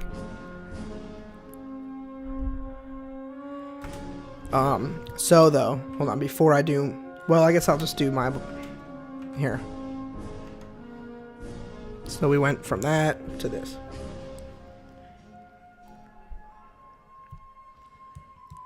And it was a little bit tough. Yeah, it used to say, it used to have a message: to be the card is to live it. And then I just changed it to the visual. Like, it's like, oh, the whole collection is done, and now he's joined them. He is the Jack of Hearts in the deck. But I think there should be a little bit more. Yeah, here's some more. This is all out of order, I guess. So we saw this test. This kind of shows how I did this in Photoshop. You take your keyframes. So like, the first time we see the back of his head, that's new information. The software doesn't understand what it's looking at. So I take the brushes and, you know, do one layer for each color. And I just designed a jester robe, a jack robe. Not jester, but like just some kind of court royalty. I don't know what a jack is supposed to be.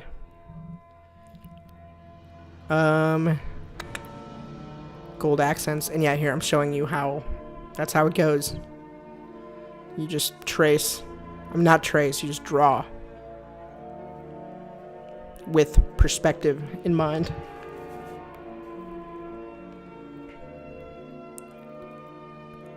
Let's see, where does this go?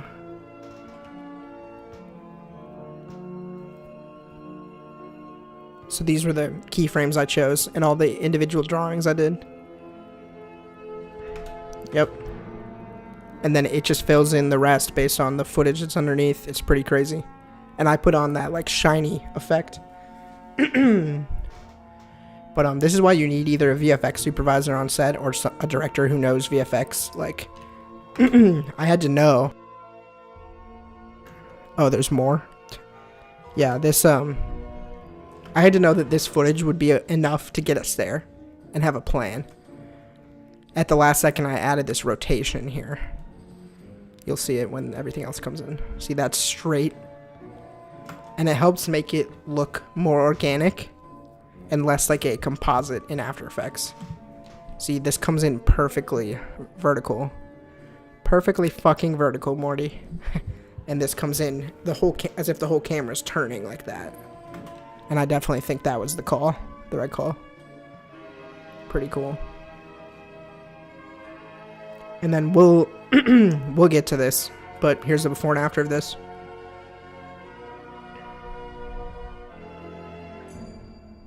Haha, that's so cool.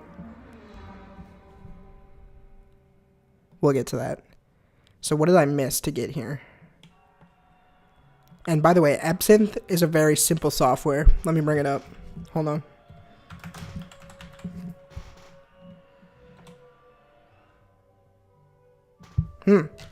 Doesn't even seem to work on this computer.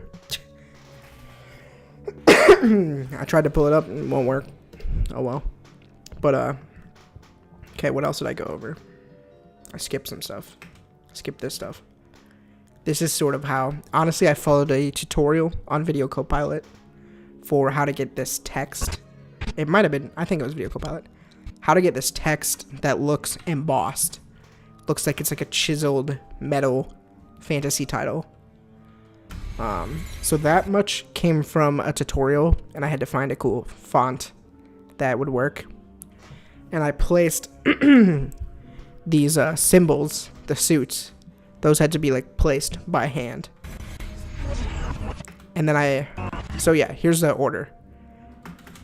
It starts as just a flat, it's procedural though. So if I animate this, that's what the titles will look like. But starts as just a flat image. This is the font. I laid it all out. It's all still. This is some of my temp music. It's from 21 Pilots. Then I work on the look of the gold text and the colors.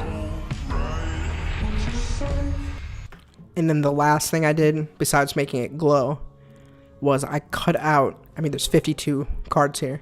I cut each one out and put it on its own layer. And then they were all able to wiggle around independently. See how they're like wiggling? Oops. Oh no.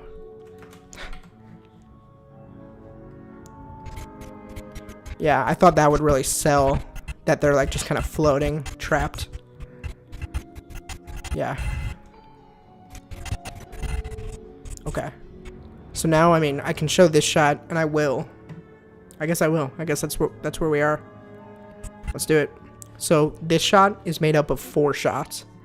So I labeled part A, part B, and part C. I'll show you. This is A. That's where part A ends. This is part B. This is part C. This is part D. Mike's leaving. You're gonna want to see this. Save the cool stuff. I'm just gonna keep going. It's all cool. This is really cool though. A lot of people want to ask this about this. So now in the final shot, if I slow it down, I'm using the same like distortion technique. When he snaps, a ripple shockwave comes out. I need to move this. Hold on. Oops, not that. Not that. Not that.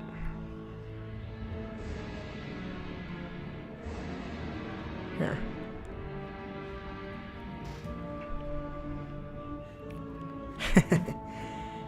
Alright. Oops. Alright, part A. He's really there. And then I cut. I turn him into a bunch of little balls. And I'm going to scatter them. They're getting scattered. That's what like all these things are.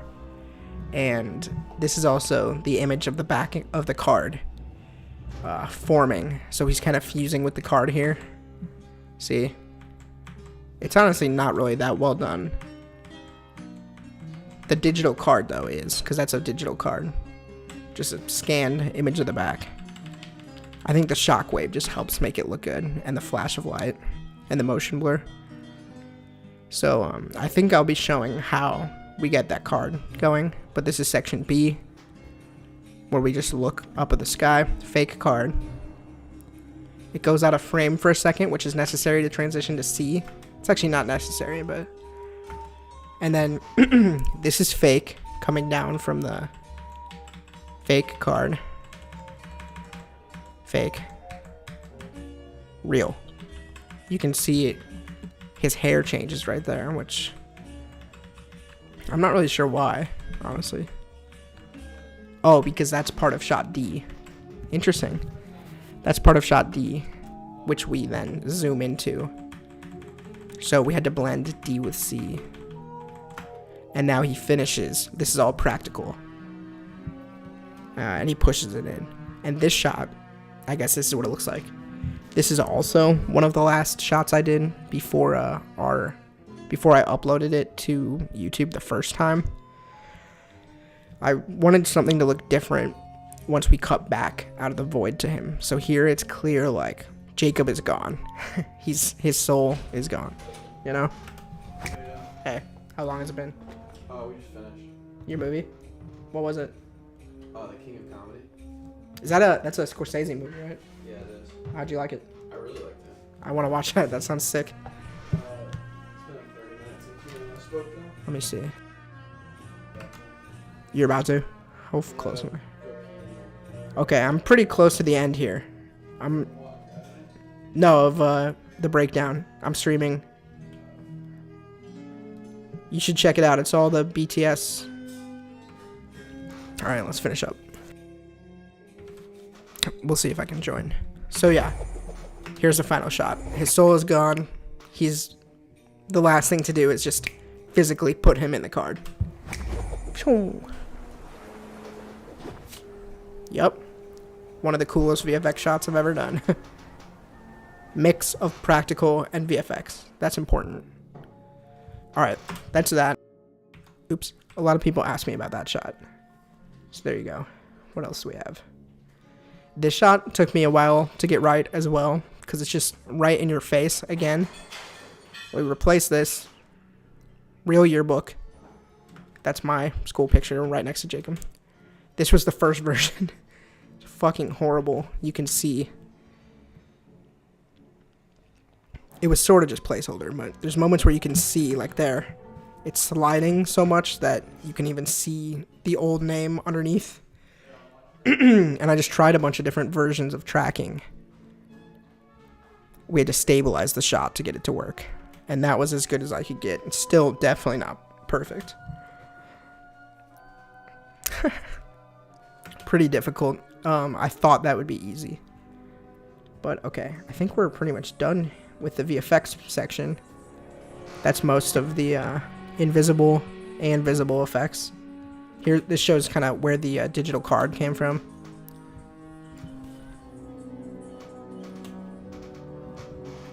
What you got there?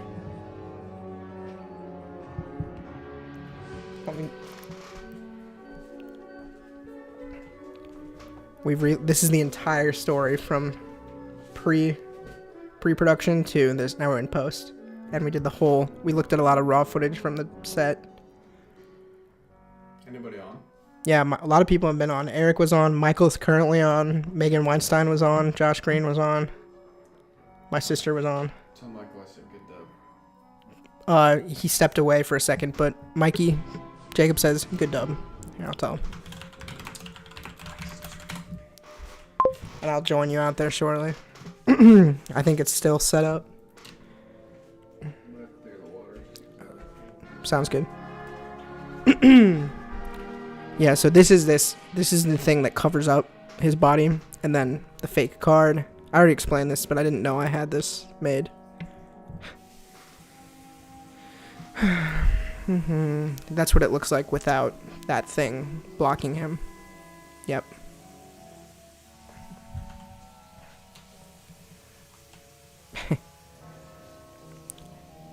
And this is just taken from later. That patch is taken from later in the shot. And this is sort of, you know, this is what everything I just explained. It's just showing you in the project. I didn't know that I had this. This was an example that I made of showing like what you can do when you take someone and separate them from the background, which you'd be able to do easily with green screen. But here I use the paint out method. But I was just playing with different effects to find out ways to make him disappear. And this is also like early footage of me messing around with the fake card. The cool thing about the fake card is it's in After Effects, but it has two sides.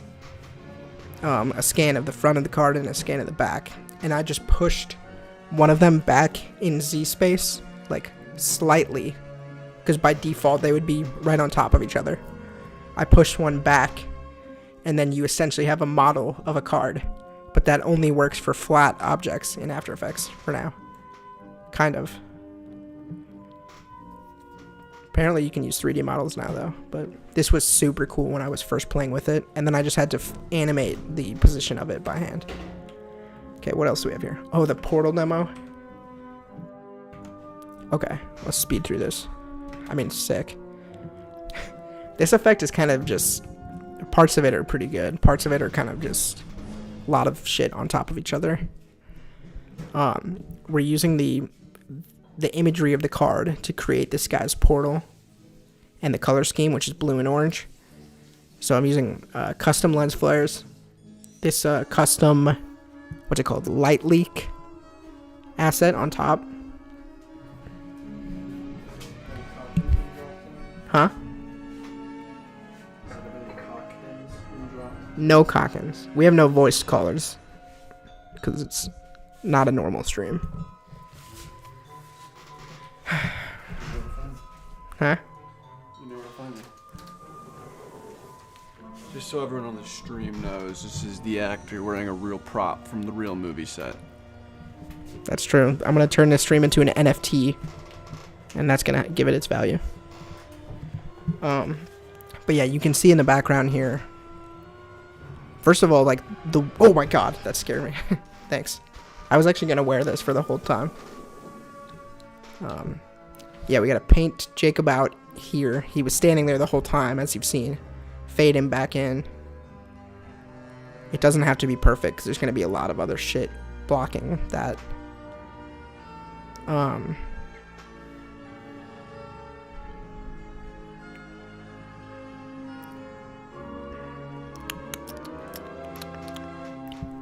When you have a bunch of light assets, like portals and stuff, you have to relight the ground and the walls and anything that would be catching that light. So eventually, I'm gonna turn it back on. There we go. Fake lighting on the ground, orange and blue glow, and there should be some on Jacob too. But by the time he comes in, the portal is mostly closed. I guess I'm showing the paint out, maybe. I don't know what I'm showing here. I'm gonna skip. Yeah, I think I'm showing how the paint out works.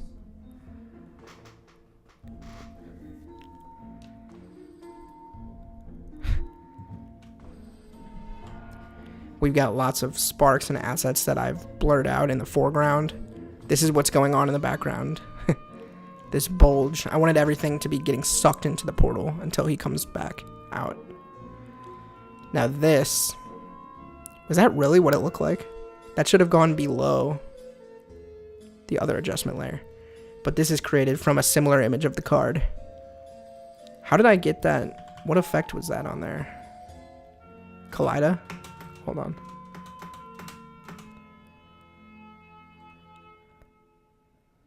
Did I pass it? Yeah. Okay, CC Collida. And it's the rotation, I see. Because that was pretty cool. I was trying to do that for something else, and I couldn't do it again. That's why I record stuff like this. But yeah, these patterns and stuff, I wanted him to be, it's like he's the god of these patterns that you see on the back of a deck.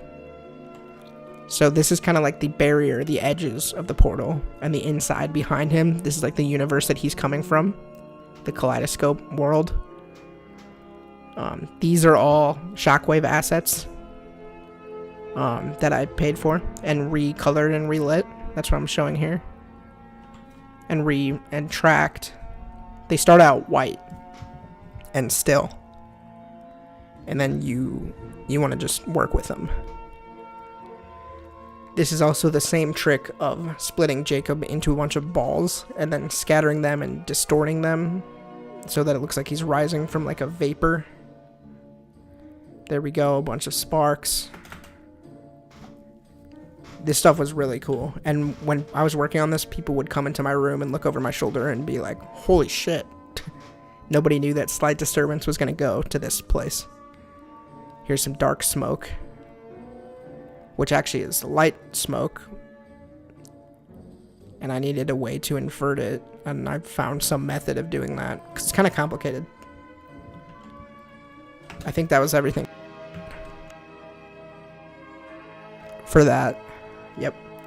That's pretty cool. What else do we have? Yeah, so here's all that side by side.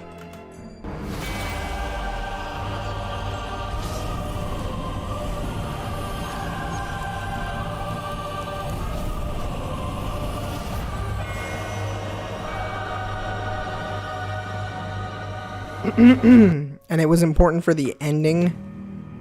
What is this? Oh, it's important for the ending of some shots to still be present in the beginning of other shots, and that's why you get, like, I think a good example. Hold on. Really, the only clear example is this. The smoke, the black smoke, is still lingering in this shot from this shot, and that helps make it believable, like the spacing and stuff. So then this next thing, the whole point is just that even the captions are sort of an effect. This was like temp, and then this one I just added a drop shadow to it, but the other one, hold on, so these were the temp on the left, and for the figure I was just using some random font, knowing I would change it later. And then later, once I worked out the method for using the titles in the Ace 2, 3, 4, like the void of all the cards. Oops. It's hard to wear a crown with headphones. But this is the same method for that, and it's sort of inspired by that gold chain aesthetic. Which was, as you saw, an accident, basically a happy accident where it wasn't part of the plan, but I think it works out to make him feel super powerful. So even his subtitles, I wanted to feel super powerful compared to the other guy. So that's just a nice jump. That's something that had to happen in basically VFX. Also, we were able to rewrite the scene a little bit, as many times as we want, because it's silent. So the original line was, "Is my training complete?" And I made it even more clear. "Can I be like you now?" And I figured out that this is a better way to simulate laughing, where it builds. Why? I changed the wording of this a little bit. Why can I never? Why can't I ever?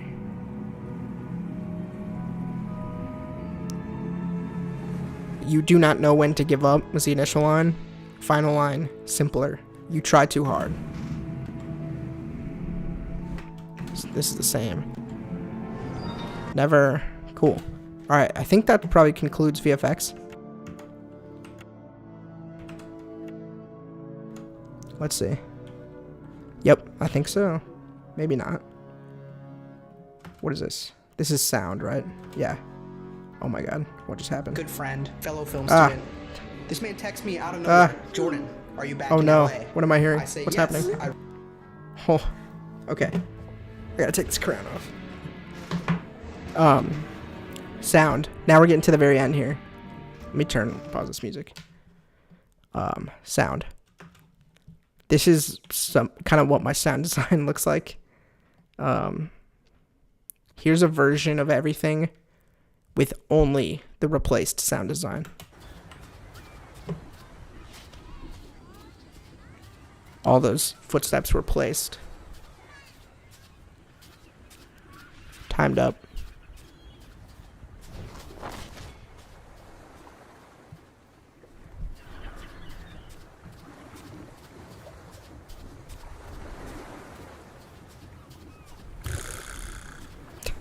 Little bit stylized.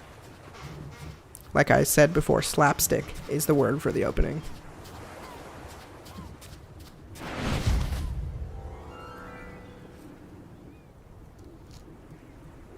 Even like the sound of his headphones is like faked. Sound of all these cards.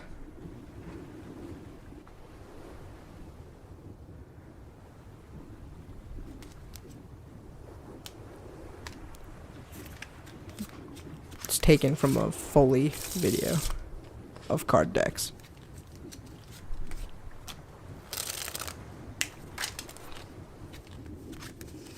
These are all card noises, I think. Or something. Or maybe I never got this timed up fully. I don't know, but the point is there's... Hold on. What else would be a good moment?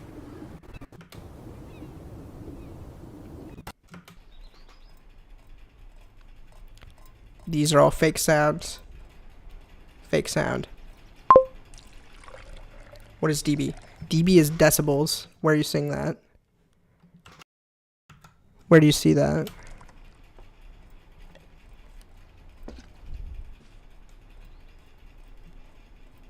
Oh, good. I see.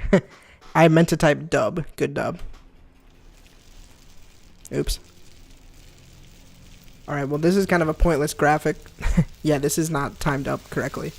These are the water drops. But oh well, you get the point. There's a lot of... I'll just speed through it then. Yeah, good dub. My bad. These are all like footsteps. Any noise you hear. He says spect. Yeah.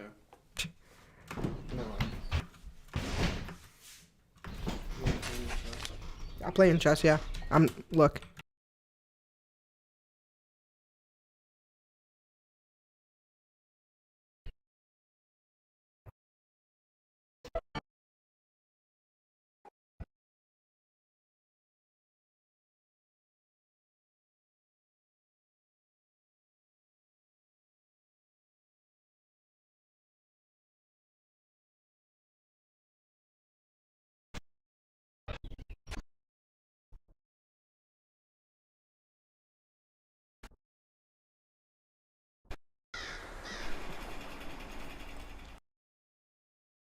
Alright. Sorry. Yeah, I don't know. A lot of thoughtful sound design and backgrounds.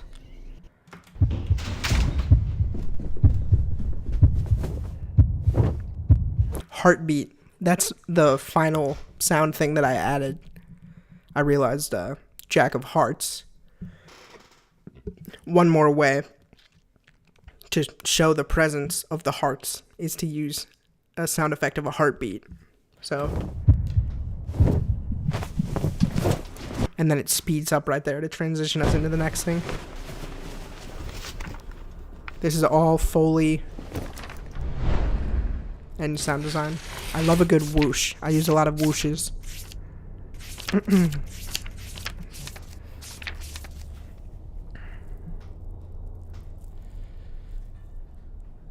There's no sound design on that. You going through your sound? Huh? Are you going through your sound? Yeah. You wanna hear? I like watching sound. Fuck yeah. Put on a headphone. If you want.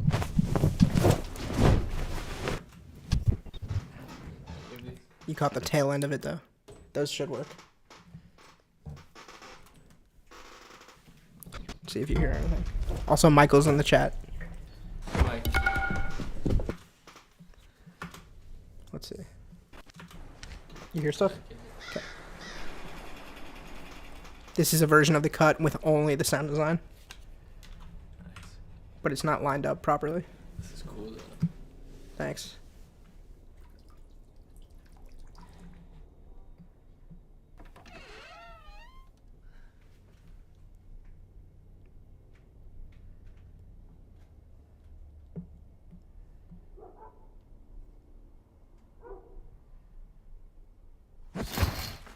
Huh?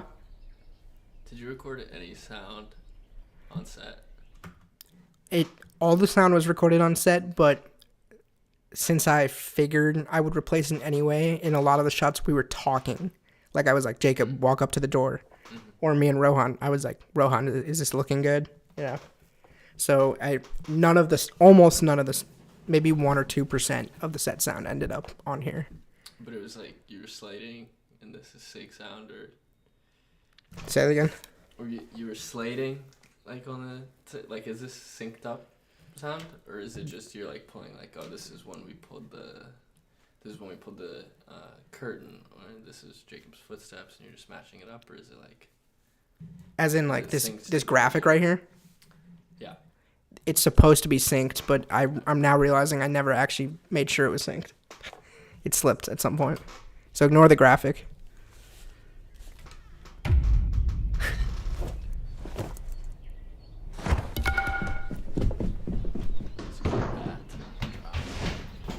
I think one of those, oh my god, one of those was actually set sound because he made a good noise when he like hit the. Don, hey, how are we, baby? Nice little tie in our match earlier today. Our match? Did you guys have some type of sports game?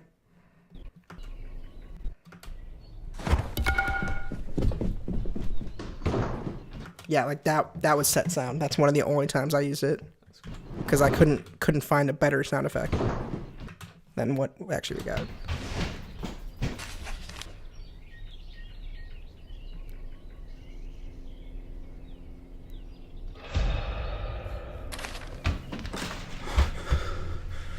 This is set sound too.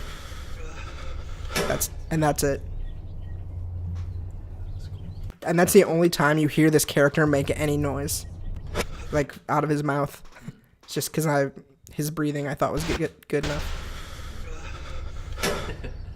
But I added some on top. You can hear there's 2 layers of breathing, I think.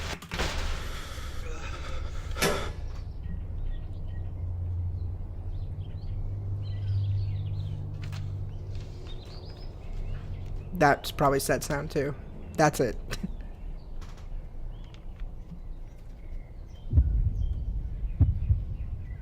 There's the heartbeat.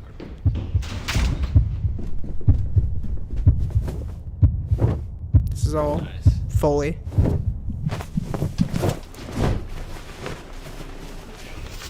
I love the whooshes.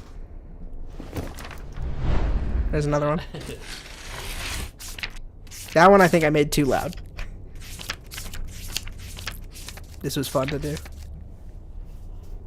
Is most of this Foley? Like you recorded yourself? Not most of it. Most of it I found online. Things I couldn't find, I recorded. This is all fake.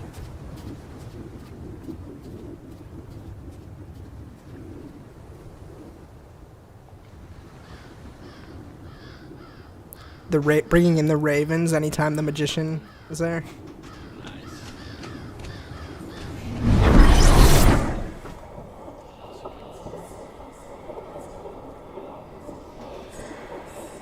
The spirits of the other 51 cards, souls. All of this got drowned out by the music, pretty much.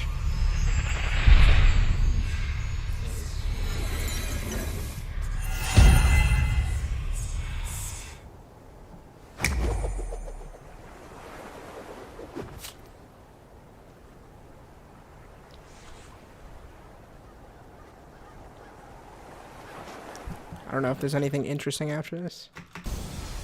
I guess maybe this.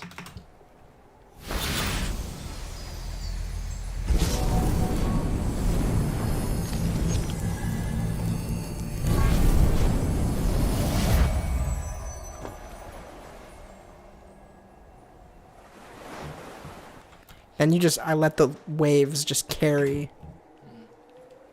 And the wind.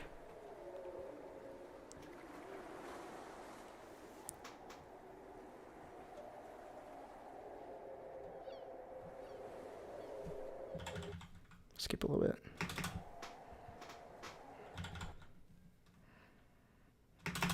Oh, yeah. Not much else there. And then the only other thing I have to go over. Oh, color. Here, you'll like this. Inspiration for color. Man, except for shoes. Atlanta. Yeah, but all of my color grading, I just want it to look like Atlanta with the grain and the highlights. Don't be having 11. Yeah. See? That's nice. And the just vibrant colors. Let me put this music back on. And then what do we have here? Oh. This is essentially the color palette of the movie. Like, some of it came from the location. Some of it came from the card itself. This is too loud. Like, the red is from the color on the card. This is, like, the color of, like, the figure. The black and... I don't know. This part was pretentious. But the point is, like, all the shots fit within those colors, you know? And therefore, the whole film has, like, a vibe.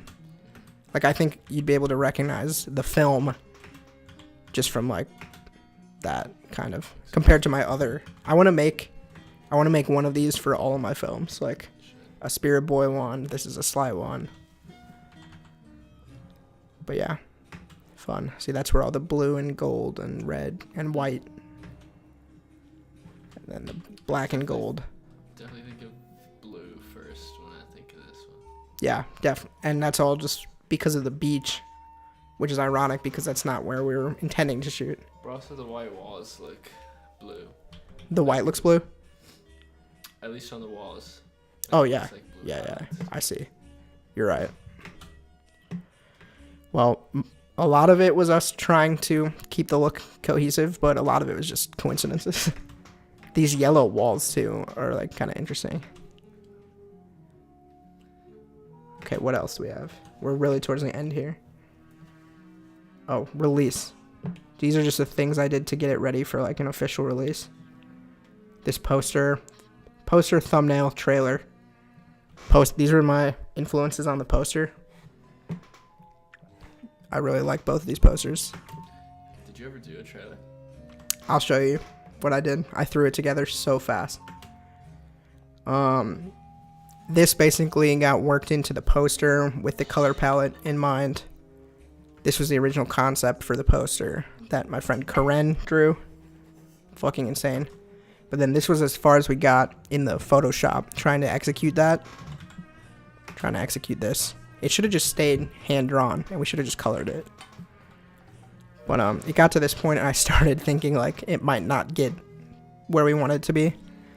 So then I started playing with AI. This was before everybody was playing with AI.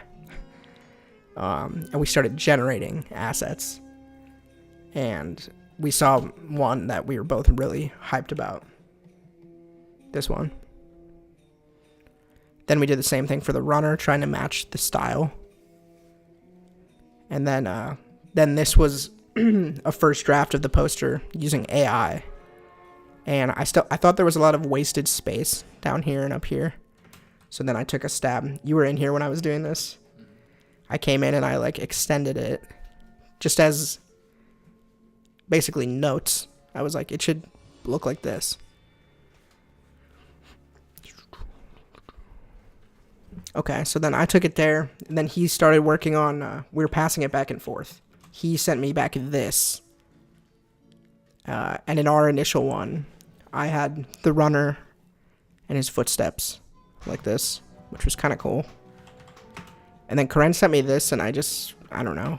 I kind of liked it, but I wanted them to be different because this one is like what happens when he lets him go, and this one is like what happens when he takes his soul. So this is where we ended up with the poster. And then there's also a no frame version, which I think also looks cool. Yeah. But ultimately I went with the frame for official. And you can see this poster on IMDb. That's kind of the reason I made it. Oh yeah. Special thanks to Josh Green. Huh? Did he put it up there for you? No, I did it, but for some reason I just listed him in special thanks. Because he didn't do anything else. But he did like encourage me while I was working on this. And then thumbnail, I just pulled like a few different shots that sort of told the story. This one. And then this, you'll like this edit. This is how I ended up finding. I was scrubbing through all the footage looking for these shots. Wait, hold on. Looking at all the footage, looking for the shots. And then this is the raw clip that led to the last shot. And I was like, whoa. Like, this is the moment before. Like, once we call to action, Jacob runs this way, and Taylor turns and walks back. That's the last shot. But this is when we were lining up to do it, and I just... There it was.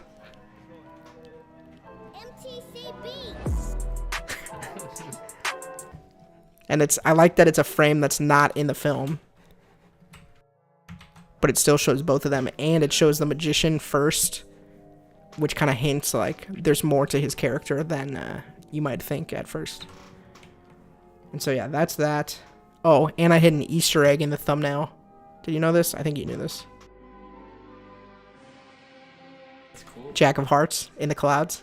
Yeah, I saw JC he first. Yeah, once I make it clearer, you can see it. There you go. Phenomenal, says Mike. Thank you. So yeah, even in the thumbnail, we get the Jack of Hearts. And then this is the trailer. I just whipped it up together. I didn't want to spoil anything.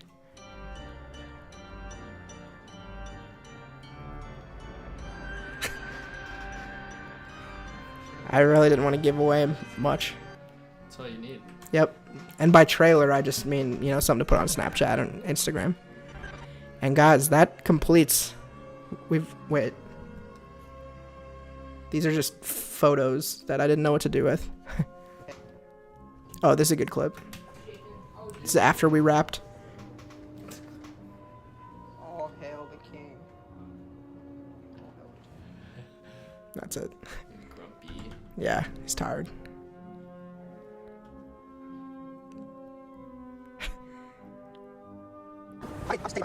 Yeah. Oh yeah, wait. I mean, I'm just taking behind the scenes stuff. You look cool, yeah. Oh yeah. They're not canon.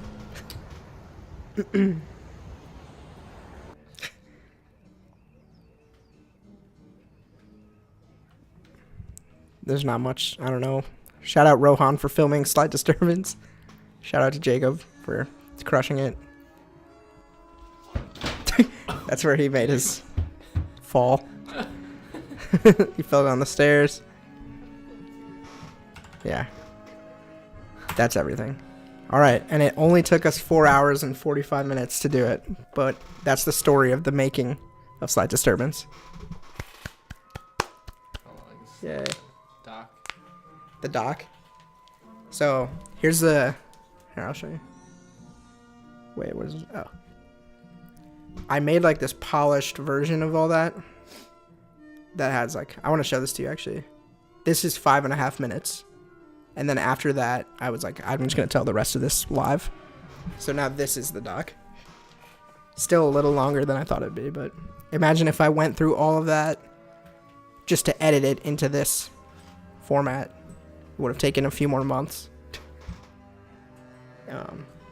So yeah, thank you for dropping by.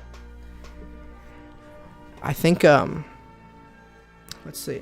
I'm definitely going to take a break from streaming, but I don't know if I'm going to end this stream. I might just put something up to watch and then come back and play God of War later.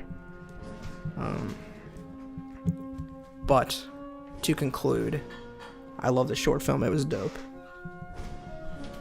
And now you guys see all the work that went into making it. And I just wanted to appreciate the people who helped me and the time that I had to spend to work on getting that to come out the way I wanted it to in my head. So I really appreciate the positive reception that I got. Our next step is to try to submit it to festivals, but even if it doesn't get submitted, that's okay. I think it's kind of in a middle ground in terms of quality. And so if it doesn't get accepted, then just on to the next one.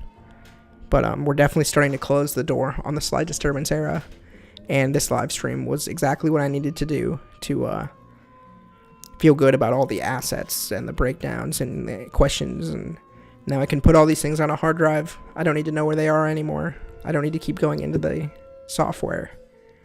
And I'm definitely starting to look to the future instead of back to the past. It all started in summer 2021. I was being a delinquent with my friends. But yeah, so here, Mike, here's what I'm going to do. I'm going to put up a breakdown I made of Howie. And I hope that it has some music in there. And I hope...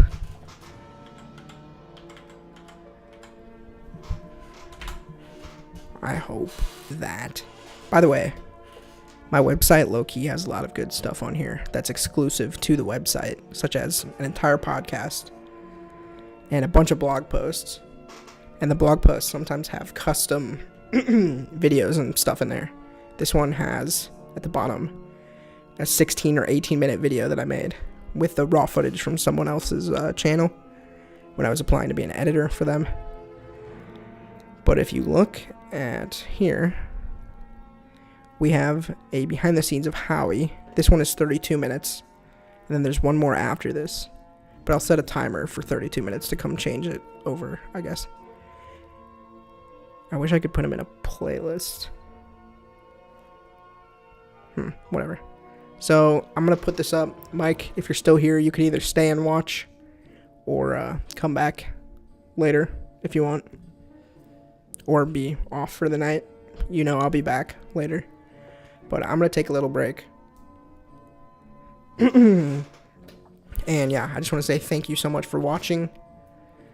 If you do have any more questions that I somehow missed, even though that was pretty thorough. If you have more questions, put them in the comments of the stream. Hit me up on the website. Hit me up on Twitter at either my personal Twitter, the Wild Wolf Twitter, or the Midnight Rangoon Twitter. If you're curious, this stream has 22 views, even though I guess I did promote it, so that's why it's doing decent. But average view duration is about 23 minutes. That's pretty good, considering it's normally 0 to 1. So I guess I'm just going to go ahead with another breakdown. This one has no face cam. It's a little bit more chill. But yeah, Sleight Disturbance. We did it. 10-minute short film, 5-hour breakdown. And 20 days to make and 2 years to edit. So there you go. Thank you, Scott Johnson, for your custom breakdown. Thank you, Karen, for working on the poster with me. Final poster is sick. I just printed it out in a standard movie poster size and it's hanging up in my apartment now. So yeah, there you go. I'm not quite done. I do want to play some God of War, but I'm going to go relax, enjoy my Saturday, and I'll be back at some point later. But let's keep this rolling, man. You know I love a good long stream. Have fun, enjoy yourself, drive safe, take chances. Thank you, Mike. You can text me if you want to know what my actual plan is for the rest of the night, if you're not going to bed. But until then, enjoy this breakdown, and I hope I don't get copyright struck by Krongman. We'll see. Peace. Be back soon.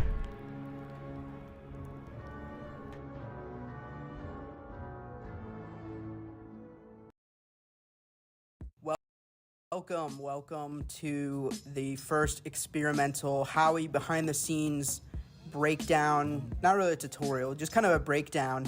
I wanted to record this process mostly for myself, I guess, to just kind of remember how I kind of thought to do some of these things, how I did it. I didn't do any of this stuff the right way.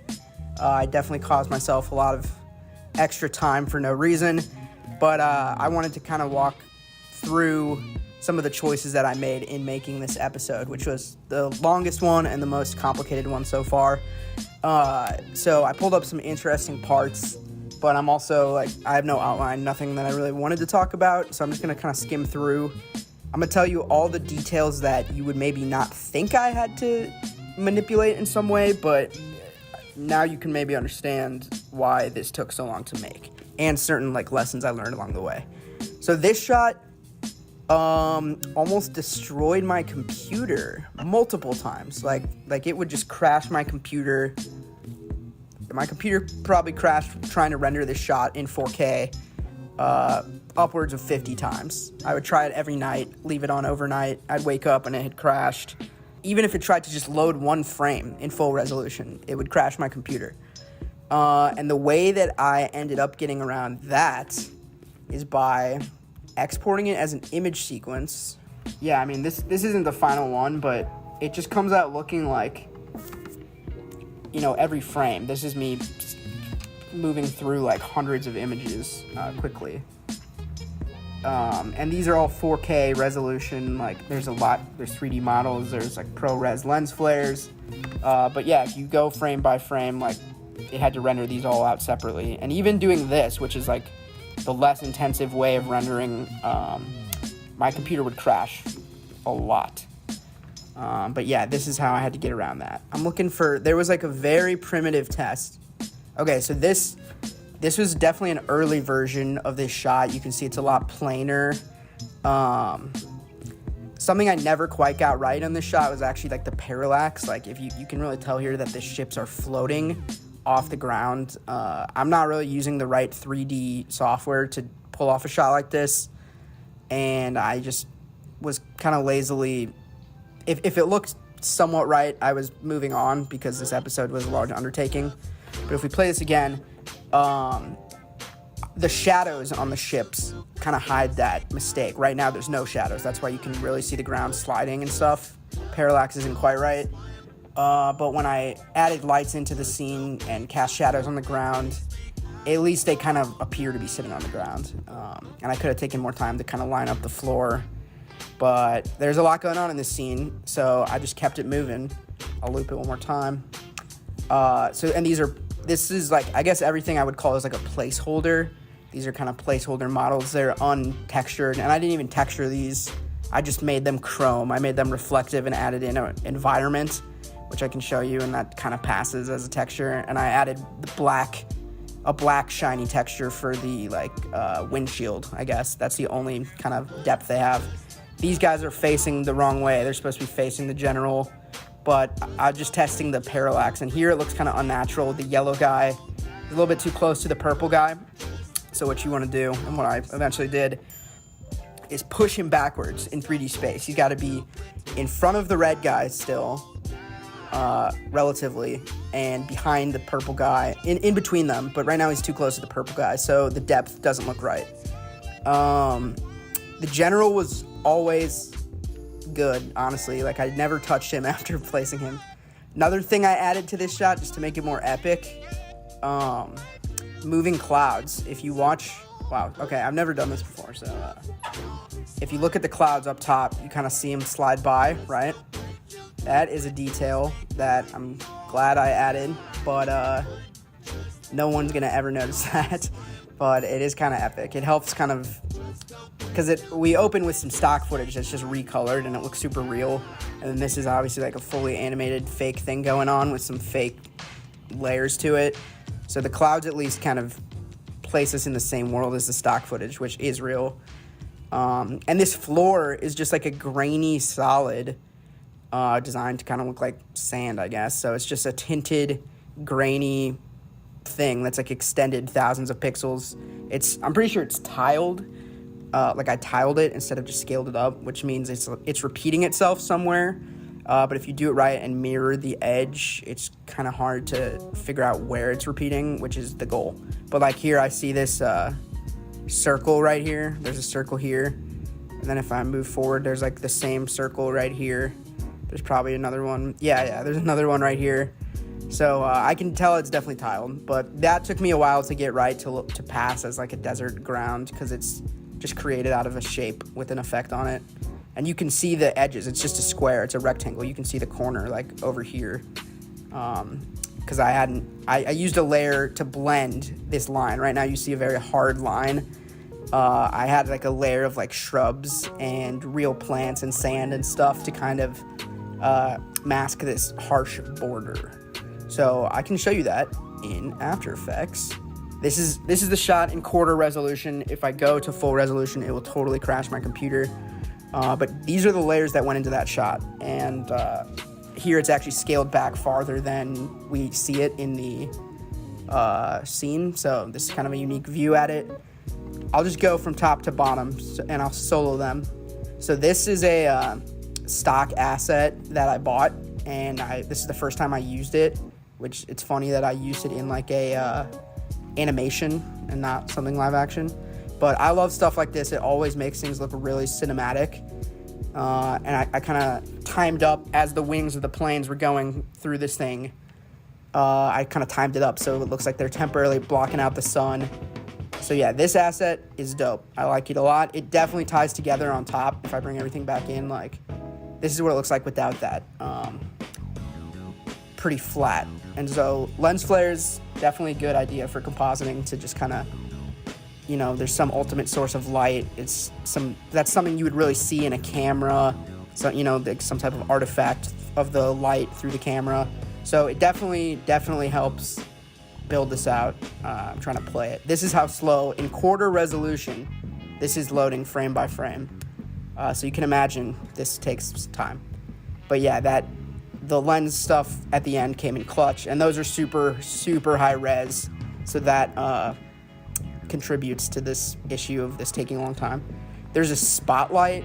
These are kind of hard to explain. This can be for another video, but these help cast the shadows on those ships because they are 3D models. And the spotlights are kind of invisible I can't really show you. They're these things, but it was really hard to position those. It took me a long time. All right, let's add in these plants. Boom, boom.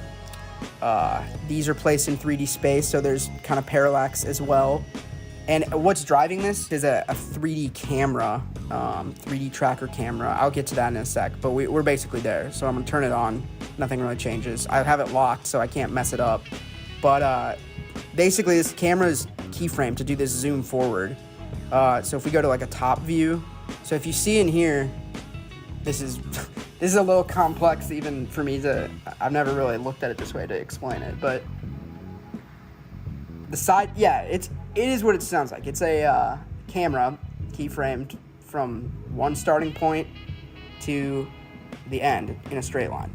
So you can kind of see it move in all these views. It's very simple. And then everything has, you know, accurate mathematical placement in correlation to that camera with that lens. Oh, here comes the camera. Good. This is what I wanted to see. Yeah, so the camera moves forward. I have to have everything lined up in 3D. And as I turn on more layers, more of this stuff might show up in these views. But I need to move on. So, yeah, so that's just the camera that drives it all. More spotlights, Okay, smoke. This is another asset that I've paid for, and I like it a lot. Super worth it. Like, you can already tell there's nothing in this shot except like just randomness, but it already starts to feel lifelike because there's fluid motion and real world physics with like the light and the smoke. So this really helps with the atmosphere of the planet and stuff. And then all this stuff just kind of fades away once we get into this is like the cinematic section. And once we get into the just main scene, this all goes away to just not distract. But it looks to me like I masked out this smoke for some reason. Let's see what's going on here. So this is what I colored it as well. This is what the initial thing looks like. And, you know, I always kind of think to use, I have a huge library of stuff like this, and it really is good to try to make use of it if possible. Yeah, this is great. Like, I love this thing. And if you make it your own in each, like, project, people won't recognize it. I kind of recognize a lot of these elements out in the wild. I've seen them in video games and trailers and movies and shows. They all come from the same pack, and they are a little bit recognizable, but that's why you have to change it up. So let's see. I want to see what I've done to it. So I added the curves to make it red or pink to match the planet. Let's go to, like, you can see it kind of starting out there. Yeah. Okay. Then all this stuff is turned off. So not turning that on because it's not actually, didn't make it into the final scene. But now we bring in the ships, right? This is where it slows us down. So yeah, these ships should all be on their own layers. I tried to put them all on one layer, I think. I didn't try that because they need to be on their own layers so they can be individually positioned. That's just easier for me. So yeah, and then these ships get blurrier as they come towards the camera. That's a good, like, technique just to kind of sell some depth of field. But there's no continuity with that. This whole show is, like, very thrown together. So certain things get blurry, but, like, the characters don't, but the ships do. Like, the thrown together nature for sure is quite fun. Okay, yeah, so I turned on all the ships. It's going to go slower now, but here they are in their 3D space. And I guess I can even show you the ships. This was something I was trying, you know, a new thing to try. This is in a program called Element. So yeah, it is a 3D model. I got this for free off of a website called Turbo Squid. Just looked up spaceship model. This one had the most Howie vibes. And then yeah, so I load up the environment here, which is a screenshot I took from, like, kind of the finished composite of the background. But just for fun, I can change it to, I'm going to change it to this picture of myself. Here we go. Watch this. See, now it's reflecting the colors and kind of the neon lights in that picture for myself. And again, this is mathematically correct. And I can rotate it if I'm, you know, let's say I want to see my face or whatever. You can tweak it all. But I'm going to cancel that. But there's a lot of settings in here. It's really versatile. So this was really fun to play with. I don't know if there will be more of this in Howie, but it's a good new tool that I have. I'm going to cancel that. Yes, cancel. Okay. So now the ships are on. That's dope. We got 2 more plants to sell more parallax. They're out in the distance. And then we get to the background of this shot.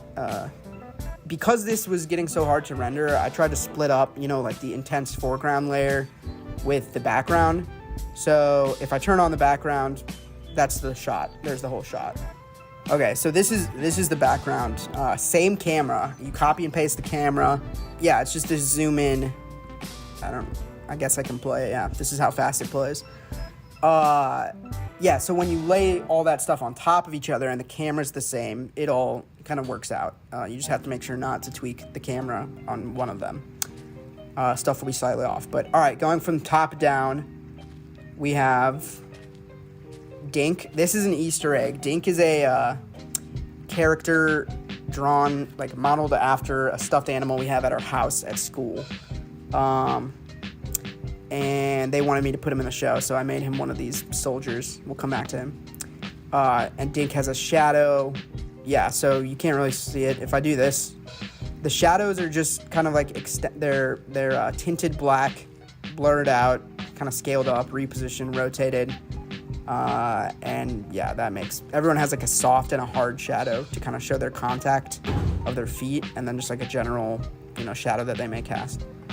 Orange guy, there's some reason why I made this guy, because he wasn't on the original list of people, but I don't remember why I didn't. I think just to fill like a spot. There's his hard shadow, and this is just like, I'm just making up hard and soft shadow. Like, I feel like it helps look like their feet are on the ground if there's like something a little darker, less blurred right on their feet, and then like a wider, thing going on behind them. So there's an orange guy. Then these extras, they are all on one layer, but I've like cut them out. These guys are always buddies. They're always together, even though they've had problems in the past, according to the episode. I think of them as like frenemies. Like they hate each other, but they love each other. They're standing next to each other at the meeting, but they're mad when they're partners. We all know people like that, right? No? Just me? Okay. Yeah, this guy, shadows. So this was just kind of a tedious process of, there's Paul. Howie is in this shot, but I purposely kind of obscured him because we kind of wanted to save the reveal that he is in this group until they call his name.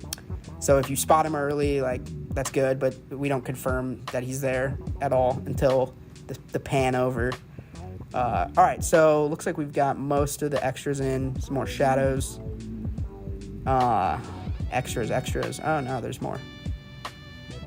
This was fun. I'll show you how we did these guys, too. This is the extras sheet. These are the extras from the back. Okay, so yeah, I needed to show these guys from the front and the back, which was kind of an issue. Well, no, it wasn't an issue. And, I'll show you. What the extras from the back are is the same extras from the front, but covered up. Like it's just Howie. Yeah, look at this. It's Howie, but his face is covered up. That's Howie from the back, right? You following? You catching this drift? That Howie from the front, Howie from the back. At this show, we do that lazily. Okay, yeah. So these are all them from the front. I don't know why I exported it like this. These are the characters from the front, and then I've covered them up here and added their military hats. Oh, yeah, but what I wanted to show, let me search extras. Right, okay, so this is what we start with. Mitch draws these. There should be an updated one. Yep. He drew these and named them. These names did not make it in. Mike was always Mike. But isn't this crazy? This is like a major character of this episode, and just like this is his origin. Mike. Fight between the floaties and standees. Ooh, that's an arc we're talking about for, some future stuff maybe. But yeah, some of them float, some of them stand. It's about half and half. These, like, Bezoos just became Paul when Matt improv'd his lines, and that is totally fun. Because it's funnier that they all have names like Howie for some reason, like simple human names. But yeah, Admiral Goopels, that's a good one. The General was always the General, but I did not remember that his name was Bobbert Unkelbleep. But yeah, see, like, I keep it almost exactly the same, and just kind of trace it onto this type of deal. Okay, yeah, so they're all placed in 3D space so that the camera, flies past them. Again, there's some continuity and physics errors here, but I wanted it to seem like they were kind of in, a clump for this pep talk. So, again, for cinematic value. Dang, I keep going back here. Yeah, so that's that, and that works with the camera. The cool thing about this, and I've also keyframed some of them to float, and trying to make their floats, feel natural, organic, and not like lined up with each other, but still not distracting. That took a while. Yeah, you can see how off some things are. Well, that looks fine. But yeah, like here, let's just say I take the camera and rotate it. That's kind of cool. Rotate it over here, move it over here, and zoom it out to see everyone. Hold on. Okay. Let's just say I do that. That move will now reflect. This is what the new move is, like once I move them in space, is my point, I can change the camera however I want, and the parallax is still there. The 3D stuff is still there, which is fun. And then it might come back down at the end. Let's see, yeah. Because it's going to hit the final pose that it's supposed to hit, which is coming through here. This is sick. This should have been the shot. But it's really easy to break these cameras like I just did. Like, it just went nowhere at the end, and then you have to tweak it and stuff. You have to rotate it back. Yeah, this is not something you really want to mess around with once you lock it in, because problems will be created. And these are just keyframes here, so I can delete. Let's undo those. And we're back to normal. And then the last thing, which is kind of cool here. Oh, of course you have the general. Wait. Yep, there's the general. He's the only one facing the camera. And I just thought it was cool that this shot was part of the intro, like the cinematic intro, but it literally, without cutting, just becomes the first dialogue shot. I was pretty happy with the way that turned out. I did have to slow it down a lot, and you can kind of see some frame rate mistakes, but oh well, life goes on. Okay, what is this? Radial fast blur grain. Why would I blur his eye? I'm really not sure what's going on there. It might come back to me. Oh! Duh, I know. Okay, alright, I know. So check this out. Let's talk about the background, now that all this exists. So I designed the background with this framing in mind, right? Like the general is standing here in the middle of the screen. We see an alien planet behind him. This BG blend, I'm going to talk about that in a sec, actually, but okay. Sand. This is the sand. And it started out as a picture of sand.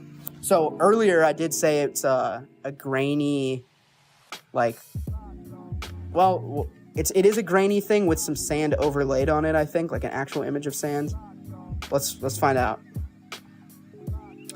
Oh, it's just a picture of sand. But hold on.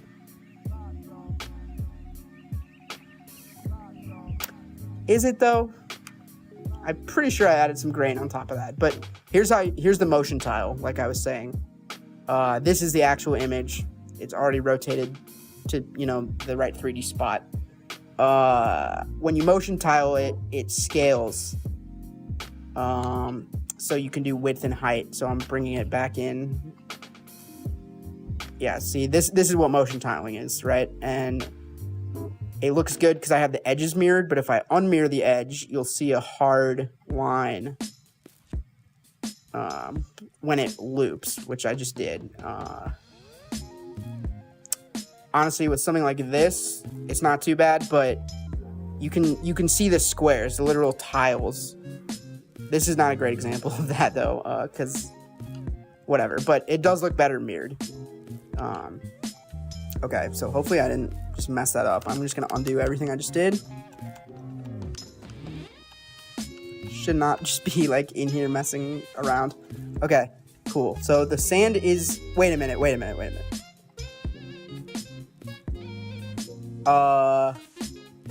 So there is a little bit of sand in here. Hold on. Okay, this is what I thought. This is the sand picture. This is what that whole floor comes from, this. And then to smooth it out and kind of, I knew it would be scaled up really weirdly. And that's obviously not going to stand up to being scaled up and look real. This is still on quarter resolution, by the way, so it goes quickly. But I kind of added in these, like, these crests, or I don't know what you would call them. And what this one is some fractal noise, which is just this, like, you can kind of change. Let's scale it up. It's just like again, mathematically generated, like, fractal, basically, of whatever. This is super powerful. It can become so many things. I use this effect in almost every project somehow. It can become radio waves, like, just any texture you want it to be. There's so many, like, smeary, now it's cloudy. Yeah, super cool effect. So, right, so we had this fractal, and then a sand-colored tint, and I probably pulled these colors from this picture. And then the opacity is down. So this is 100, this would be 0, and we had it at 51. So this is what makes up the sand. And yeah, then it looks like that, which is cool. Then it looks like that when I do this thing. And this was just kind of how I always pictured the colors of this world to show, that it's different. But, so you got sand. And then my point was that I designed this all for this framing because I knew this is the first frame of the episode. So, sand, desert background, which is just, it's actually this. This looks good, but the problem with this looks perfect. This looks legit and everything. That's because that's from the actual picture. And the actual picture would be, This is the actual picture, right? He's sitting here. First we key out the sky, remove the sky, so we can do with that what we want later. Kind of took 2 keys to get this nice for this edge. And then we just saturate it with this effect called saturation, colorize it to this pink color. So yeah, if you're wondering why I didn't go with this, which looks so much better than this, should be because when I zoom out here, it's just gonna end. And even if it doesn't end, it doesn't actually have... Okay, so see, I even set it up to not end. At the farthest point back of the camera, it doesn't end. And when I say end, I just mean see something like that, see the edge. But yeah, the zoom, it doesn't help me sell the idea that we're zooming through what's it called? We're zooming past a desert floor. There's no way I'll be able to sell that with this picture because it's flat. It doesn't have the same depth that I need to, portray that. So this had to be the landing image. And the scale is a little bit confusing because this is scaled up. Yeah, the scale is definitely confusing in the sense that they're shrubs or trees or something, but it's just a little distracting, that they look like that. I don't know. So yeah, and then the important thing here, the really important, well, here's the clouds. First, I guess I have to get this. Okay, all right, hold on. All right, we're backtracking. Okay. If we go from the bottom up, this is the sky, which is just a black, is he glowing? I wonder why he's glowing. Yeah, what the heck? He's glowing. He's clearly glowing. That is strange. Did not know that. Right, from the back up, this is a black solid. It's just what it sounds like, a black shape. But, yeah, with a gradient ramp. So this is just kind of a gradient that I just thought of. The white in the middle where the sun would kind of be, it'd be lighter, and then darker green on the outside. It's not white, it's like a light green. So this is the sky. These are the clouds, and the clouds are also, if I click on them, you'll see they're on a slight, you can follow it. Oh, it doesn't play. It only plays when you scrub. See, yeah, this is the moving clouds right here. I thought it was a nice touch. Definitely, I'm gonna, even though stuff like that takes up time, I'm definitely gonna, continue to think about details like that. So yeah, moving clouds right here with the sky. Then we go to the desert background. That adds most of it. Yup, looking good. Now you can really kind of see why that ground had to change. Sand. Once you add in the sand to get it positioned right, now we're talking. This is what I pictured in my head. And, with every shot in Howie, I just trying to recreate what we talked about, what I saw in my head, what I pitched. And the only problem with this, where this is at now, besides not having all those foreground layers that we previously showed, is, what's the word here? Right, it's not blended. It looks horrible, this whole middle section. So that's when, finally, the BG blend comes into play, right? Oh my god, sweet relief. I'm so happy that it looks that good. And, yeah, what this blur was that I was confused about, let's move in. Let's move in, turn the general off. This is what that blur was that was confusing me. It wasn't for his eye, it's behind him. It's to layer, again, kind of blend together to this is a tile. This image resets. So if you look closely, you can see a line, a solid straight line right here.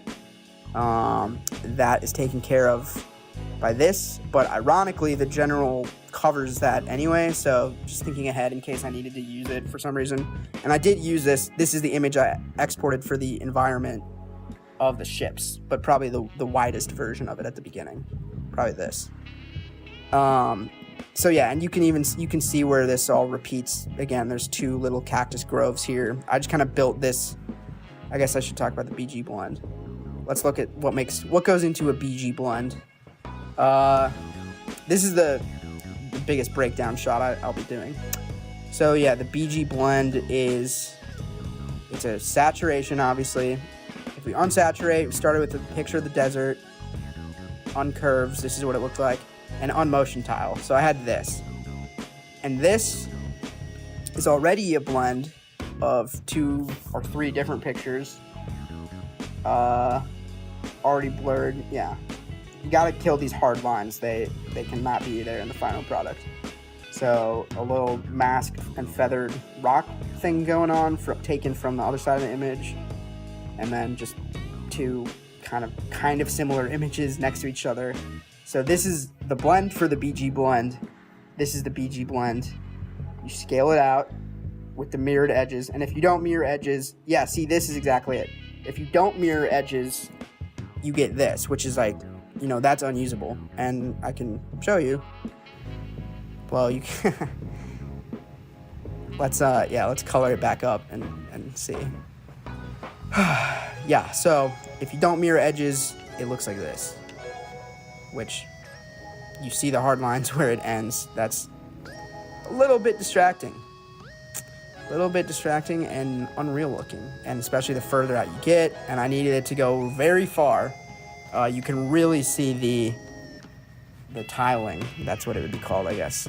And then when you mirror it, that's gonna correct itself. So much cleaner. And there we go. Okay, so that is pretty much everything that goes into this shot. But yeah, when you put that all together, that shot is dope.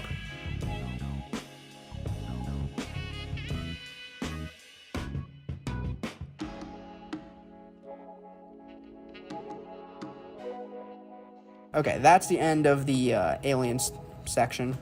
I mean, I could go on and on about the ship design and stuff. Let me know if you want a part 2.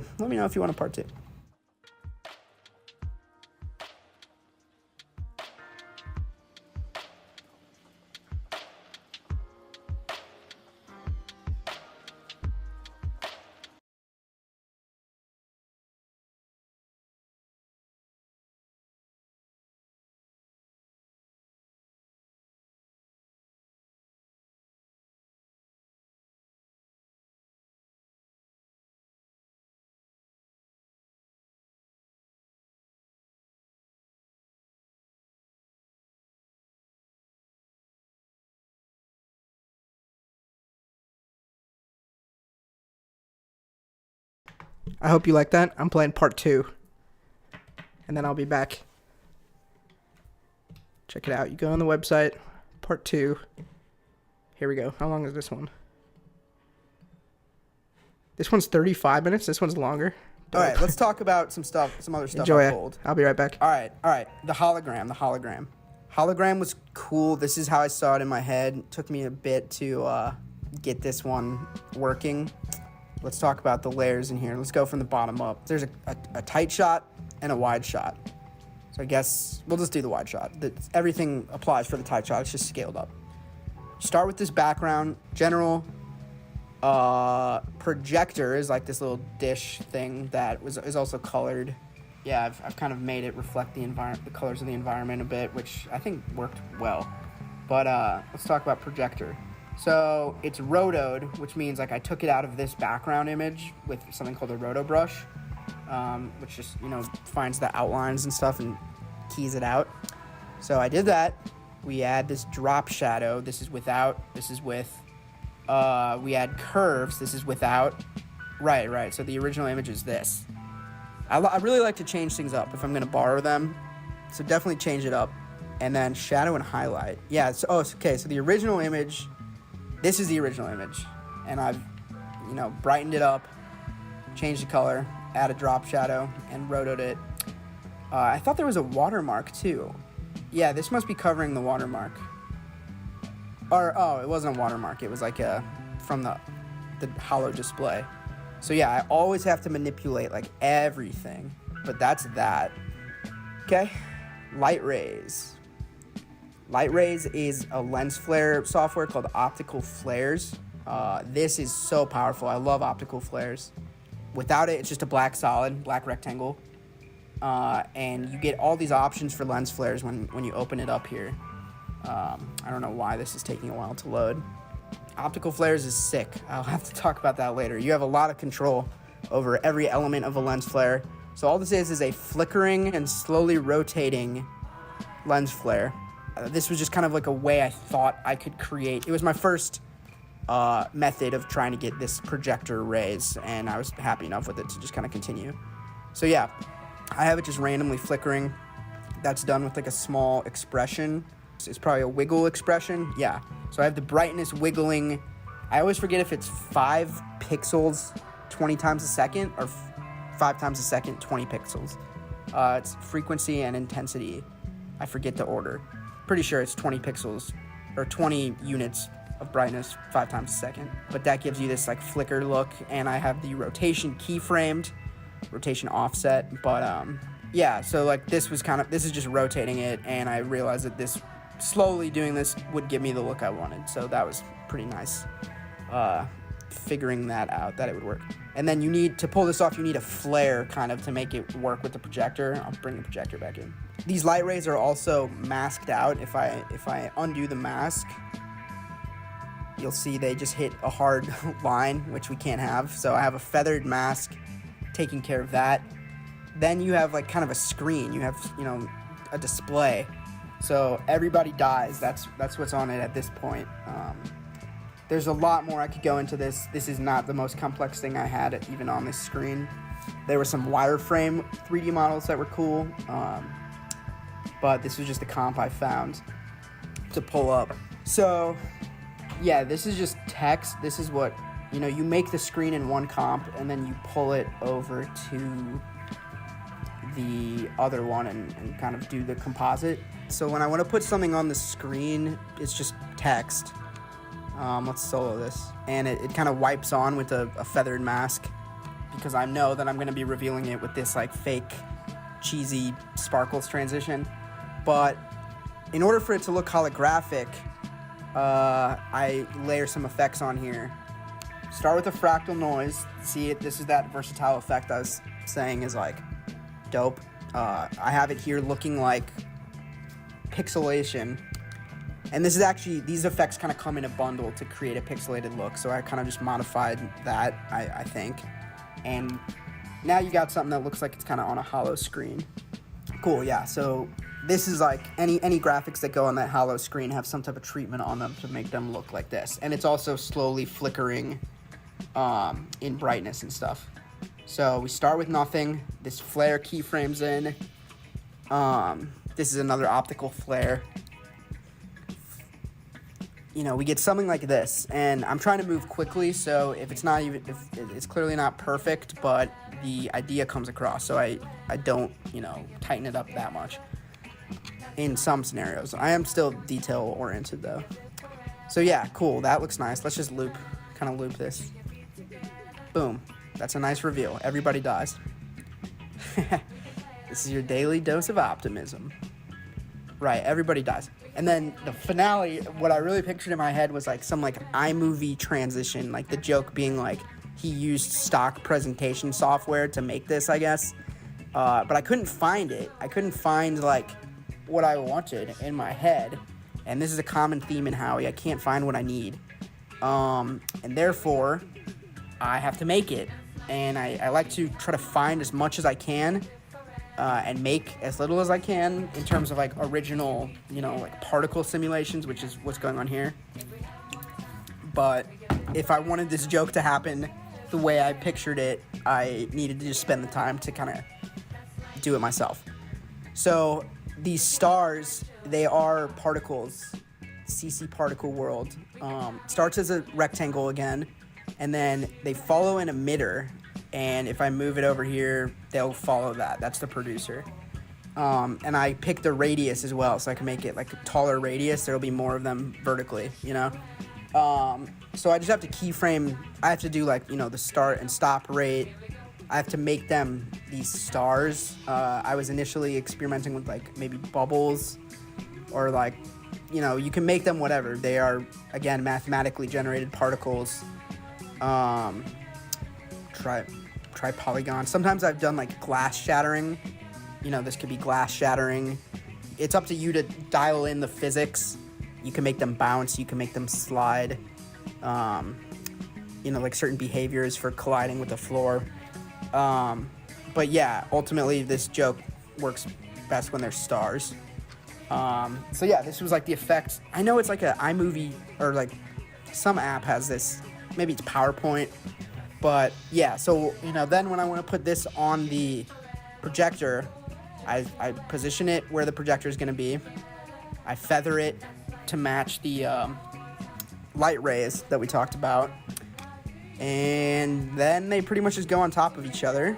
Oh, well, first I have to give it some type of treatment to make it really match. So now it has a glow and a curves on it just to kind of get it to match the color of the light rays. I keep popping back to this Noodles graphic. We will get to it. And then, yeah, then it's all together. Everybody dies. And then that whole asset, this would be like a completed asset, I guess. So then this is ready to go on a background. Turn on the background. That's the shot I had in my mind, you know? And then you gotta still time up the general's mouth, do his little hand movements. Everybody dies. And this shot wouldn't have existed if he never improvised the line, like, everybody dies. So I come up with a lot of this stuff after listening to the voiceover and putting the voiceover together into, like, a radio play. Then I start picturing, you know, visual jokes, stuff like that. For the general's arms, I guess this is a puppet tool. So, yep, just 2 keyframes. These are all points that I added on him, these yellow points. I did his arms and his elbows, and then I put in a bunch of other pins to make him stay in place. But let's say I wanted to move his hat. I add a puppet pin on his hat, and then now, here we go. Whee! So this opens up a lot of stuff in the future. Hi, everybody. Woo! And you keyframe it, and then it you know, moves to, if I want his hat to, you know, be over here now, it fills in the in-between, you know? Woo, yeah. Okay, so puppet pin is super powerful tool. That was one of the main things I knew we would be able to use to pull off, you know, our idea for the show in general. That was one of the only animation things I knew. But we've actually decided to mostly lean away from smooth movements, just to kind of keep everything looking shitty. Like, it almost looks too good for what we're going for. Maybe for my next project, we'll really utilize Puppet Tool, but that's how we do, like, the arms and some other stuff. A lot of things are on their own layers, too. In this case, the general is just one stiff drawing. That's why you need the Puppet Tool, but a lot of stuff is built in a way that it can be manipulated, like doors can open in the FBI scene and stuff. But yeah, that's Everybody Dies. All right, on to the next one. This was actually the last shot I worked on in the whole episode, and it is the ending. I'm just going to rapid fire do the layers from bottom up. BG. This is, what did this start out as? Oh, this actually started out as this. I'm curious what this would have looked like. Oh, that looks kind of sick. I should have done that, man. That's insane. Right. I grabbed this because I like the color scheme and the texture and stuff, but I just kind of leaned away from, again, like, I want to change it up. So I blurred it out. But man, maybe some mistakes were made. Blurred it out and then resaturated it. My idea was that, like, you know, the world kind of fades away except these characters, everything that matters. But, oh yeah, my computer has a virus. It's horrible. Oh, see, it already came back. Okay. Right. You got the stars, which I kind of made twinkle. There's like some twinkling. What is this? Oh yeah, the sun is like setting. My idea here is like it's getting darker. The sun is kind of setting on Mike's life. So I've keyframed this from top to bottom, so it's, you know, getting darker, sunset. Oh, I didn't have the star glimmer layer turned on. Yeah, that looks nice. Let me, Right. Star glimmering, man, that added so much to it. That's not in every scene. And what I did for that was just like, it's like an extra glowy version of it. And I just kind of keyframe like a random mask around different sides of it to kind of, you know, so the glow gets enabled when the mask covers it. Stuff like that. That worked out pretty well. It took me a sec to kind of get it right, though. I don't know what's going on here. Oh, shooting star. This scene has a shooting star in it. I think a lot of people maybe miss it because so much is going on. I even miss it sometimes. But I thought it'd just be kind of cool anime. If you can't tell, this is all, you know, anime inspired, like, vaguely. I don't actually watch that much anime, but we were watching Attack on Titan. And, you know, I like Avatar and stuff. Although Avatar, you know, I won't get into whether or not that's anime. Definitely Western, whatever. Doesn't matter. Shooting star. I just thought that'd be dramatic. Cool way to end it. This episode had space themes. So there's like a little shooting star. And again, that star is a particle system. Starts as a black rectangle, becomes a particle system. I could make a lot more of them. I can make them last a lot longer. I have full control over that, and it follows physics. See, it's just, this is what it would be if I didn't animate anything. It would just fall forever and be generated. But yeah, when you animate the producer and you include velocity and stuff, it works as intended, and then you have to cut it off. Oh, these pedals are, this was a great asset. I made them glow and I made them pink. These turned out so good, just like I had in my head. But what they initially were was this. They're initially just greens, just roses. I guess they're already pink, but I made them like solid pink. Just roses. You key out the green. I filled them to pink like this. Add in a glow. Add in a slight blur, I guess, because I didn't want them. Howie's the center of focus here, not the roses. But yeah, these roses, or the petals, like so good from exactly what I had in my head. Howie took us a lot of time to get his tears right. And then there's all sorts of layers within this, with like his dirt and stuff. There's so much that I could break down on this. And then Mike is kind of in the foreground here, laying on the ground. I don't know if these scenes follow cinematography at all, like actual rules. I think I broke some rules, but whatever. So yeah, all together, there's the star, the background, the glimmering stars, the petals, slow camera zoom in. These tears are actually falling. They're actually like rolling down his face. That's just keyframes and stuff. We gotta move on. There's more. Oh, Stacy intro animation. Damn, this has been an hour long, man. All right, Stacy intro animation, just text with different colors and stuff.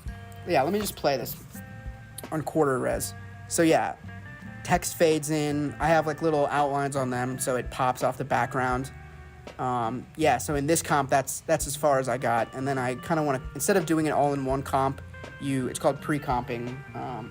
So there's already 14 layers just for this, section. I'll play one more time.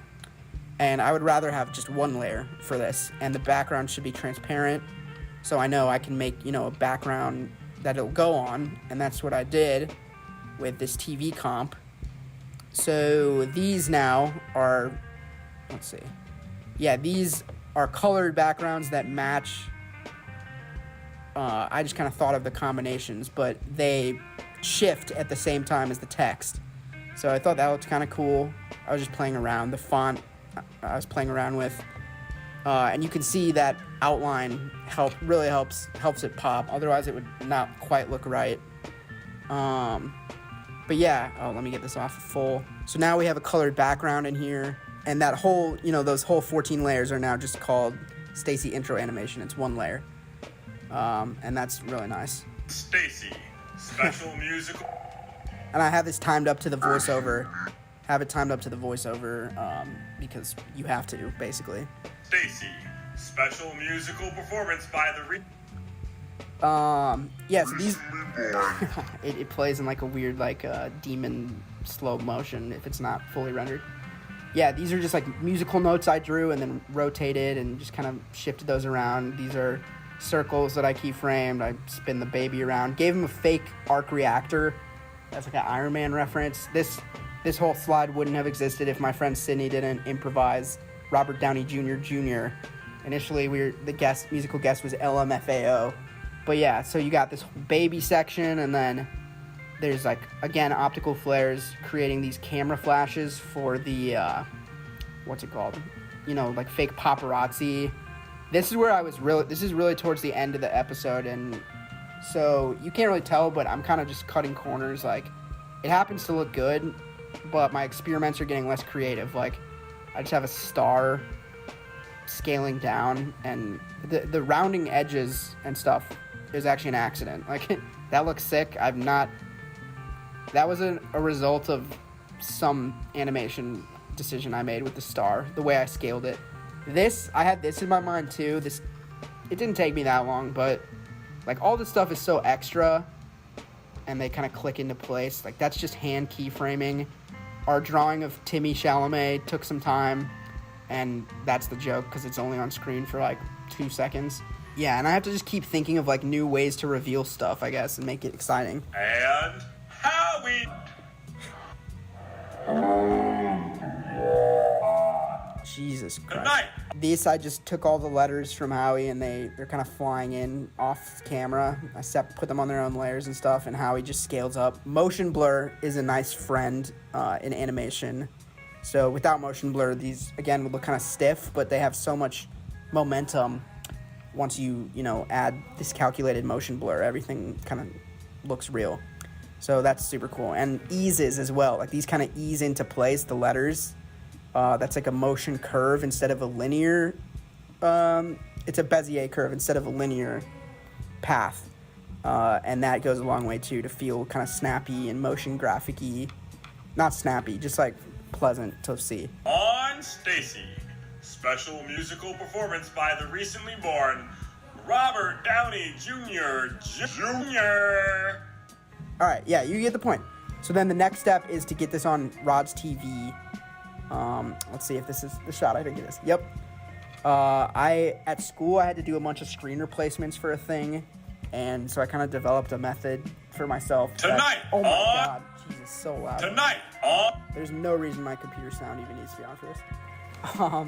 So yeah, all this screen replacement is, I really like the way this actually turned out. It is this angle, which has just a black TV, and this is already doctored in a few ways. I won't get into it though. All right, so yeah, first you just corner pin it. This is my method, right? And again, the look of how he's supposed to be kind of thrown together, imperfect, so the corner pin might mess up the perfect ratio. Like, what I mean by that is, like, you can accidentally move. Jesus, this virus is persistent, man. Oh my God. Right, corner pin is fake perspective, basically. Wow, okay. Fake perspective.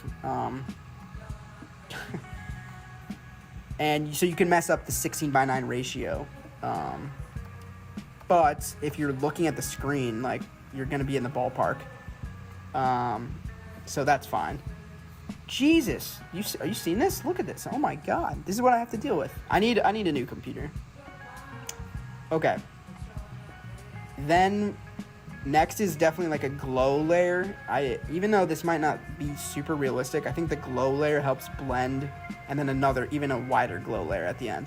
I think that all helps blend this to the environment because it kind of sticks out past the screen, the fake screen, and it looks like the light from the screen is reflecting on the edges of the TV, and perhaps like the rim around it or whatever.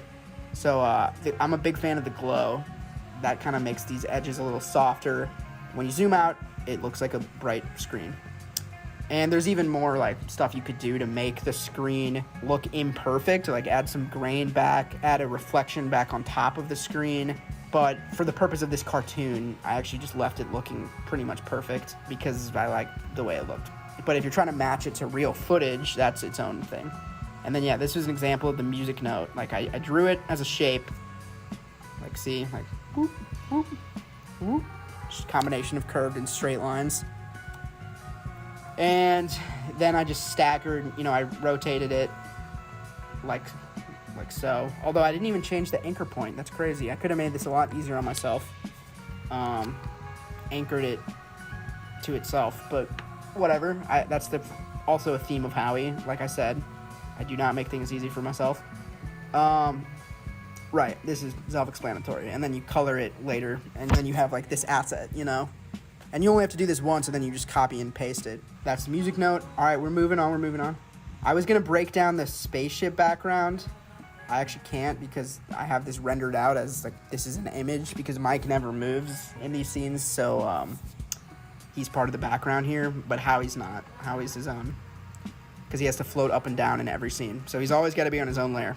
And then there's a foreground element that's kind of masking what's going on here.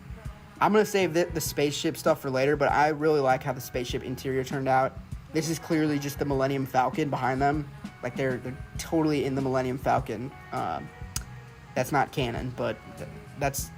Since we're making Star Wars references, maybe people will recognize it. It'll be cool for them. Yeah, I had to make, like, 10 movie posters for Ernesto Wallace's, you know, filmography that was mentioned. I thought it'd be another good visual gag to have Howie, you know, walk past them all. So here's an example of, like, you know, work that went into one of those. Genie Station 2, The Lamp of Seduction. Mitch just wrote me down, like, 10 fake Ernesto Wallace titles, and then I did the posters based on his name suggestions. So that was kind of our 1-2 collab there.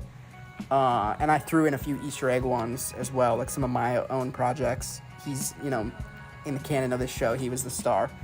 But, yeah, this is like a smoke asset in the back called Dark Smoke that I like a lot. Ooh, that looks kind of cool. It's just black smoke, and it moves, which is cool.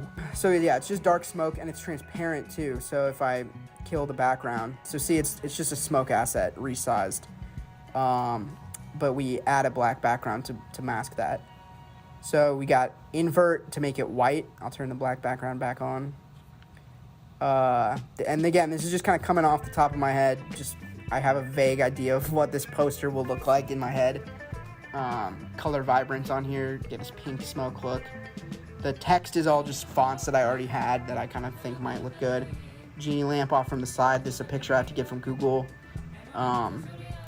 It's fine. Steam. Let's see, what is Steam? Oh. This is another smoke asset, just resized and recolored to kind of make, you know, him coming out. And then his face, I had to turn his skin blue, which I just kind of used a trick. I keyed out the color of his original skin. This, key that out, and then fill it with blue or something. I don't know. There's many ways to do that. Yeah, so that was that poster, Lamp of Seduction. And then it gets pinned on the wall with the corner pin effect. Another one, may I have my usual. I was trying to play with text and stuff, so they're not all the same. But, yeah, the noodles is just a bunch of, you know, I use this exact same picture of Ernesto for all of these. I just replaced the meatballs with his head. And then I have a plate of noodles, you know, roto-brushed. This is hilarious. All right, we're getting to the end here. We did Everybody Dies. All right, yeah, that's it. That's going to wrap it up for this first breakdown. There's so much more I could go over, but it just took me an hour to explain like 4 of these shots, and there's like 200 shots or something in the whole episode. That sounds high, but there's a lot. There's a lot going on in the episode, and now hopefully you can see kind of some of the thought and work that has to happen to make that come to reality, because the episode doesn't make itself, but we have to do it. And at every step of the way, I send it to Mitch and he gives feedback, and I have a whole folder full of like progress cuts, things that have maybe changed. So if you want to know more about, let me find something to play here in the background while this is an unused, I'll just play this.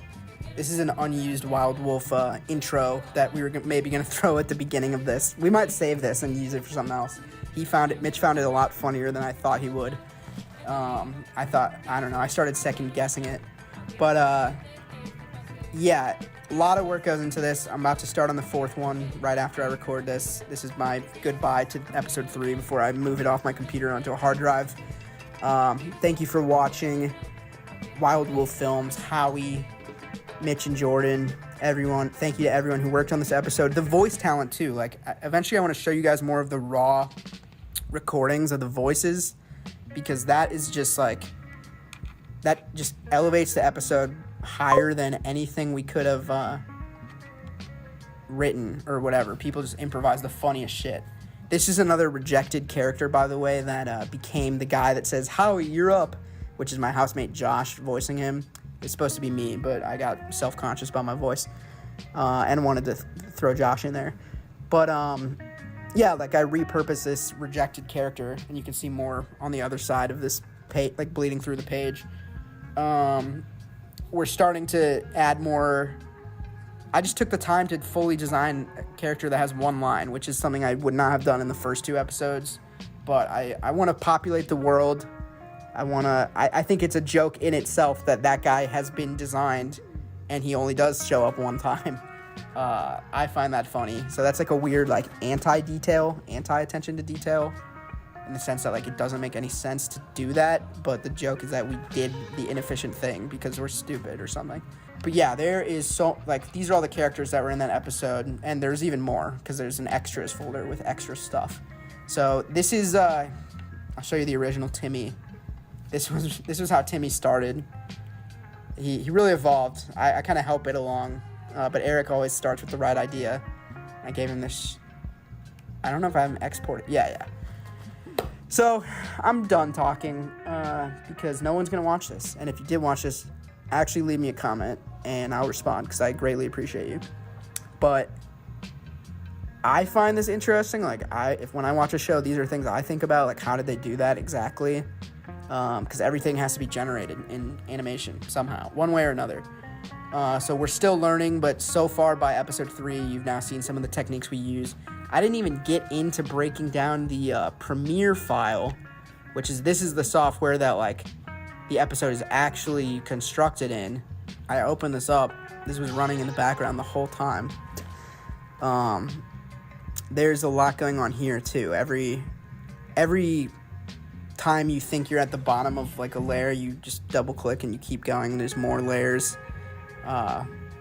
This is, where you can kind of see some of the sound. Main episode. We haven't even gotten to, like, the scenes yet. We're just still in, like, main episode nests.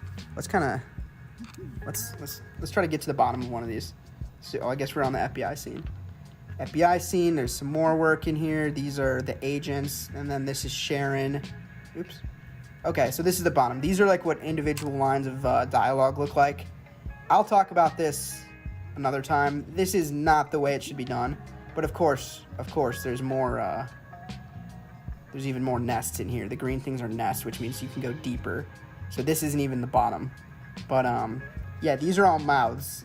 And they're all I, ooh, E, like, yeah. I'll kind of play this. Right, yeah, you're catching on. Let's pull this down. Right, so see, there's her mouth.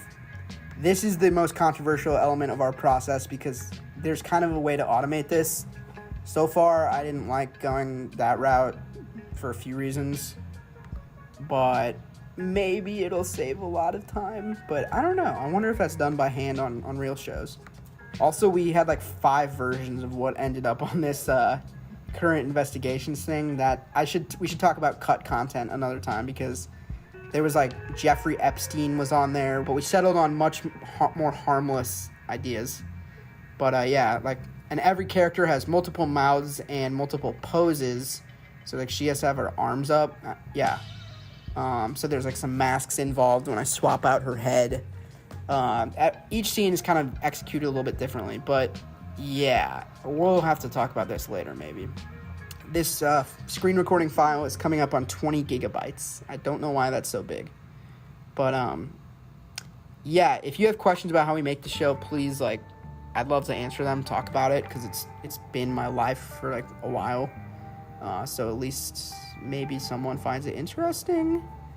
And if not, I will watch this video and find it interesting and thank my past self for making it. And it will be a party of one. Oh, that's pretty sad. Okay, thank you guys for watching.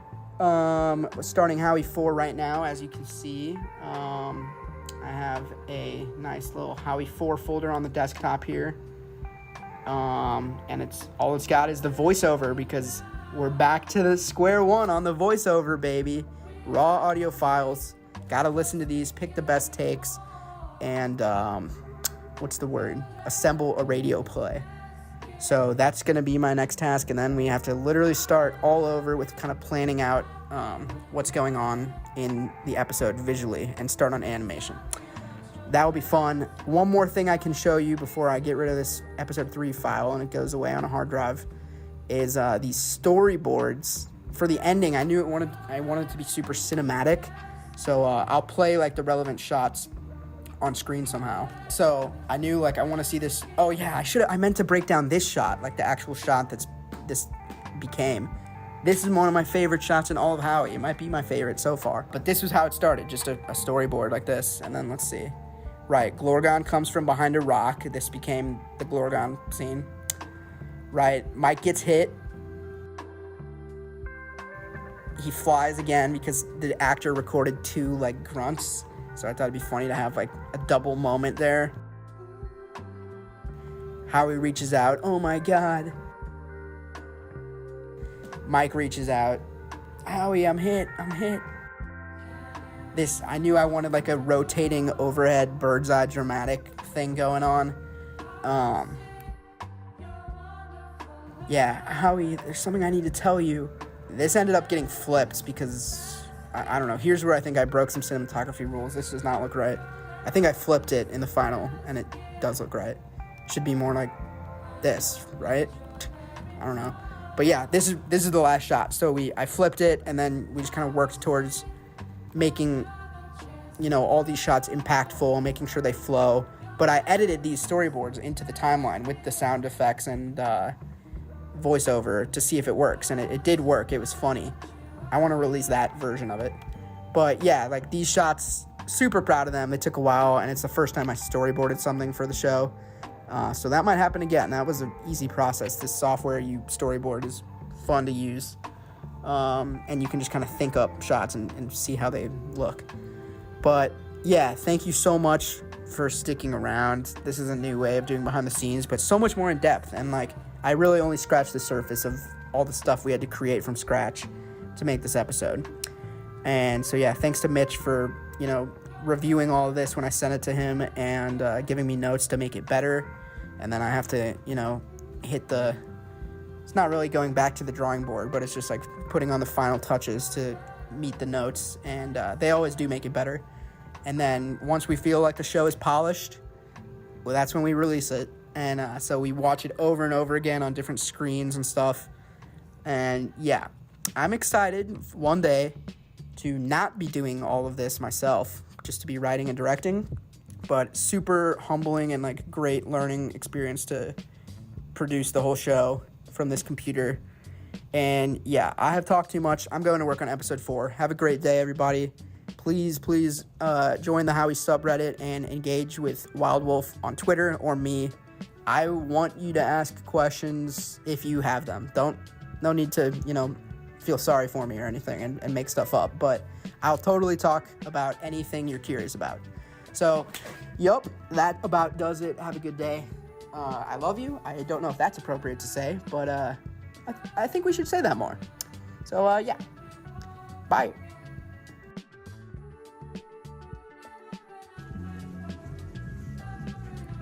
Wow. Wasn't that great? Wasn't that good content, everybody? Music is about, and any kind of art form is about. Let's start the stream. The stream officially starts when this door, it has to be at a 35-degree angle.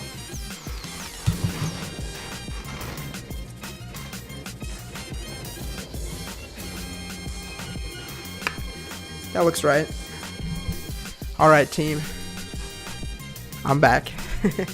And the Midnight Rangoon is here. So, essentially, Boom. There you go. Now we're back. This feels right. Let's turn the chat on. I missed... my friend Luke tuned in. And I wasn't there for him. That's a shame. Shout out Luke. Sorry I missed you, buddy. I texted him. See, that wasn't actually me. That was just a recording of me from a few years ago. Doing the same thing that I was just doing live a few hours ago. This has been a 6-hour stream. That's hype. I went and had like a full evening since I saw you last. I played chess. I lost. Me and Dan talked about politics and filmmaking on the balcony. And now it's time to play God of War. Or do something. I don't know. I would run a little bit of Fortnite. Michael said he would play Fort. How about... How now? Oh! He's gonna say I cucked him again. No. Wait. He said he probably went to bed. Alright. Guys, in all seriousness, I hope you liked those breakdowns. Hold on.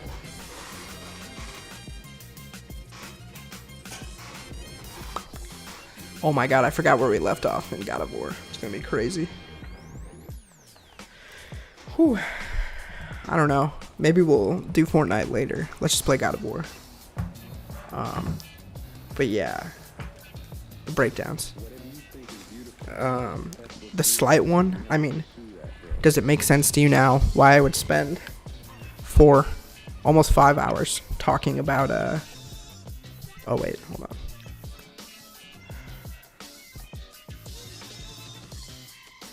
Where's the middle?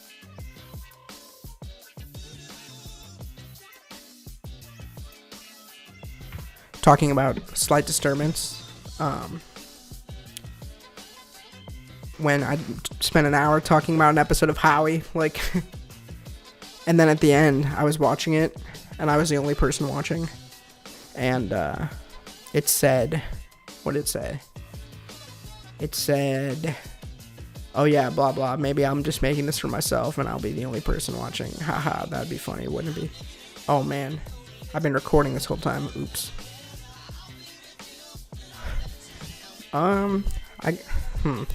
I'm stopping the recording. It's been 6 hours. But not the stream. Wait. Stop recording. There we go. Recording has stopped. Stream is still going. Good. This is the new mood provider mix by Flamingosis. Flamingosis? I don't know how to say it. Flamingosis. It's so good. But yeah, I don't know. I like to entertain myself. And I thought it was funny that I had made so much content that my past content was making me new content. You know, that's the goal, actually. Of course. I don't know how I feel about the home base anymore. I feel like something's wrong. Oh, maybe I do. Maybe something like this.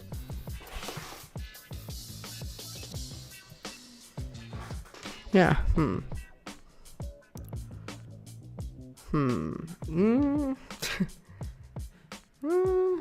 well.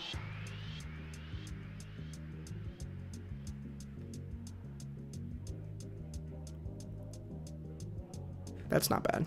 There we go. I think it needs to be, yeah, that's pretty good. What's up with my hair? Should I get a haircut? Alright. Also, I went back and watched like last night's stream, and when it is just me streaming to myself, I could see some people thinking that's insane. But in theory, they're not going anywhere. They'll be, if you're bored, I want there to be a giant body of content that you could either watch as chronological, or you just click around and scroll around and you never have to be bored again. Let me take that from you. The pain. Alright. Maybe we'll play, I don't know. The night is so young. It's unreal. Alright. We're diving into this though. Oh, someone's here. Yo! Luke's back. Here. Hold on.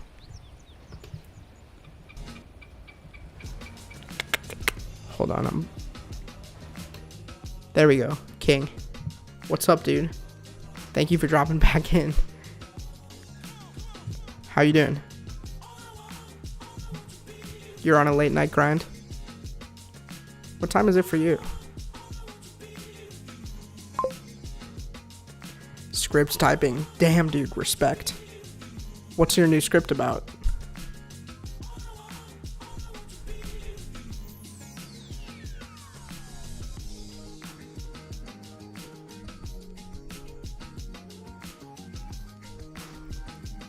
Sorry, I'm checking Snapchat while I wait for the chat to come through.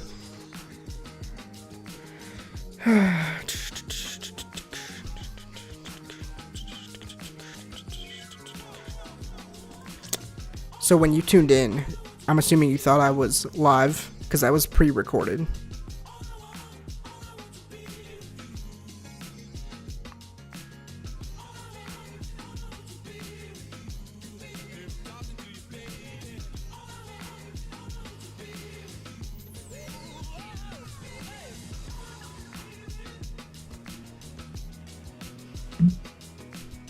Also, I'm going to be playing God of War Ragnarok, but if you don't want that to be spoiled, then don't watch. I'm like a little more than halfway through it, I would say.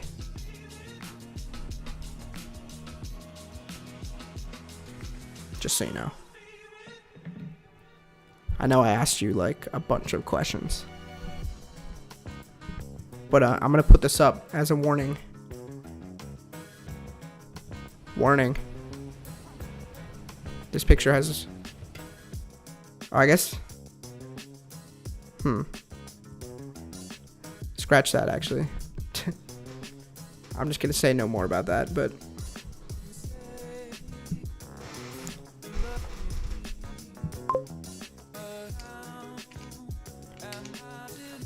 Showed guilty. Wow, that's crazy, man. Because this has been like a 5.5 hour stream at the point that you joined. And Guilty was playing for like 3 seconds of that. So that's crazy that that played and drew you in. Did you ever go find the context? It was just used as an example of explaining who my friend Sydney is. But yeah, thank you for working on Guilty. Am I allowed to play God of War while we chat? Or do you not want it spoiled? Because I could play Fortnite.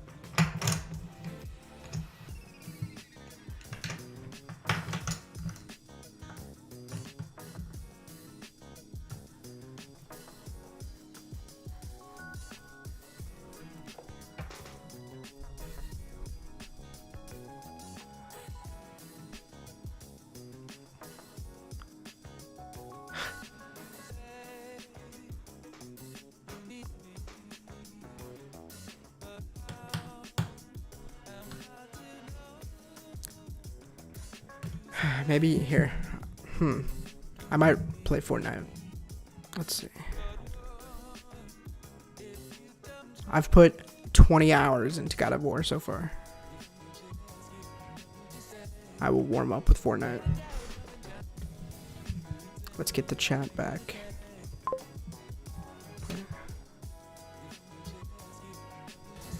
Alright. Good luck, dude. I want to know about the script. I want to know what your next project is. And congrats on Omeletto. Omeletto? I know the chat's delayed, I know. I know. I guess you could text me. Or use Discord. I don't know. Thank you, dude. Good to hear from you. I'll give you a call again in the next few weeks. Like you called me. And if you want to procrastinate writing, you know where the Midnight Rangoon is. I need to be writing, man. Why am I doing this instead of writing? Yeah, man.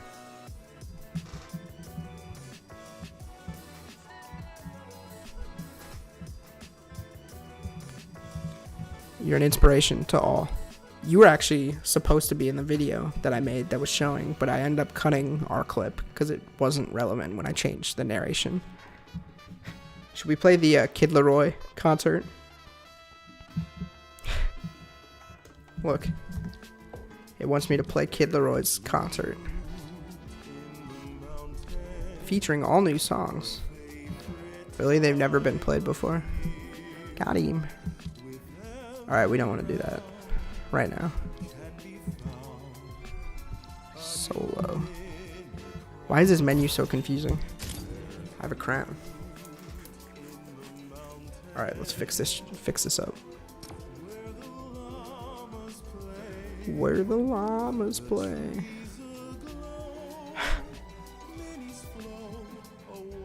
$27 views on the stream, guys. Not too shabby. I wonder how our watch hours are doing. We need 450, I think. No, more than that. I want to look again. I'm also going to work on uploading that behind the scenes video to YouTube.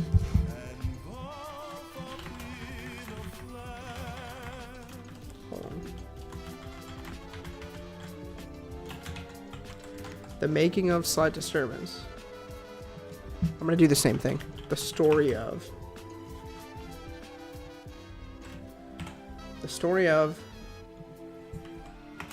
the making of Sleight Disturbance. Part 1. Well, I don't want to do that because I don't actually want to imply that it's like a series. Once I realized it might be going in that direction, I was like, that's crazy. Doing what I did tonight was exactly what needed to happen as a way to document all of that stuff.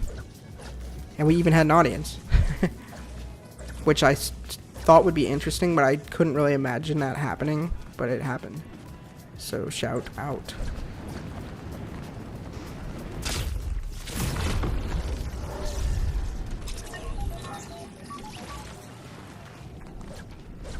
Alright, I'll play like 1 or 2 Fortnites and then just go back to God of War.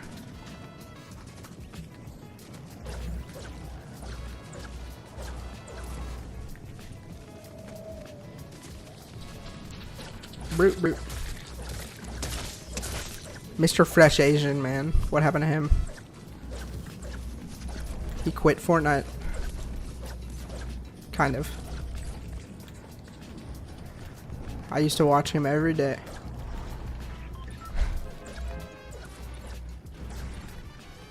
There was, I mean, I clearly like Fortnite, but the fact that I'm broadcasting myself playing it is to my current friends that wouldn't be discovering me through the game. It's sort of like a fun joke. But like when I was watching it, there were moments where it got like a little too, what's the word? Like my love for the game was just pretty apparent. It's so relaxing in a way though, if you aren't facing a bunch of sweats.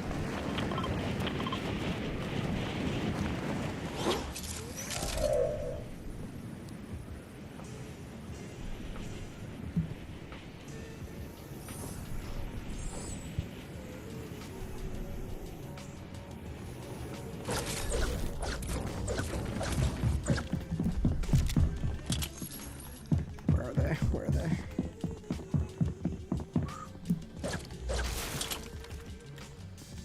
I shouldn't be giving them any time to loot up. Oh, that was close. That was close. All right, one more. That was my crown. I gave up my crown.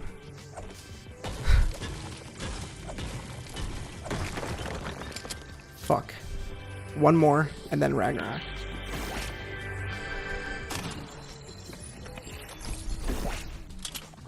Also, it's weird because my content is like purposely trying to not be seen by as many people as possible. Like when I put the name of the game in the stream. I think it alienates my casual audience. But when I put a casual title, it isolates me from a gaming audience. And I don't even find amusement in like making a relevant title. Even though it could be good for practical reasons, like it's a little bit hard to know what happened in which stream, and that's part of why I think the eras will help and the descriptions.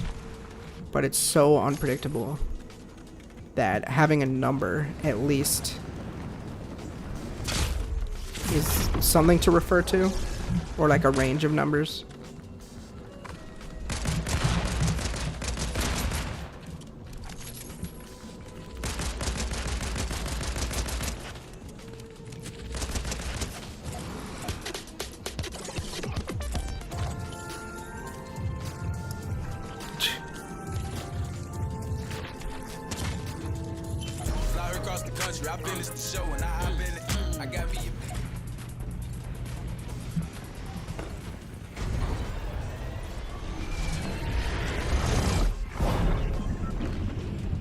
Alright. One redemption game.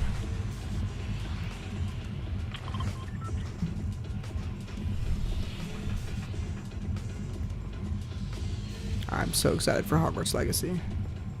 We're doing good. We're doing good progress trying to get ready for it by finishing God of War.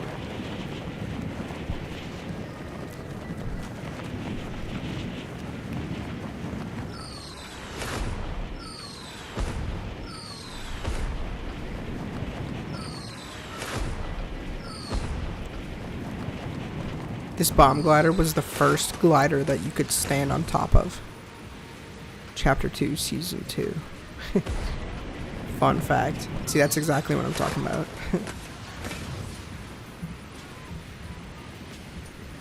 I want this music to be louder.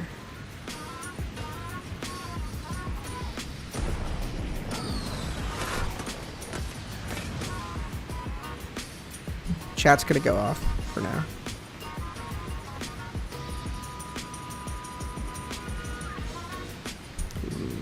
Here.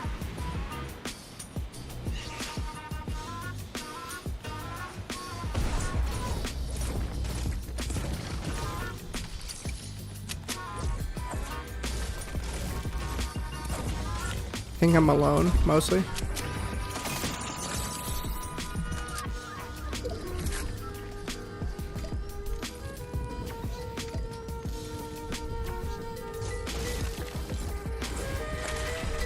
Nope, someone else is here. 2 people are here.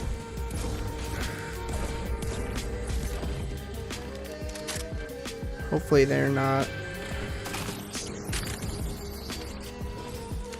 Alright, let me go on the roof again.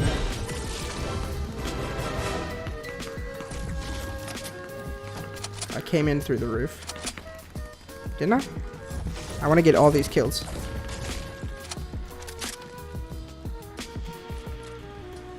Shit. Shit. Not again. Not like this. He's right down there.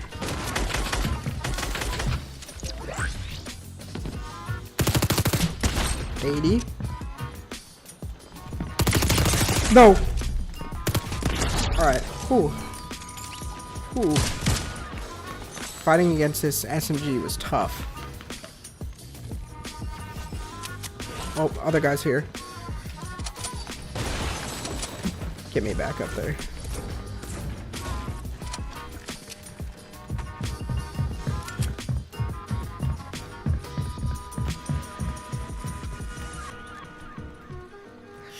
I don't like this.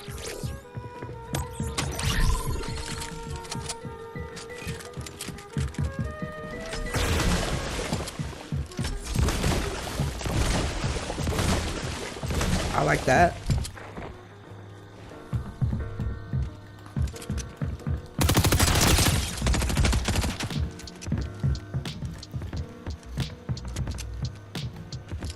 He didn't even hit me, but I hit him.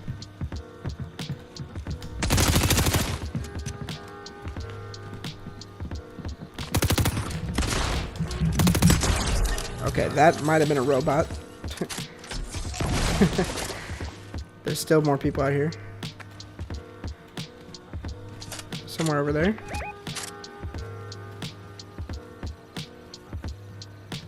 I can't believe how long this game's been around too and how much it's changed. Over here. In the corn. Or...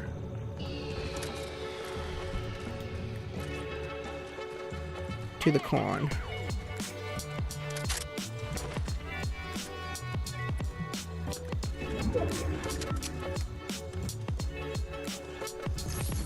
A rift.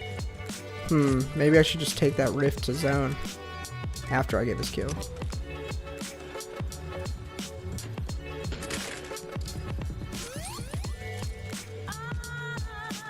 Right there.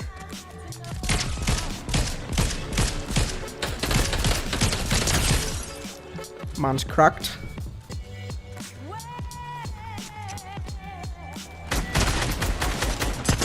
Let's go. Robot as well. Come on, give me balloons, man. Sure.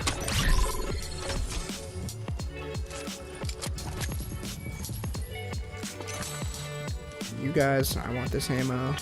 Then we're taking the rift to zone. Who was he shooting at, though? Rifts are one of the best things to ever happen to this game. Oh, there's another guy right here. Shit. Okay, he's gonna die. Robot. Fluffy Muffin 8. See, this is when it's relaxing. When you're just picking off bots. Easy guaranteed dub.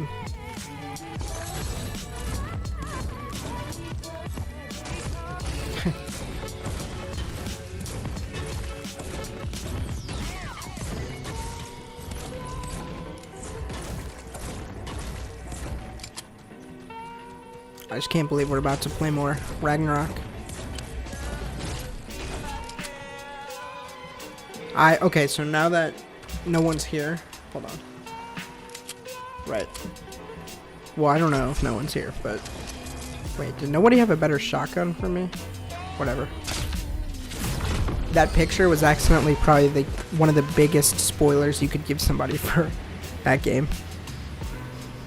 But I thought for a second, like, it was ambiguous because you couldn't really tell where the character was, but the fact that it was that character at all was not good. And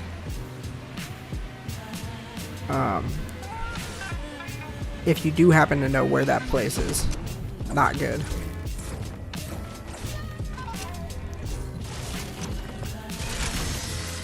There we go. Ooh-wee. I'm gonna have to go ahead and... I can't afford the Excalibur right now, unfortunately. In terms of a loadout slot. Wait.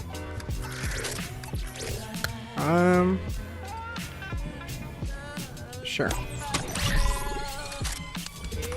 There we go. That's what I wanted. Someone to shoot at me. Where are they?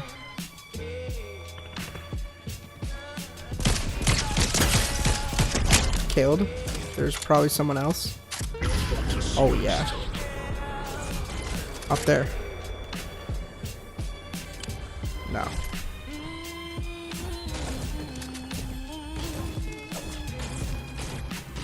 I could get that loot. Probably not worth it though. This is a pretty good loadout, honestly.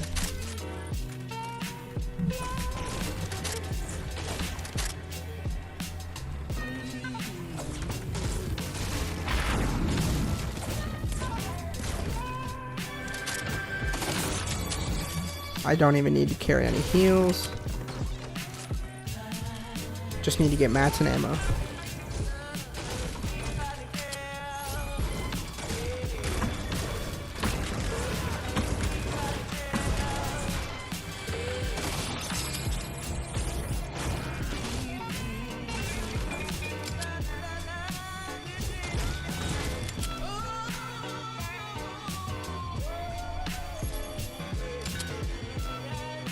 22 seconds. Oh, yeah. You know what?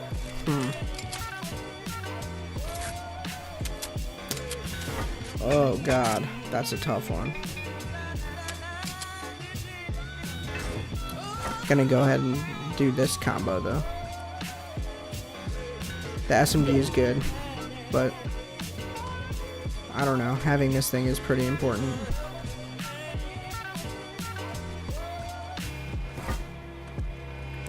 It's a whole type of slot that the SMG could never be. Mobility.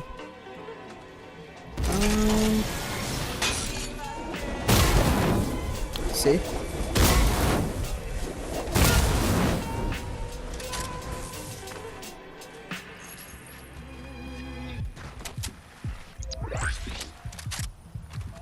Balloons?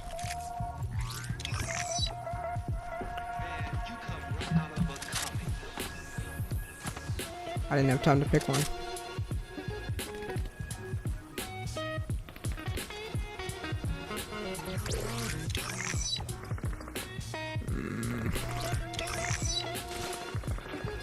Oh, God. I wasted that one.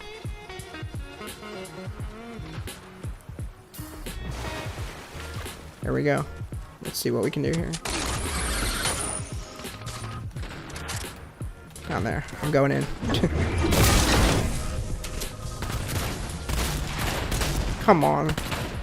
I could have had them both if I hit that.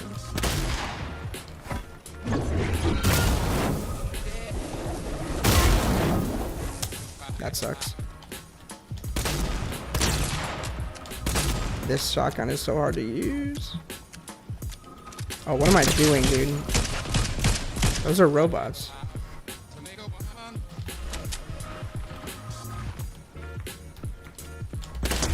Ooh. Someone's back there. I'm gonna get him because I have the chug squash. Oh, actually, they're gonna have to come out here anyway.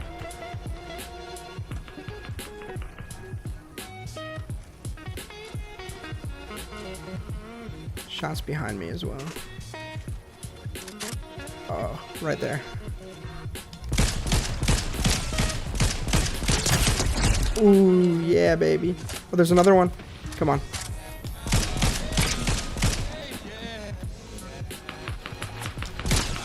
There's a third guy. What is going on here? Killed him.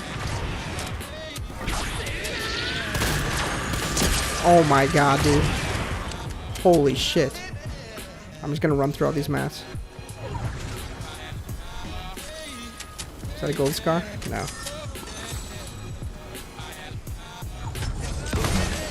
Oh my god, dude.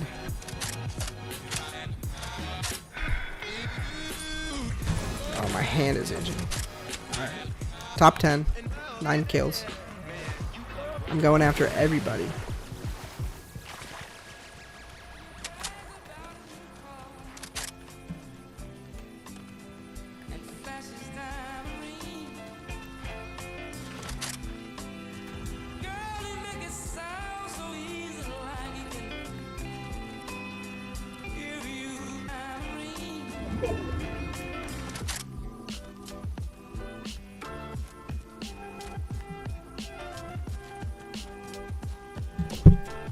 Ow, sorry.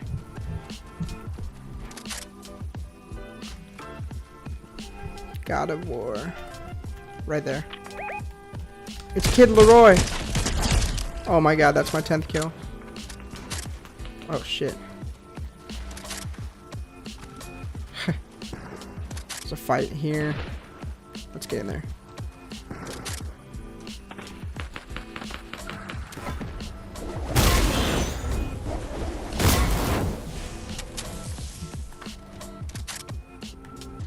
That's not a real guy, but...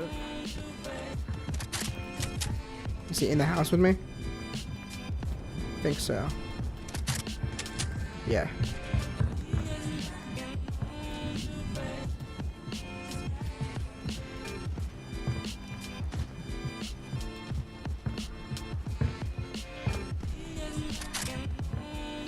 I gotta be careful.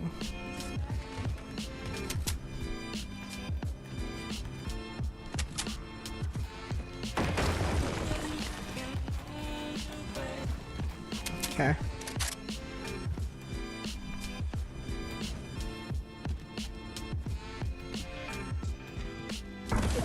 Uh-oh. I just got pinged. Oh, up there. Come on. Cracked.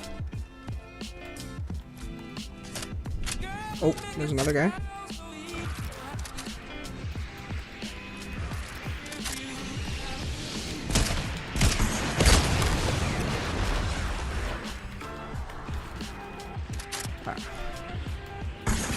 Oh.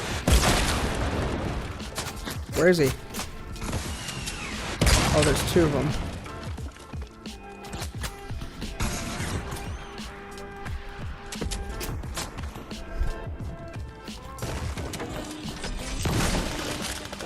I'm the enemy of everybody right now.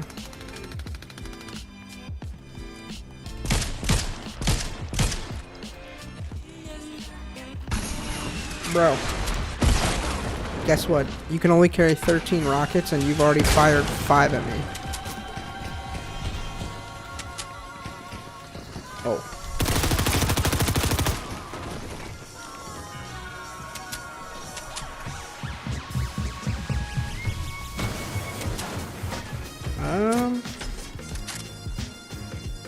Oh, I see this guy. Okay.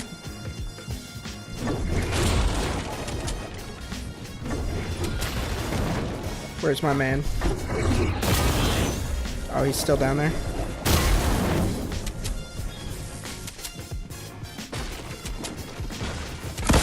Oh! Nope, you can't get me. Oh.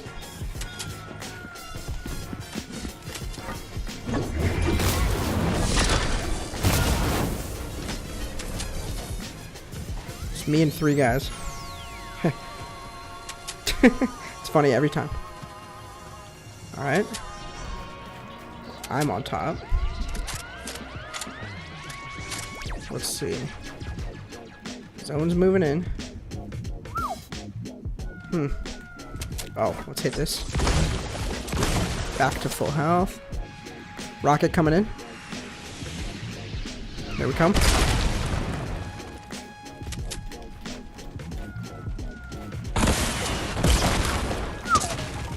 Ouch. Uh-oh. Uh-oh.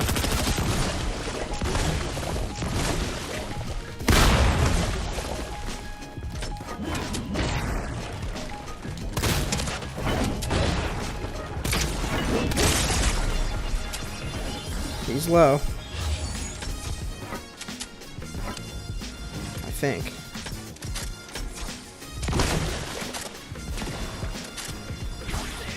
Uh-oh. Whew.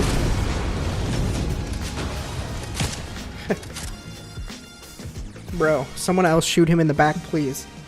This has been an insane game. There's a guy. Let's go. 2 more.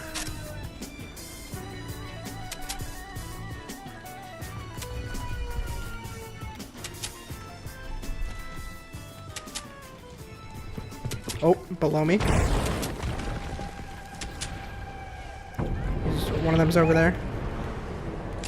Whew.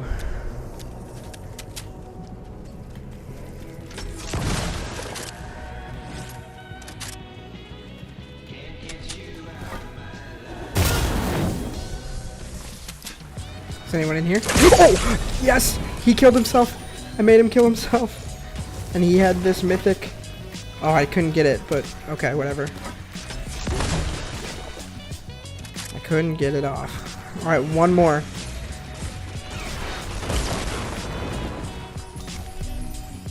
Where is it? Ah. Come on. Trying to get through here. Come on. Bro, get this tree out of my way. Come on. There we go. Where is he? Oh.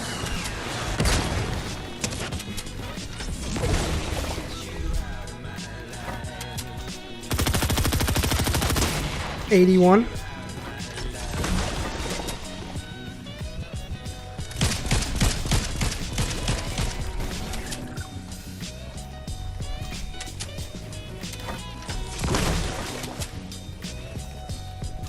Come on. Poke your little head out. I just want to say that you can.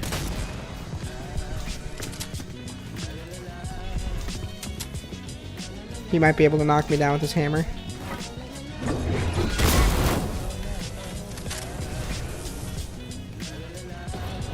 Where is he?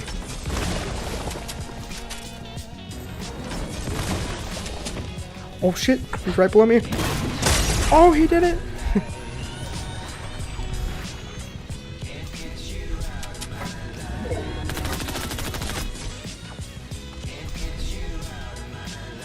Come on, 3, 2, 1. Where is he now? Let's heal this up.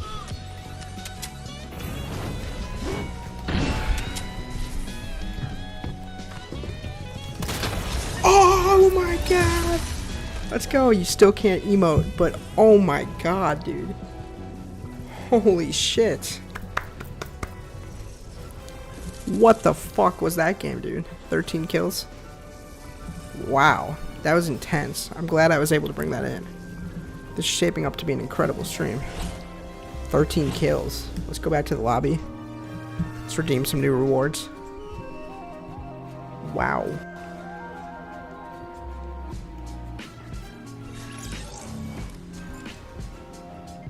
Fuck yeah. My god. I have a bit of an adrenaline rush from that. Let's see what we can get. I'm level 88.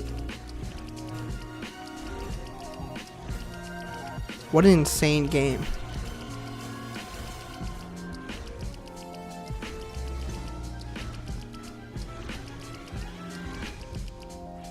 Okay, oops. I forgot what I was doing there. I can get this. Oh my god, I might have the ageless. Or be close. Do you have to be 90? I got him. Let's equip. Oh, fuck. Oh, that's so cool. Now we're getting all the good stuff now. But, hold on. Locker. Boom. I want to look at all his styles. So you can have that. Helmet off, crown off. Super level. Yeah, we want these. That's pretty cool. Ooh, okay. Wow. Hell yeah.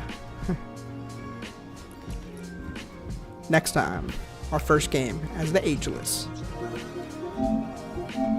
Time to play this now, though.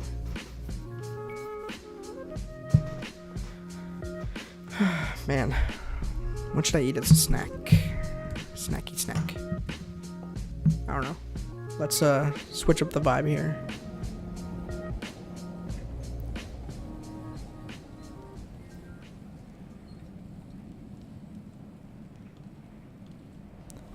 Here we go. Back to Asgard.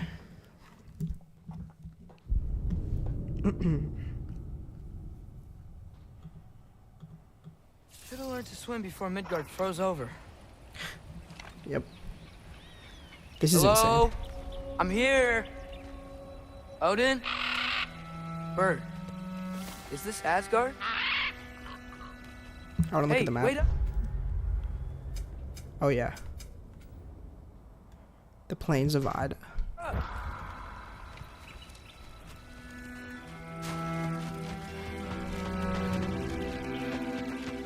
Wow. Beautiful music cue. The wall. This is Asgard. Hold on. I'm coming. From Thor's wall. Oops. There's enemies here.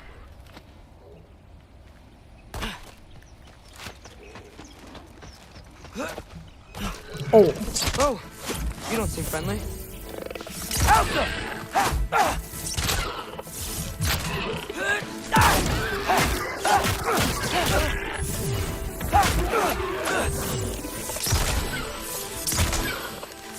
Ooh, that's a good strategy. They're gonna jump over, and then you hit them in the air.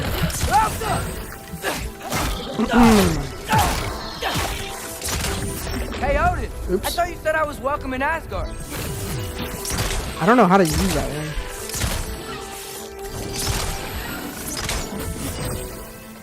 Help up!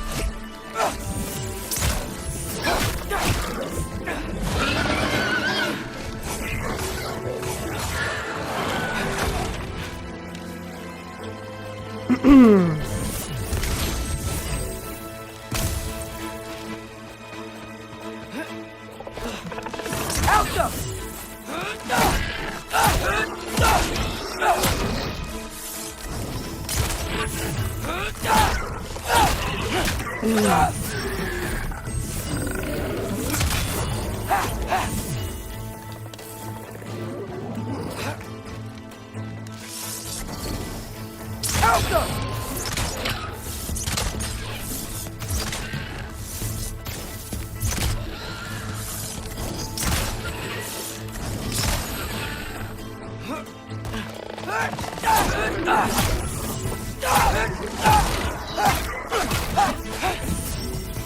Okay.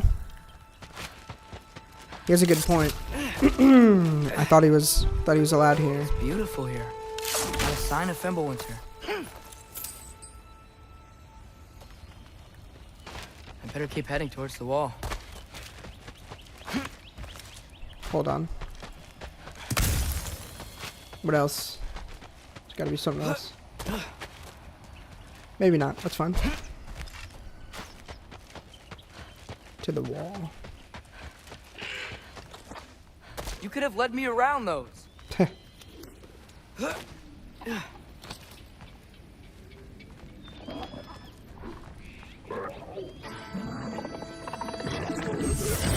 What?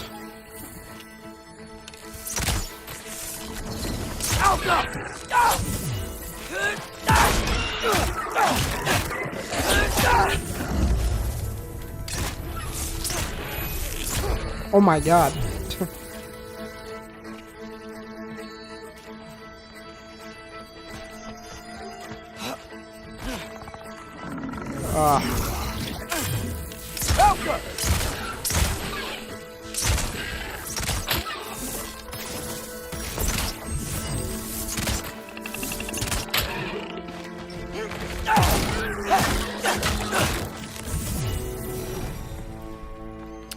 Okay.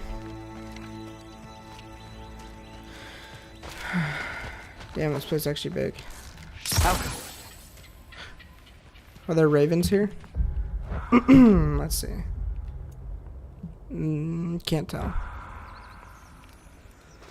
I guess there wouldn't really need to be ravens here, because Odin is here. Are we gonna get another Odin scene tonight? That'll be nuts.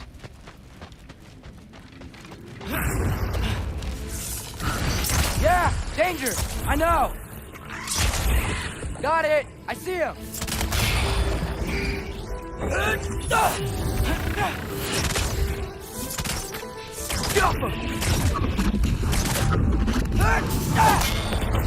Nice.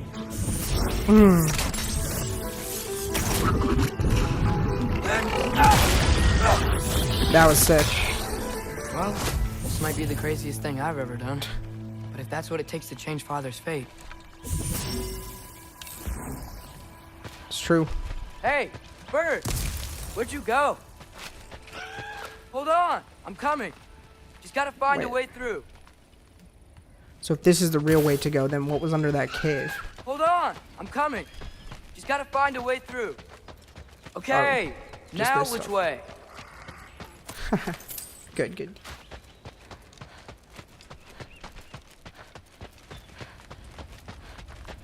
I see a gold chest over there.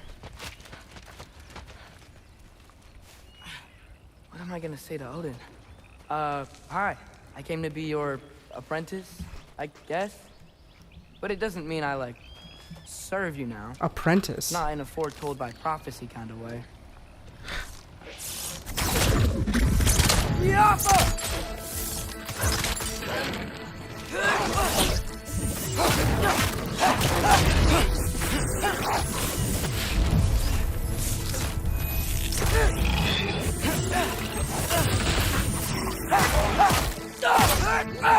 One of these days, I'm going to turn into a bear.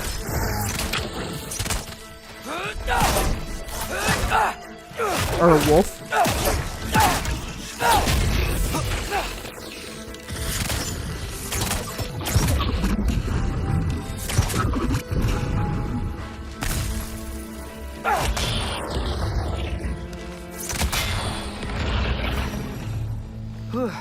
Bet it's safe from the other side of that wall. Wait, how do I get past the wall? It never came up in Mimir's story about Hrimthur. The stonemason's son built a flaw into it. He only told Frey about it, and I didn't think to ask. Hold on, how was Frey at the house? Did she move in with us? You know what? Focus, Loki. Why didn't he bring Agroboda with him?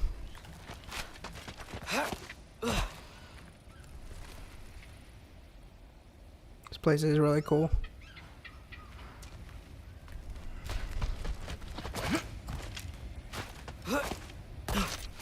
Uh-oh. Really?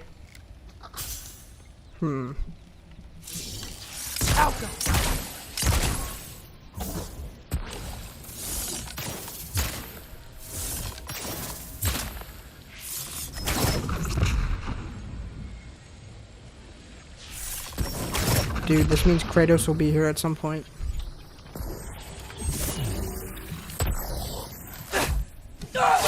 Damn it. Okay. I don't think Atreus can burn things by himself. Oh, just kidding. Yeah, he can. Damn it. Father would just burn this away with his blades. But what can I do? Huh. Maybe that right. sigil magic on my bow can help. What does Rob say? Alka! If I could just get that fire to spread to the bramble... I know.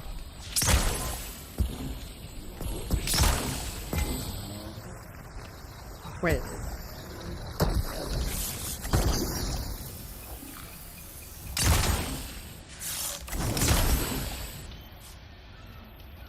What? Hold on.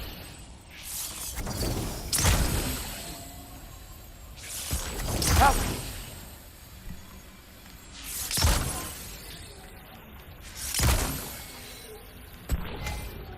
All actors.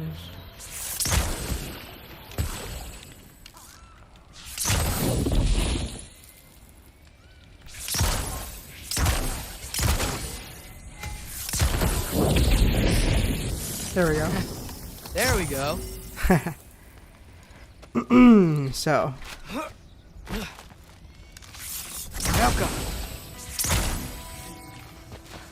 Check it out. Puzzle solved.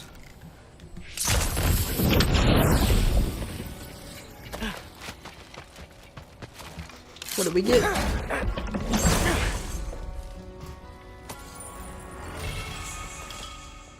Bow ability.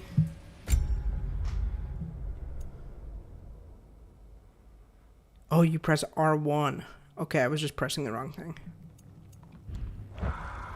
Okay, cool.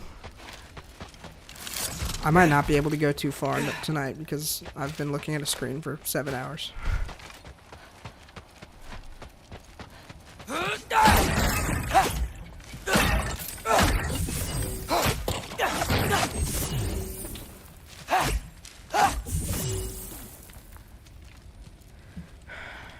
Oh. Wait. Wait, what? If we're in Asgard, why is Tyr's temple here and the towers?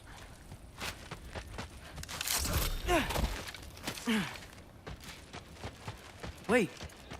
That sounds like people. Holy shit.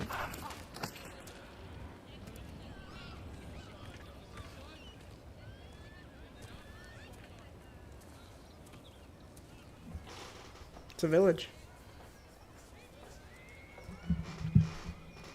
You need help? You look a little lost. Oh. I'm just getting my bangs. Well, Friend. there's nothing to see this way except the big wall. Is there a gate to go through? Nope.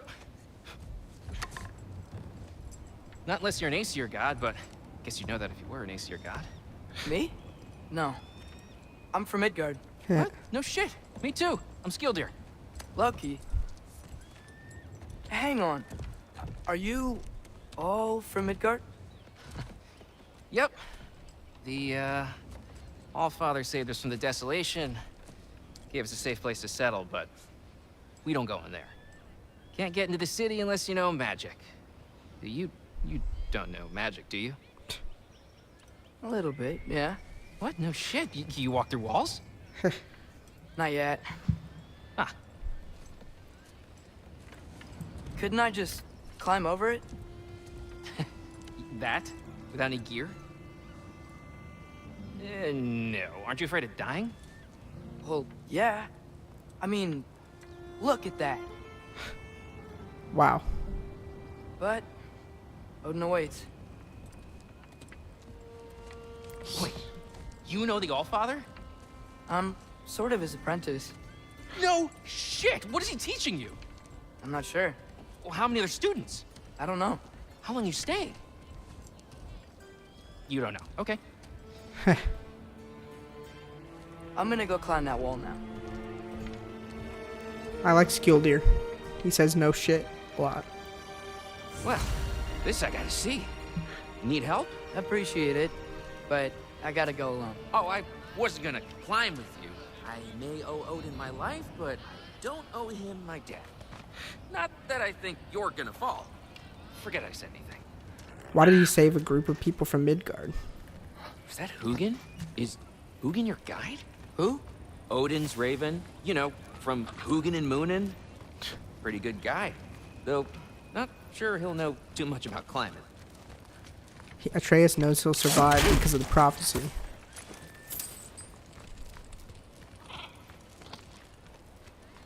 Here we go.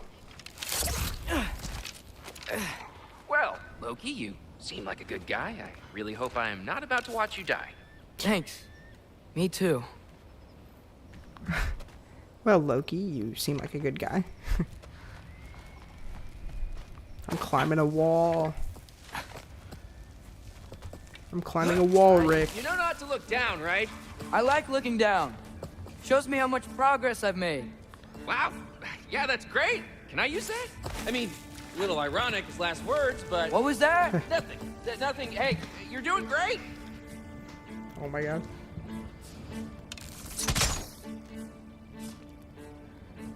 I can see my house from here. Alright. Oops. Wait, what happens if I go back down? Whatever. Sounds like a waste of time. Be funny though. I kind of want to try it. Oh.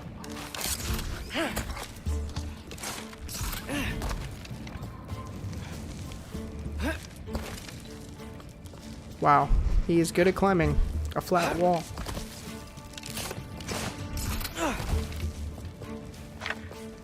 You can do it, Loki! Thanks, Gilder. Hope you're right.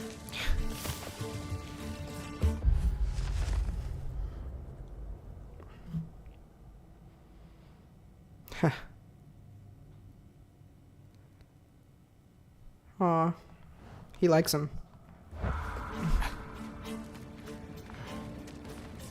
Tyr's temple. Oof. No wonder we couldn't use it to come here. Wow. This place is crazy. I'm really excited to see the other side of the wall, though. That's like what I'm hyped for. Let's get to the top of the wall and then call it for tonight. Okay, I can do this. This is fine. Just keep climbing.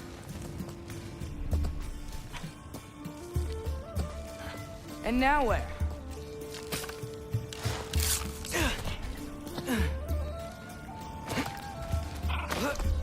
Hey, Hugin. Don't suppose you'd like to pass the time by telling a story, would ya? Yeah, that's what I thought you'd say.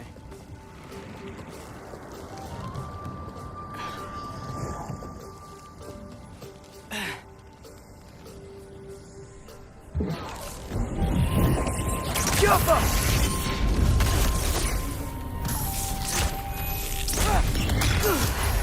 The wife up here?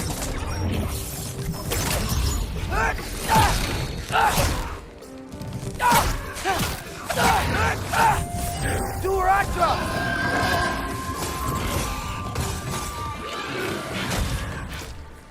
Wolf.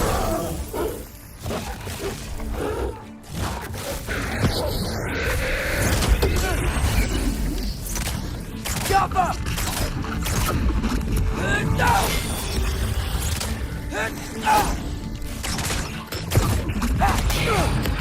Is that everyone? Nope.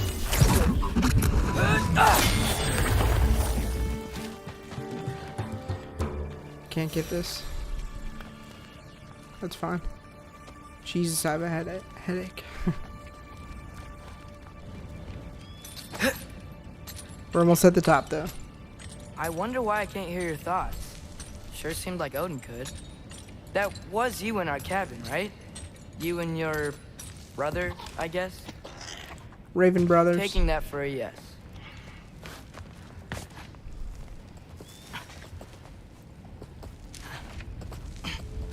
Breathe. And... yes! Bet I'm past the worst of it now. If he died, Kratos would, like, never ever find him again. Or not. Oh, that's funny. Good jams. Wanna just let me pass through? No? Have it your way.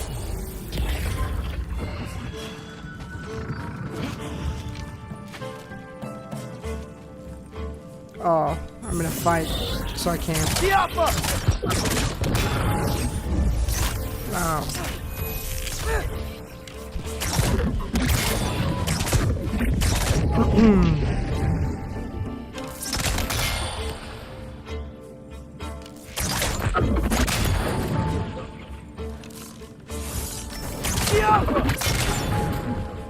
Dude, they just keep spawning over there. I guess I gotta go up here first.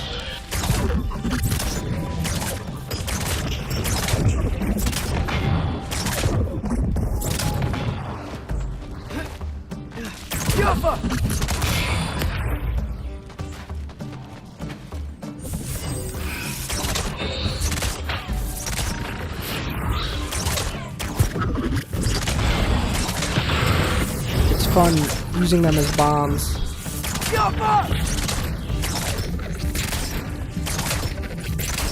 Jesus. Oh.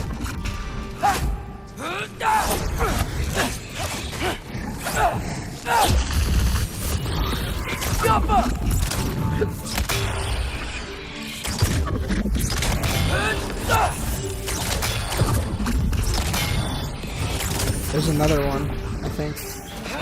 Yeah. Okay.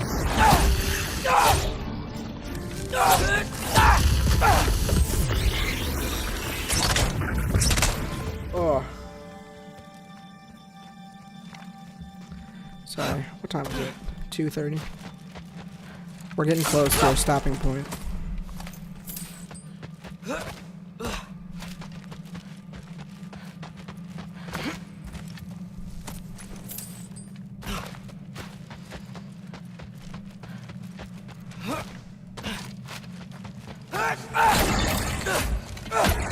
Fill up.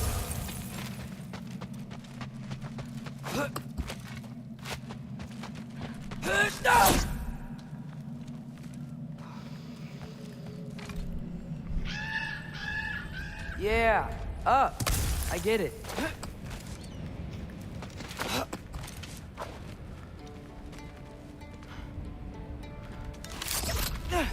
I want to look out again. Whoa. Damn. Scroll deer or whatever. He's not ever gonna know if I made it.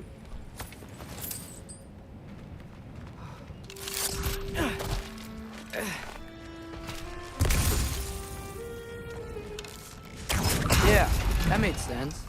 I think. Gotta do both sides though.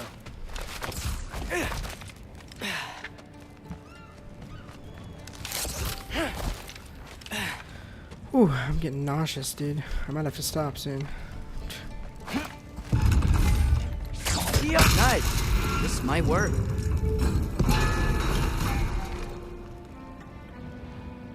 How?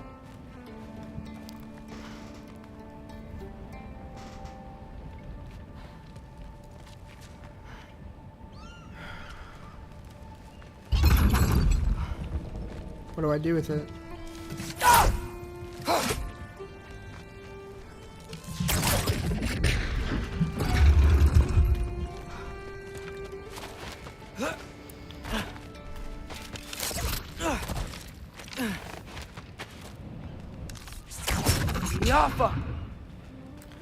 Might stop here at this puzzle. Let's see if I'll try one more time. I think it was glitched. Here we go.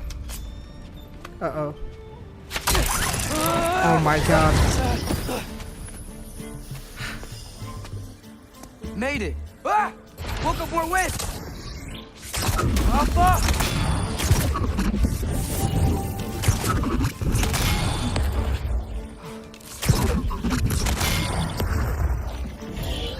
Bro.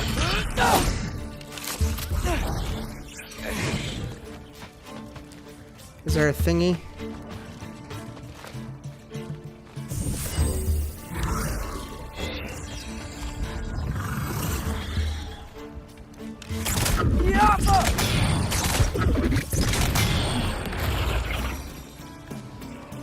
Hey, you get to fly. I'm doing what I can. Whew. I'm probably stopping right here. We're close to the top, but there's gonna be more. Let's save.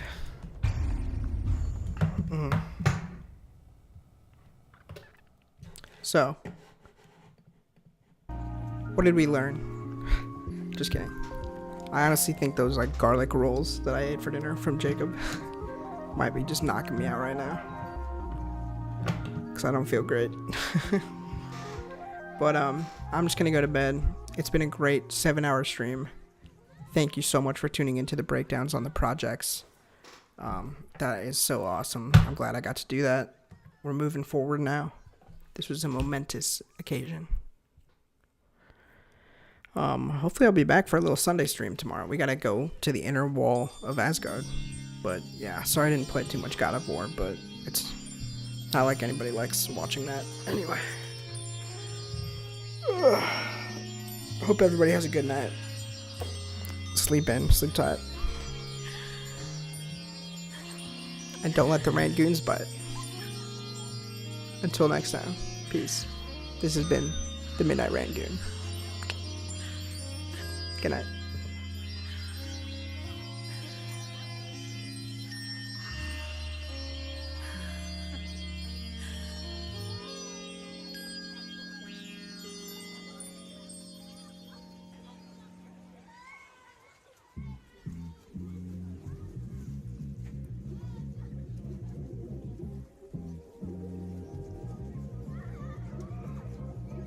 What music is about, and any kind of art form is about, is creating the kind of things that you think are beautiful.